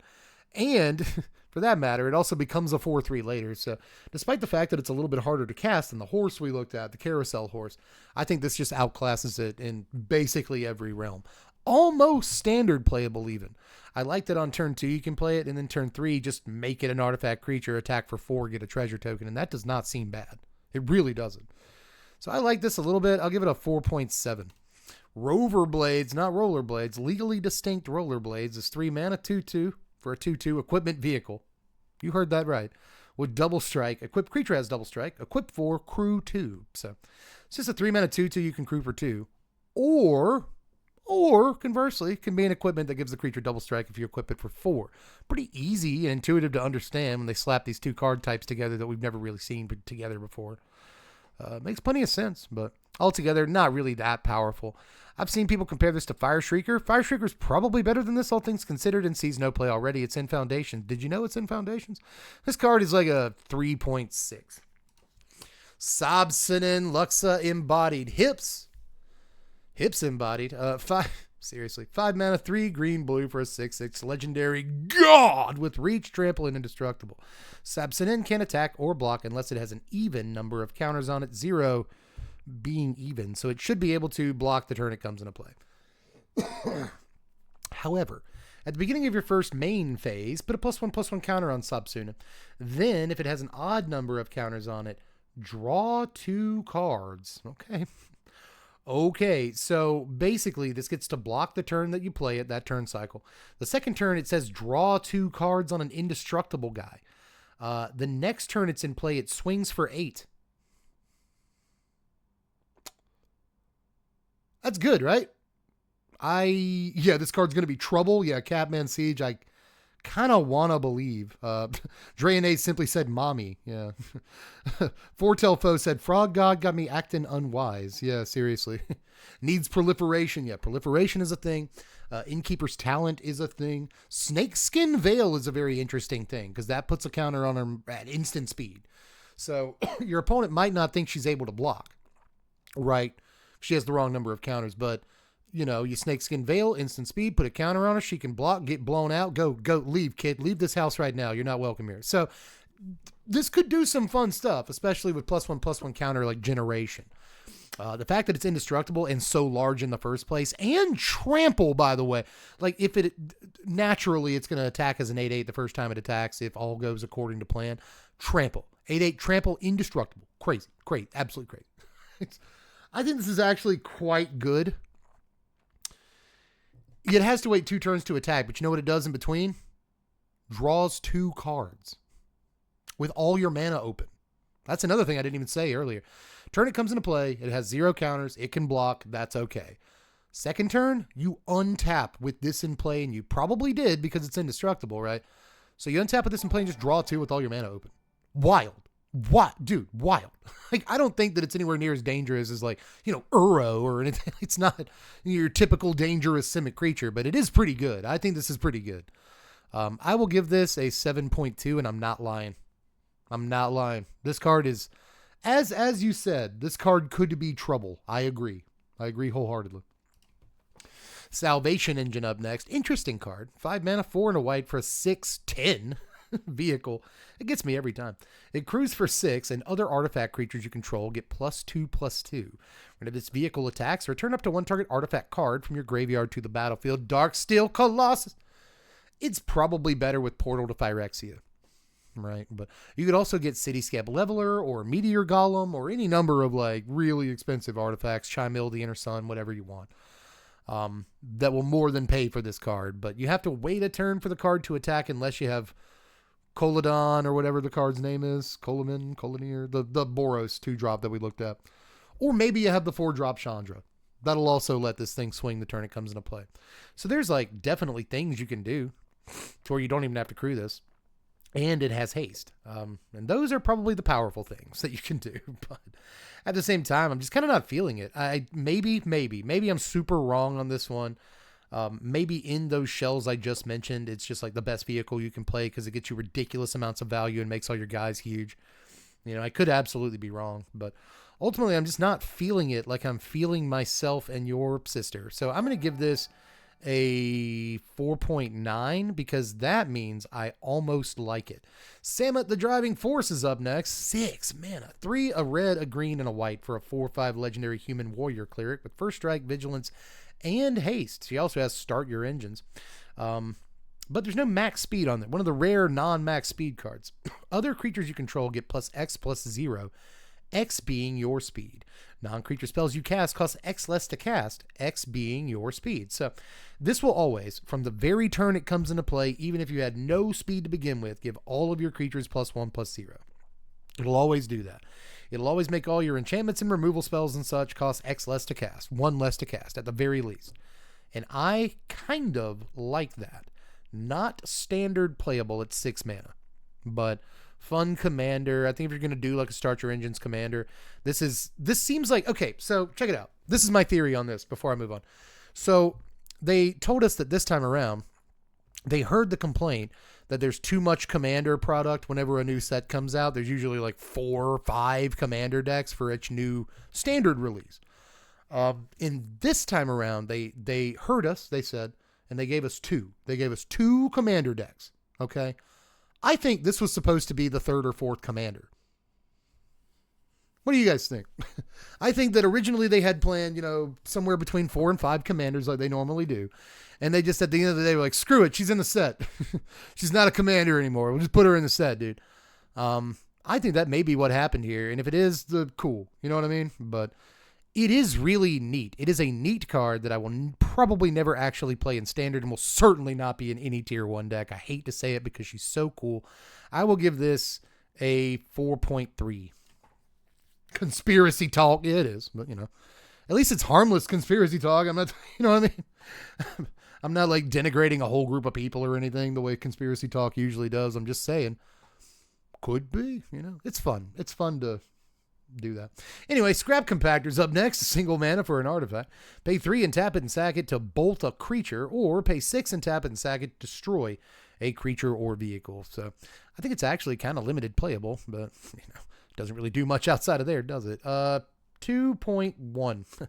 Chefette Archfiend is 7 mana, 5 and 2 black for a 5/5 demon with flying. It cycles for 2, but when it enters, all other creatures get -2/-2 until end of turn. You're supposed to reanimate this in limited, but it, you know, if you're not in limited, what you're supposed to do is not play it. This art by God Machine, apparently. It's cool art. This is like a 2.9, somewhere along there. Sita Varma, Masked Racer. Is it higher than that? I don't think so. This is a Simic 2-drop, a green and a blue, for a 2/3 legendary human rogue with exhaust. Pay X, 2 green, and a blue. Put X +1/+1 counters on Sita. Then you may have the base power and toughness of each creature you control become equal to Sita's power until end of turn. I don't think this card is good, but it is worth noting that you don't have to tap her. So she can do this turn she comes out, off the top of your deck, overrun effect, but there's better ways to do it. There just are better ways to do it. So I hate to say it, but this literal face of the story, you would have thought it would have been Chandra, but the actual main character story is Sita Varma. You'd think she'd have a better card, but I swear to God, they take the main character of the story and they make sure they have the most dog water card imaginable. I think they do it on purpose. No, let's not do that. 3.8. Let's go 3.8 with this. No, let's not. Let's not do that. 3.4. I just don't have any faith in this card at all. 3.4. Sky Seer's Chariot, everybody. 2 mana, 1 and a white for a 3/3 vehicle that cruises for 2 and flies. As this vehicle enters, choose a non-land card name. Activated abilities of sources chosen, or with the chosen name, cost 2 more to activate. Yes, this works on vehicles. I had a couple people come for me yesterday. Crewing vehicles is an activated ability. Saddling mounts is an activated ability. Also note that this does not exclude mana abilities. So you can name Lawnmower Elves, right? You can name Soul Ring and Commander, and this more or less invalidates completely all their Soul Rings. So that's very adorable, but obviously this works on Planeswalkers, certain artifacts in Standard. If any exhaust ability cards are a thing, this works. Really, really good against Thaggus' Soul Cauldron for all kinds of reasons. Good against Voldaren Thrill Seeker, Loot, you know, just anything with activated abilities that matters. So card could be really good out of the board, or could even just be a good card in the main deck. It's a 3/3 flyer for 2 mana. That's good. So just really no downside to this whatsoever, I'd say. So altogether, I really like this card, and I'm going to give it a 7.4 for standard playability. It's very good. Yeah, naming Lawnmower Elves is evil, but you're going to do it. Yeah, taxes are always evil. And we haven't seen a really good white tax card since like Anointed Peacekeeper, and these curve together really well, by the way. Sky Serpent Seeker, perhaps my favorite uncommon in this set. A blue and a green for a 1/1 snake with flying and death touch. You can exhaust it for 4 mana. Reveal cards from the top of your library till you reveal 2 lands. Put those lands onto the battlefield tapped, the rest on the bottom in a random order. Put a +1/+1 counter on this creature. So it does cost you 6 mana for your 2/2, all things considered, but you don't care. This is a, Baleful Strix or something? You know, this is a 2 mana 1/1 flying death touch. It blocks everything in the world and kills it. On defense. And then if it actually stays out for the requisite number of turns, not only can you cast, I want you to understand, this isn't cast Invasion of Zendikar. This is a million times better than casting Invasion of Zendikar, because it just hits 2 lands. Like this could hit 2 Surveil lands, and you get 2 dual lands that both, you know, you get 2 Surveils when you hit this ability, and the ramp, and a 2/2 flying death touch. But like in the meantime, the between time, which was literally 1 turn, you play this on 2, hangs out on 3, and then on 4 you proc it, right? Not on your turn 4 if you don't have to, because I haven't mentioned this yet. This ability is not sorcery speed. You can cast Invasion of Zendikar, Better Invasion, on your opponent's turn. You can get the Surveils at the end of your opponent's turn right before you draw your card for the turn. This is the best uncommon in the set. Like I might eat my words on that, but I'm fairly certain that this is the most standard playable common or uncommon in the set. Somebody in chat says it might even be Pioneer playable. I agree. I think this card is nuts. And we've already got people in chat rating it, and they're close to my ratings, somewhere in between there. I'll give this card a solid 7. Solid 7. Deserves it, too. This is a monster green or Simic 2-drop. It really is, dude. Yep, now chat's rolling 6.5, 7.4, 7, 7.5. You can tell a card's good when I didn't even ask you, and you guys are like, this card is good. I got to let you know. This is a fantastic card. I really think this is not just one of the best uncommons in the set, one of the best cards in the set, period. It's crazy. Slick Imitator we have not looked at this season. 2 mana, 1 and a blue for a 1/3 ooze with Start Your Engines. Max speed. Pay 1, sack this creature, copy target spell you control. You may choose new targets for the copy. Now, this, I smell a combo. I've been smelling a combo with this card for a while. You know, maybe a way that you can keep bringing this guy back or copying him somehow, so that you can continue to copy spells. You know, there's something with this guy. You can helping hand him back and then use him to double cast helping hand. Is that a thing? I don't think that's a thing, but like, still, you get my point. I think this guy has way more combo potential than it looks like he has at first glance, but I still don't think he's great. Blue has the hardest time, you know, getting max speed and all that, or getting speed in general. So issues. Let's just throw a 2.7 at him. Spectacular Pile Up is a great sweeper. This is 5 mana, 3 and 2 white for a sorcery with cycling 2. All creatures and vehicles lose indestructible until end of turn, and then destroy all creatures and vehicles. You see, if you're going to do a card like Sunfall, right, and ignore indestructibility and all that, this is the much better way to do it from a design perspective, from like a how much it annoys me personally perspective. Sunfall is obviously the better card. I mean, it gives you an incubator token too. This doesn't do that. But this cycles. A sweeper that cycles is great. Especially an unconditional sweeper that cycles. And also it hits vehicles. And like so many times with vehicles, we say, well, the good thing about vehicles is that they're sweeper proof. Not anymore. Not this. So this blows up all the dudes, all the vehicles, and if you don't ever need it, it cycles. It also, there's a little mini game that if you know your opponent has Spectacular Pile Up, but they don't know you're an aggro deck yet or a mid-range deck or whatever, you're trying to get them to cycle their Spectacular Pile Up before you commit too much to the board. And that might be fun. So after Sunfall rotates, I feel like this will be a much better card to have in Standard for everyone's sanity. I won't roll my eyes as much at it, you know, and you can get back your Mosswood Dread Knight, or you can, well, I guess Mosswood Dread Knight will be rotated. No, it won't. But yeah, you can get back your Mosswood Dread Knight. Your Unstoppable Slasher comes back. Your Raise the Pass tricks still work, right? Your Reanimator spells still work. So I have always hated Sunfall mostly for the Exile clause. Mostly because Exile all creatures is cheese. This does not do that while still getting around indestructibility, and I respect it. I really do. I think it's a good sweeper. Let's give it a 7.2. I think it's quite good. But Spell Pierce is reprinted into this set. We saw that today. We just saw this card today, but Spell Pierce is always good. Single blue mana for an instant, counter target non-creature spell unless its controller pays 2. Perennial sideboard all-star, and occasionally in aggro decks to, you know, counter removal and sweepers and stuff like that. What do you give Spell Pierce given the chance? You know, if you had to rate Spell Pierce for Standard at any given time, iconic old Magic card that always sees some play when they print it, I'd probably give it a 6.2. You know, it doesn't go in everything. It does not go in everything. And often if you have Negate or something, you just play Negate. But Spell Pierce is a very, very heavily played card for a reason. Whenever it's in Standard, it sees play. It's because it's way better than you think. Way better than you think. Spike Shell Harry, the old blue shell, the leader seeker, everybody. 5 mana, 4 and a blue for a 4/4 artifact robot turtle. When it enters, return target creature or vehicle an opponent controls to its owner's hand. That opponent's speed is greater than each other player's speed. Reduce that opponent's speed by 1, but you can't reduce their speed below 1. They really worded the crap out of this card, didn't they?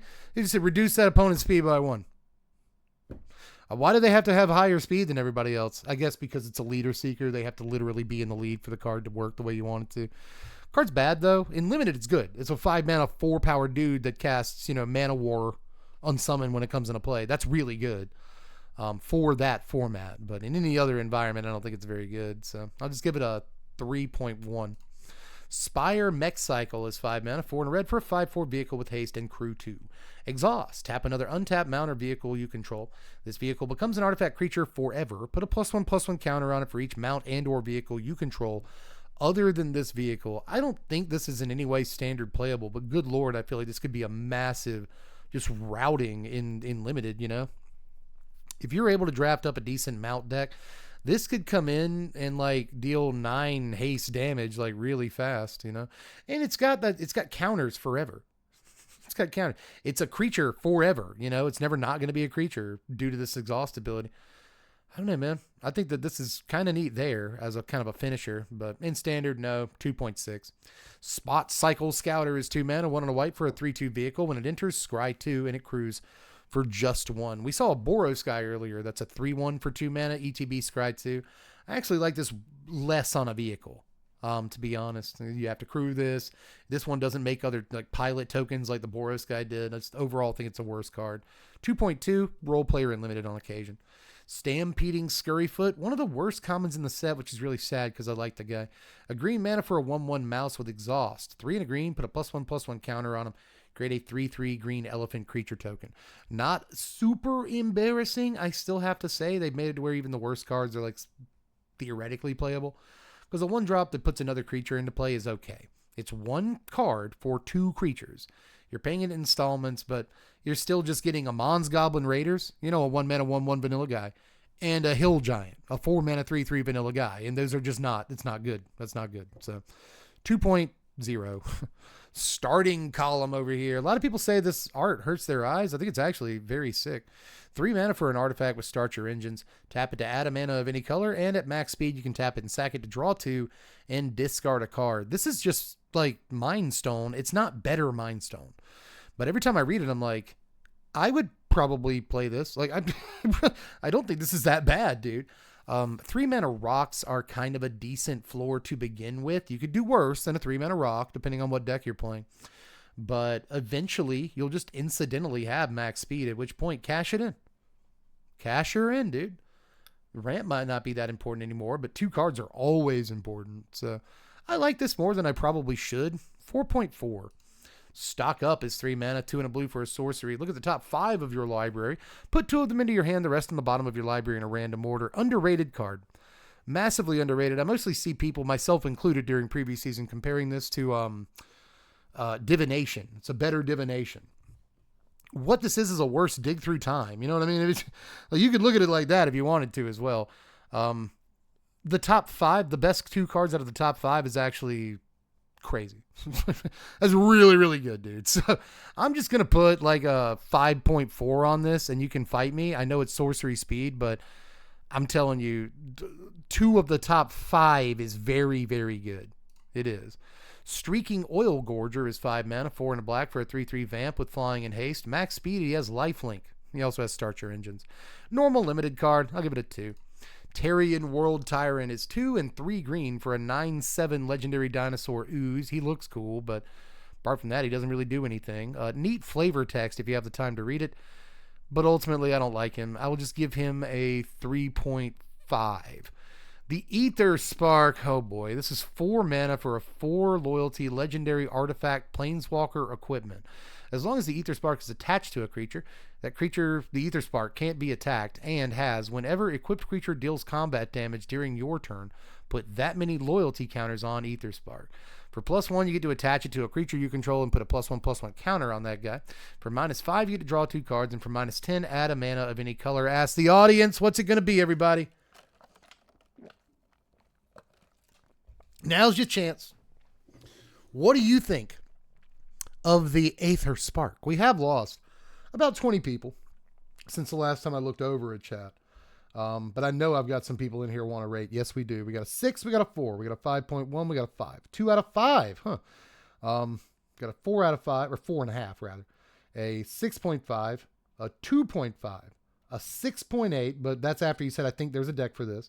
Pariah Carry, a 5.4, got a 5, a 2.9, it's too weird, maybe, Twister. Catman Siege, a 6, you say. So Really differing scores here, but there's a lot of 5s and 6s. And I kind of want to, fun fact, 2 out of 5 is just a 4. Yeah, it is. But a lot of you are giving it more credit than I think I was during previous season. And this is one of those cards that, like, okay, you read it and you're like, well, that's not impressive. But you just somehow know that in practice, it's going to be a lot better than it reads, right?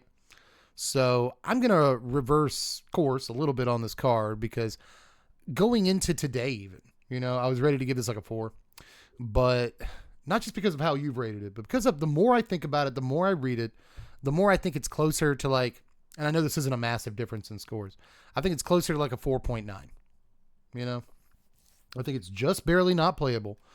But again, I don't want to miss the idea that this is going to do something wild, just absolutely wild, much better than it looks, But in this case, I'm leaning kind of more on the side ultimately of, I don't think it's that good, but I did think it's better than I originally thought it was, If there's a good mode on this card, it's the middle one. Draw 2 cards for -5. I think it's the good mode on this card.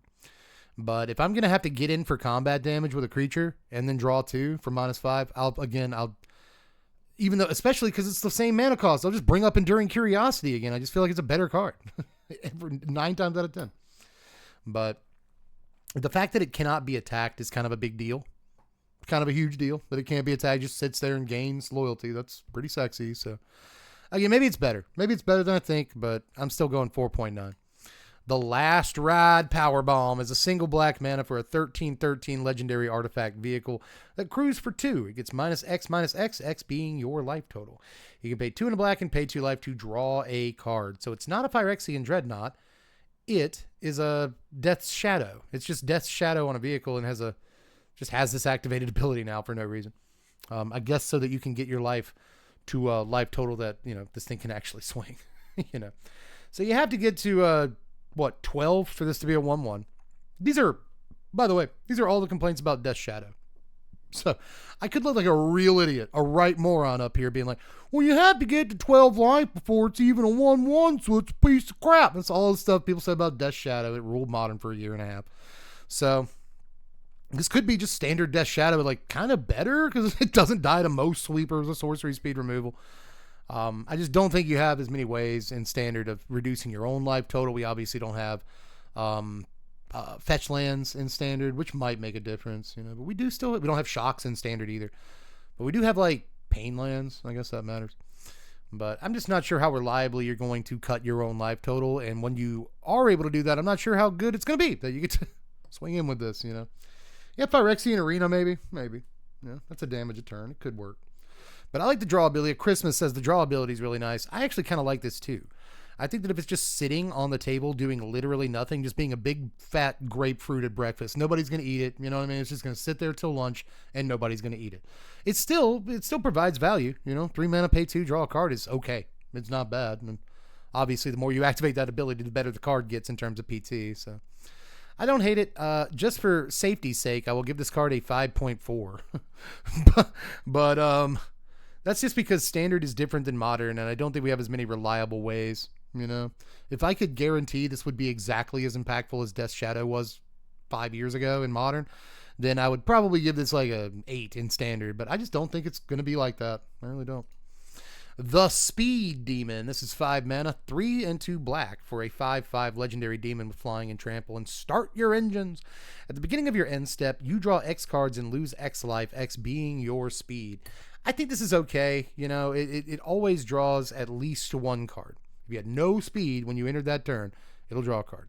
I think that you might, if you started your engines on like turn 1 or 2 and now your speed is at or near max, you could really hurt yourself playing this guy. Like draw 4 the turn he comes out would be really good, but you're also taking 4. So I don't know how much you can really handle that, to be honest. But he is a 5 mana 5/5 flample, and those are like right at acceptable stats. He goes really well with an Unholy Annex, doesn't he? Unholy Annex already has a 5-drop mode on it that gives you a 6/6 and, makes it to where you stop taking damage from the Unholy Annex and start gaining life. So you could argue that deck already has too many 5-drops. But I could see a 1-of Speed Demon. if you have literally 1 speed, the turn this comes into play, then I think you can actually do this 2 ways. I think that you could order this trigger to come first at the end step and, you know, draw a card, lose a life, and then Unholy Annex procs and you draw a card, gain 2 life because you have Demon. But you might be able to order the triggers in such a way that you Unholy Annex goes off first, right? You draw a card, you gain 2 life, they lose 2 life. And then, because this came into play, right, and that started your engines, and your opponent lost life to Unholy Annex, right, then suddenly you draw 2 off of this when its ability resolves that same turn. So I think with an Unholy Annex, you might be able to engineer a way to draw 3 cards at a net loss of 1 life the turn this comes into play, at which point that's good. The problem is, as Catman Siege says, the Demon deck is already good. Do they need to add a 5-drop card to become better? I don't think so. That's where I've kind of been going with this whole time. I think the card is theoretically quite good. I do. But at the same time, are we adding 5 drops? Are we adding 5 mana cards to our standard decks to make them better? No, we're adding 2 and 3 mana cards, 1 mana cards, efficient cards to those decks. I don't think Demons needs another 5 drop. I really don't. So I really like it though, and I'm going to give it a high score. I'm going to give it like a 5.9. I think this card is fairly playable in the right build, and just generically powerful too, which goes a long way. But in the Demons deck, I'm just not as sold on like the 3 of as some of the other people I've seen. Thopter Fabricator is our next card. 3 mana, 2 and a blue for a 4/4 vehicle with flying and crew 2. Whenever you draw your second card each turn, you get a 1/1 colorless Thopter artifact creature token with the flying. So this is just a Mischievous Mystic that's way harder to kill. Insanely harder to kill. You don't even have to make it a creature, so they can never kill it. But even if it's a creature, they can't know where to run it. They can't get lost it like they can Mystic. They can't go for the throat it. They can Anoint with Affliction it. But, you know, there's so many removal spells that can't hit this, that can hit Mystic, and I like it. The problem is, you don't want to play Mischievous Mystic turn 2, this turn 3. Boy, you're wasting a lot of turns curving out, not doing anything that your deck actually wants to do, right? So there's, some tension there, but I think this is just a massively upgraded version of Mystic in most cases. So I'm going to give this a 5.2. Maybe not as standard playable as I'd like it to be, but a good card. It is a good card. Thundering Broodwagon, buddy. This is 6 mana, 2 black, 2 green for a 6/5 vehicle with menace and reach. It crews for 3 and it cycles for 2. When it enters, destroy target non-land permanent and opponent controls with mana value 4 or less. Again, so maybe 5 color vehicles. We use that 7 mana red thing to bring back both this and the like white 6/6 that exiles a thing when it comes into play. So we're just bringing back nothing but vehicles like this. They become vehicles. They all swing for 12, 18 damage. We can make this work. We can. This has Binding of the Old Gods ability, like on a better than Crawl Worm. And you can just cycle it into your yard to reanimate it. It cycles itself to reanimate. I love this guy. I'm not sure where he sees play. I think Golgari doesn't play him, right? I don't think most of the reanimator decks really want him. But he's just so cool, man. I'm going to give him a 4.8. I really like this guy. Thunderous Velocipede, a kind of sleepery card to my mind. 3 mana, 1 and 2 green for a 5/5 vehicle with trample, and it crews for 3. Each other vehicle and creature you control enters with an additional +1/+1 counter on it if its mana value is 4 or less. Otherwise, it enters with 3 additional +1/+1 counters on it. I've seen some confusion here. Large creatures get even larger. If a creature is mana value 5 or more, it gets 3 +1/+1 counters. 4 or less, it gets 1 +1/+1 counter. So small creatures get slightly bigger. Large creatures get much, much larger. Is how this card works. But what this card really is a 3 mana 5/5 trample with sweeper protection that can't be like lay down arms. And to me, that's really great. It's also kind of got like a tribute to the World Tree thing going on outside of just being a huge dude with trample. It's like crewing it is the hardest part of the card, but apart from that, it's slinging 1/1 counters around, it's attacking for 1,000,000 damage. It's crazy. Like, this card's actually quite good. Man, yeah, people are rating it high. I wouldn't go as high as some of those, but I will give this a 5.7, I think.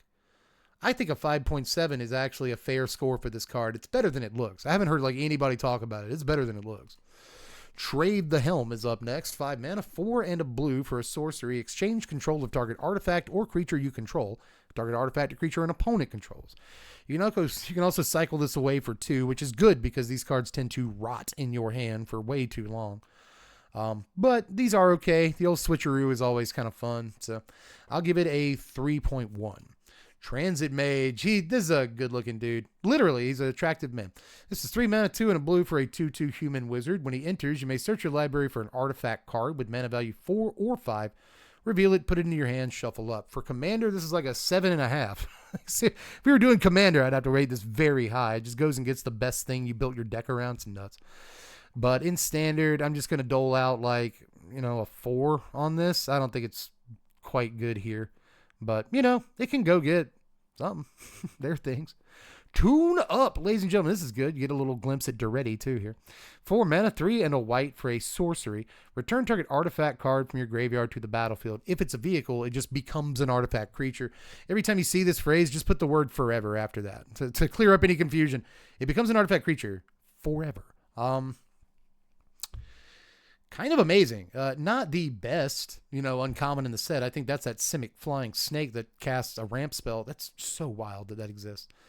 But you get everyone on this card, don't you? You get Duretti, you get Pia, you get Chandra, you get Loot back there. It's just everybody, the whole gang. But one way or the other, this gets back a Portal to Phyrexia. This gets back the 7/7 Flying Lifelink Flagship. It gets back, Cityscape Leveler on turn 3, potentially. Just, to me, a pretty wild card. A Zombify for artifacts is a pretty wild card in Standard. So I'm going to give this a 6.4. It's very good. Yeah, it just gets the Lotus. It does. In fact, it does get the Lotus. I like that. It's a good call. It gets the Lotus, and then the Lotus pays for itself the turn it comes out. Maybe we can make that work.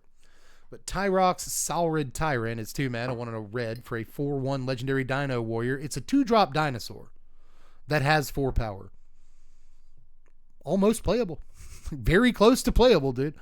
4.4. This is actually my favorite of these vanilla creatures.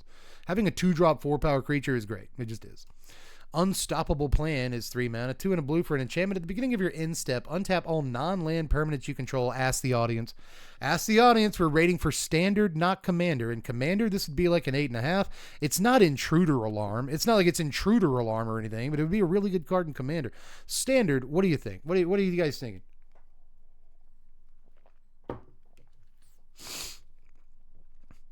I believe we have a 4.9 to start off here. We got a 2.5.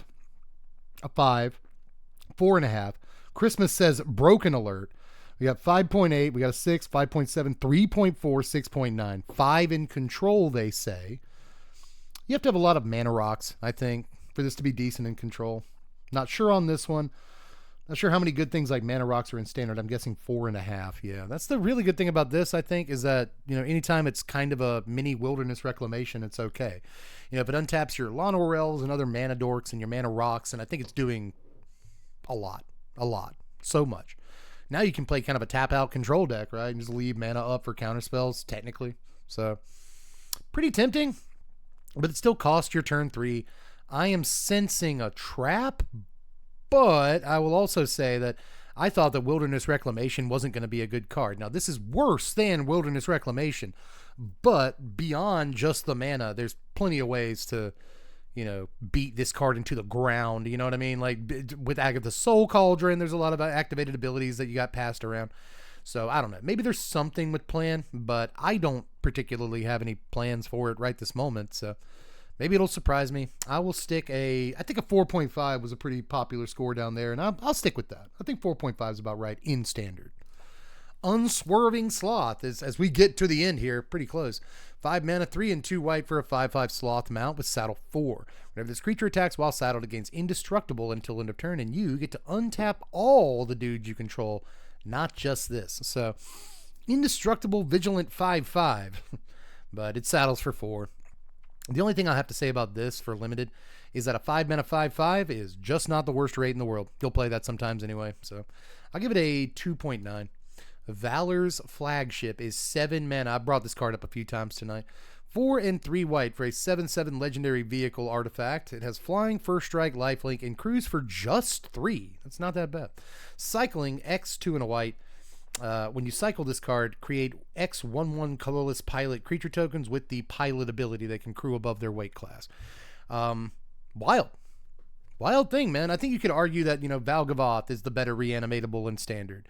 Atraxa is the better reanimatable and has similar abilities to this, right? This loses Death Touch, but honestly, who cares? It's a 7/7 like first strike, Death Touch, flying Death Touch, whatever. It doesn't need the Death Touch. I will say that. But Atraxa is probably the better card on ETB, right? This cycling ability can be done at instant speed. And for 5 mana, you make 2 guys and draw a card. For 6 mana, 3 guys, draw a card. For 7 mana, 4 guys, draw a card. Now, this might seem like a lot of mana. Like, right? That seems like, yeah, the one we just looked at, Tune Up. Tune Up can hit this. So that's a fun reanimatable right there. But I'm kind of interested in using this as a control card. Like late in the game, if you rip it off the top of your library, you might just play the thing, right? But I think there's control decks out there that are pretty interested in the prospect of like make 4 guys at the end of your turn and draw a card. Like resolve Sunfall on 1 turn, and then if they don't really respond well, just screw it, zoom ahead of them, take that board presence. It's yours. Get your 4, 5, 1/1s. And establish dominance. Draw your card while you're at it. I don't know, dude. This is Angelic Decree. The name of this card was Angelic Decree. It used to make angels. This exact cycling text. And they had flying and stuff. Nowadays, we're just getting the pilots. But I still think that's probably, Decree of Justice. That's the card I'm looking for. It is kind of Decree of Justice. I don't think it's quite as good in most ways, but I still think this is like pretty playable in standard. I'm going to give this a 7.1. I'm not sure it ends up seeing much standard play, to be honest. But again, in a vacuum, is a powerful card. It's a powerful card as a vehicle, but I think it's even more powerful, as a spell. Just an instant speed, end of turn, or during your opponent's combat step, block that guy, draw a card, and stave off, And at that point, you cycled it. And since you cycled it, you can now reanimate it or, whatever. Put it back in your hand and cycle it again. Just so much to do with it. I think it's fantastic. 7.1. Velo Heart Bike is 3 mana, 2 and a green for a 4/2 vehicle that cruise for 2. When it enters, you gain 2 life and you can tap it for a mana of any color. This is not Ancient Cornucopia. But Ancient Cornucopia can't swing for 4. Like, all those Ancient Cornucopia decks play like 6 sweepers, right? They either are Teamer and they play like Ill-Timed Explosion as a 4-of, or they play a lot of white and they play 4 Sunfall, right? Ancient Cornucopia gains you some life throughout the game. That's cool, sick, whatever. But this gains you 2 life on ETB, so like more life immediately than a Cornucopia can give you for the most part. And swings 4. And again, it's just, there's not really that many. That's all right. Untaps with Unstoppable Plan. Good job, Christmas. You're right. But yeah, I actually think that this is like surprisingly good. Because people play Cornucopia now, and I'm not going to say it's better than Corn, but like swinging for 4, like swinging for 4, baby. I think that's okay. I'm going to rate this higher than you probably want me to. This card is a 5.3 because Cornucopia is like a 5.7. so I'm giving it a 5.3, dude. Yeah, if you don't want to craft Ancient Cornucopia, this is a common. Just craft that, Try it out. Venom Sack Lagak. I love saying Lagacs. They always make Lagak rhyme, and it's so fun to say. Venom Sack Lagak is 2 mana, 1 and a green for a 2/1 lizard mount with Death Touch and Saddle 2. Whenever he attacks while saddled, he gets +0/+3 till end of turn, meaning that your Death Touch creature survives combat to block or attack again. Seems pretty nice. Altogether, just extremely limited wonk. You know what I mean? Like some cards are just very wonky towards limited, and this is one of those. 2.0. Veteran Beast Rider is 1, a green and a white for a 3/4 Human Knight. At the beginning of your end step, untap each creature you control. You can also pay 4 mana to give all your dudes +1/+1 till EOT. Pretty expensive activated ability there, but you'll use it sometimes. Good thing about this is just like Unstoppable Plan, right? This untaps all of your mana guys at the end of the turn. But it also taps or untaps all the things that crewed a vehicle or saddled a mount or attacked, all that stuff. So this could actually be pretty good. It crews and saddles very well too. 3 power is enough to crew and saddle most important things. So, and it'll do that the turn it comes into play. So like you'll tap it down to crew or saddle something. Swing with that thing, both things will be tapped down, EOT untap. So like pseudo vigilance, if nothing else, is like the floor on this card. And I think it's kind of okay, man. A little drafty, like a little bit drafty, right? But overall, I still think it deserves like a 4.8. I think this is actually like a potentially pretty good card. They also made it like unkillable by persistence or nowhere to run, and those are kind of important benchmarks for a 3-mana guy. But this right here is 2 mana. It's Vinwix, Verbose Host, 2 mana. 1 and a blue for a 0/4 legendary homunculus. Yes, Dark Eclipse, I have acknowledged the bad audio on last week's top 10 cards rated. The new videos have good audio. I'm sorry about last week. Have you acknowledged or apologized for that? Like, okay, I'm sorry, my bad.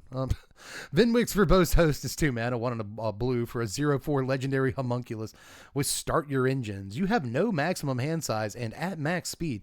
If you would draw a card, draw, well, excuse me, 2 cards instead. Trap, massive trap. Blue, again, is going to have the hardest time, I think, getting max speed.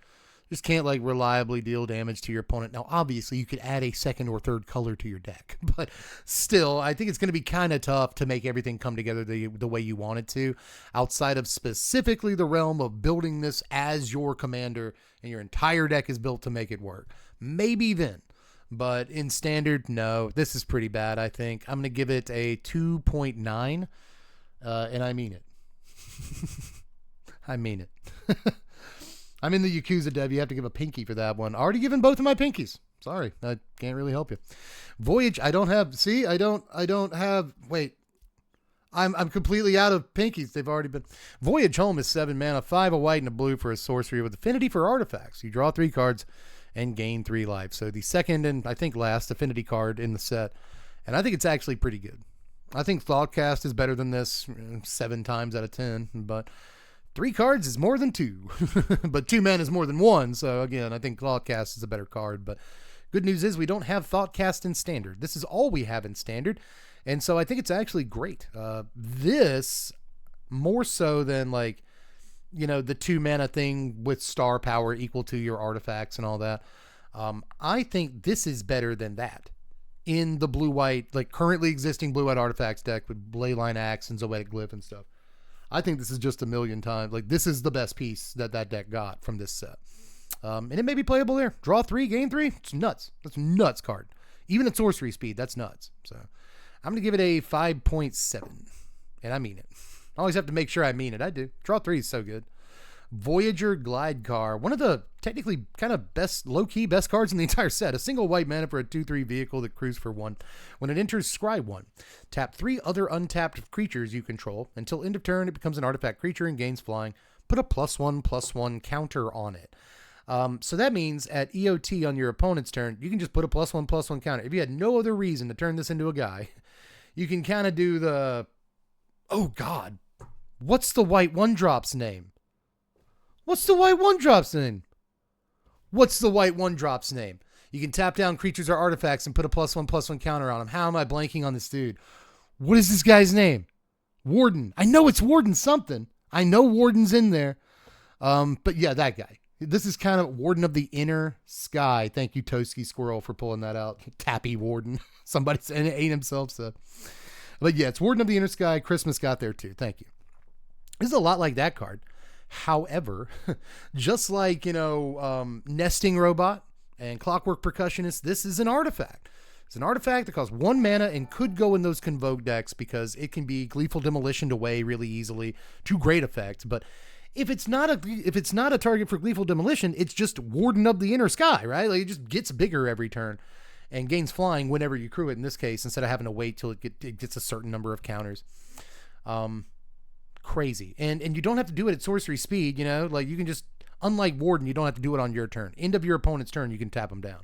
And Scry, I didn't even mention the Scry, just wild. This is a 1 mana 2/3 that crews for the lowest possible cost and has an ETB trigger and gets bigger and flies. Just again, low key, maybe the most aggressive and best card in the set in some ways. I'm going to give this a 7.5. I think that it's really good. I think this card's really, really good, dude. Oh, thanks for the raid, Kebig. Thanks for the raid, man. I appreciate you. Waxen Shape Thief is up next, 4 mana. 3 and a blue for a 0/0 shapeshifter with flash, and it cycles for 2. You can have it enter as a copy of an artifact or creature that you control. I want to ask the audience on this, but I think I'm just going to go ahead with the rating because I think it's wild. I think this card's wild, right? This card's wild.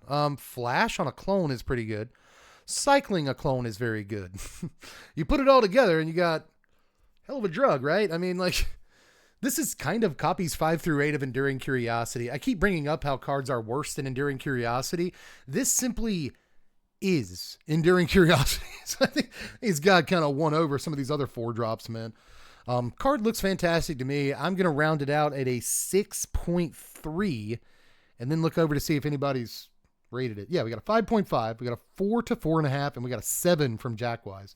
I say 6.3. I don't know if the card actually sees that much play, but Flash, it's got, why is it? A clone with Flash seems so good to me. And any matchup, it's dead end cycling. Like, God, it's nuts. That's nuts. Web Strike Elite is 2 green mana for a 3/3 insect archer with reach, and it cycles for 2 green and X. When you cycle it, destroy up to 1 target artifact or enchantment with mana value X. So 4 to kill a Maze Mine Tome, some vehicles, 3 to kill a Voyager Glide card. That's interesting. 5 mana in total to kill a Caretaker's Talent or Urabrask's Forge, which I think are pretty interesting marks. By the time you've hit an Urabrask's Forge with this, the Forge has already hit you a couple times, but not for that much damage. And you get to draw a card. Draw a card, blow up Caretaker's Talent. Actually, like, depending on how long they've had their Caretakers in play, it might not put you back even in terms of card advantage, but it helps, right? Like, if they've drawn 1 card off their Caretakers, you hit this on turn 5, you draw a card. Now you're back to, like, kind of card parity in that race, and I kind of like that. So, and, you know, on top of that, it's a 2 mana 3/3 reach, which is good. A 2 mana 3/3 reach is good, baby. There's literally no downside whatsoever to this card. All upside. The cycling ability is very good, in my opinion. I don't really want to hit anything that costs more than 3 mana, but I think it's reasonable to spend 5 mana on this at instant speed and draw the card. I think it is. You'll do it sometimes. But I'm going to give this a 7.2. Just on stats alone, it's a pretty good Magic card, but when you add in that cycling ability, I think it's like kind of in some ways one of the better cards in the set. Wicker Folk Indomitable is 4 mana, 3 and a black for a 4/3 artifact creature that is a scarecrow. You may cast it from your graveyard by paying 2 life and sacking an artifact or creature in addition to paying its other costs. So you do have to pay the 4 mana to bring it back too and sacrifice a thing. Sometimes you don't mind sacrificing a thing though, and like you have map tokens laying around you can sack. Having to pay the 2 life kind of sucks, but maybe it helps you get your Death's Shadow vehicle up and running, you know what I mean? You're losing life to this. Ultimately, I'm close on this. I really am. You know, sacking any artifact or creature and just playing this again any turn you want to seems good. But I don't think it's quite enough value. I really don't. Especially losing life to it, I don't think it's great value. So I'm just going to put a 3.9 on this and kind of move ahead because I don't think it's great, but I am intrigued. Winter Cursed Rider is 2 mana, a blue and a black for a 3/2 legendary human warlock with ward paid 2 life. Artifacts you control have that same ward ability, and you can exhaust him for 2, a blue and a black, and a tap. Exile X artifact cards from your yard. Each other non-artifact creature gets -X/-X until end of turn. Now, this I don't like as much as I want to because, you know, a lot of these artifact matter cards, you know, they care if you have treasures, clues, whatever in play, little artifact tokens. This is never going to really work that way. You know, you actually have to have real paper artifacts in your graveyard for this to ever sweep anything. And even then, the sweeper cost a good bit in terms of both mana and the number of cards you have to exile. That said, you know, it's never going to hit itself. It never hits artifact creatures. So if all your other creatures are artifact creatures, this is kind of an aggressively costed in terms of power, you know, just 2 mana, 3/2 ward creature that also gives a ward effect to all your other artifacts and also is a one-sided sweeper. So, like, it could be good. It could be. I'm just not really sure where it goes or what it goes into. We just saw that 5 mana thing that makes 2 Thopters and then drains them for the number of artifacts you control. Seems like those cards go in the same deck, right? This card and that card. But I'm just not sure that deck is strong. At the end of the day, I'm not sure that deck is super strong. And I do just like his haircut. You know, I like a 2 mana 3/2 ward pay 2 life. You could do worse than that, but that alone does not, you know, give us bread to eat. If you can ever pull off this exhaust for like X = 4, I think it probably helps you win the game. I really do. But At the same time, I'm just not sure how often it's going to happen. So I'll give the card a 4.6. I think we'll stick with that. I want to get closer to 5 on this, but I think it's one of those that like looks really good and doesn't actually ever see any play. So yeah. Okay, you're correcting someone in chat as what? Because everyone in chat's like, it says each other, and it's like, yeah, I said that. But yeah, it does not kill itself with the exhaust ability, which is sick. It never does. Which means that you can do this more than once. I want to throw that if you put more artifacts in your yard, you can exile those and do it again, which is potentially disgusting. It really is. But ultimately, again, 4.6. I don't have as much faith as I'd like to. Wreck Remover is not the last card. I thought it might be. 4 mana for a 3/4 artifact creature. It's a construct that cycles for 2. When it enters or attacks, exile a card from a graveyard. You gain 1 life. Does a lot, but really doesn't do much at the end of the day. Decent limited, like, curve filler that cycles, crews nearly everything, right? Takes them off of reanimation. There's some good stuff in limited, but ultimately, nah. I'll just give this like a 2.1. Wretched Doll. I also don't like this very much. This is 2 mana, 1 and a black for a 3/1 toy artifact creature. Pay a black, tap it, surveil 1. That is the entire card. I'll never be impressed by this. I want to be, can't do it. Let's give this a 2.1, sure. Zahur, Glory's Past, is the final card, ladies and gentlemen. A white and a black for a 3/2 legendary zombie cat warrior with Start Your Engines. Sacrifice another creature to surveil 1. Activate only once each turn. Max speed. Whenever a non-token creature you control dies, create a tapped 2/2 black zombie creature token. Cool, this guy's a cat. Cool that he makes zombies. All that's sick. Kind of tough to get max speed, though. But I will say, aristocrats might want this. There's 3 cards that aristocrats might want in this set. The 1-drop, Gas Guzzler, they absolutely want. They'll play that card all day.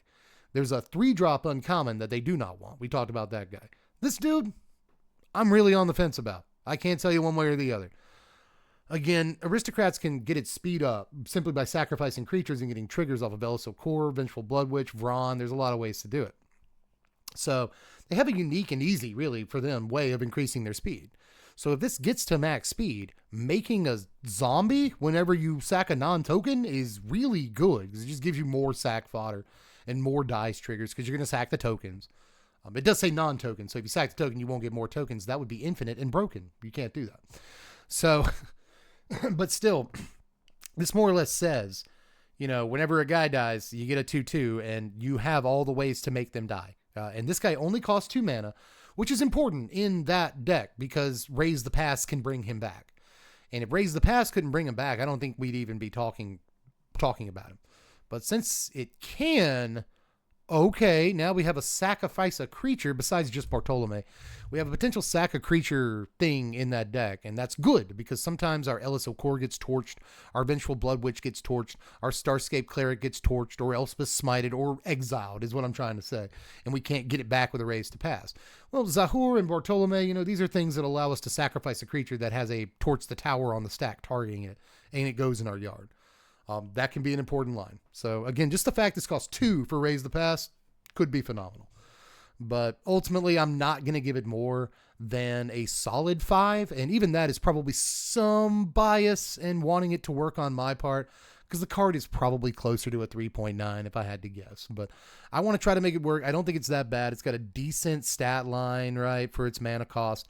And not a whole lot of downside either. So I'll stick it right out of 5 and press stop on the timer. What was it? 419 is what I've got down here. Almost 420, almost a meme number for the card set. But that isn't the actual timer down there. I think the timer started like 5 minutes after I press record down here. Definitely not our best time. I think our best time's like right under 3 hours, and we did not do that this time. Not even close. It's over. It's past 1 a.m, which is wild. How are so many of you still here at 1 a.m? Thank you very much. Let me go through everything that happened here in just a second. Actually, I'll do that after we finish the YouTube. We're still in the YouTube video here. I forgot. YouTube folks, thanks for staying through this entire thing. You probably watched it over the course of multiple, work shifts. I'm just glad I could be there for you, man. Let me know how you felt about everything. And I will see you, YouTube folks, very soon. I got to talk with Power Dragon tomorrow. We're doing 2 videos together. Top 10 sleepers, top 25 cards, in defense of Aetherdrift. There's so much coming out the next week. So Sub to the channel if you haven't done it yet. I would appreciate that a lot. Hopefully I will still have a voice after tonight so I can make those other videos. But apart from that, hit up the Patreon. $1 a month to see, and vote on, more importantly, what decks we do in Aetherdrift Standard when we start doing those decks, and it won't be long now. So $1 a month supports the channel like wow, but if you're watching this on YouTube, it also really helps the channel out to leave a tip in the comments section, and you don't have to go through all the Patreon stuff if you don't want to. Tips have been really sustaining the channel for the last couple of months, really, so I appreciate each and every one who's already left one, and if you consider leaving one, I will get down on my knees and praise you forever, like, oh, you're the best person, whatever. Seriously, I need money pretty badly, so just do all that stuff, and obviously hit the like button. It's the one shaped like a thumb. Can't miss it. It looks just like a thumb. They did a good job with the rendering there. You can also sub to the sandwich if you haven't done it yet. I need more subs. Yum, yum, yum, yum. But that is basically Alski Kowalski for the YouTube folks. Twitch chat, stick around for another 3 or 4 minutes, and we'll kind of wrap things up here together. But if you're on YouTube, I love you very much, and I will catch you later. I am Deb from The Place. Thanks for watching, Wizards. Spread love and be kind.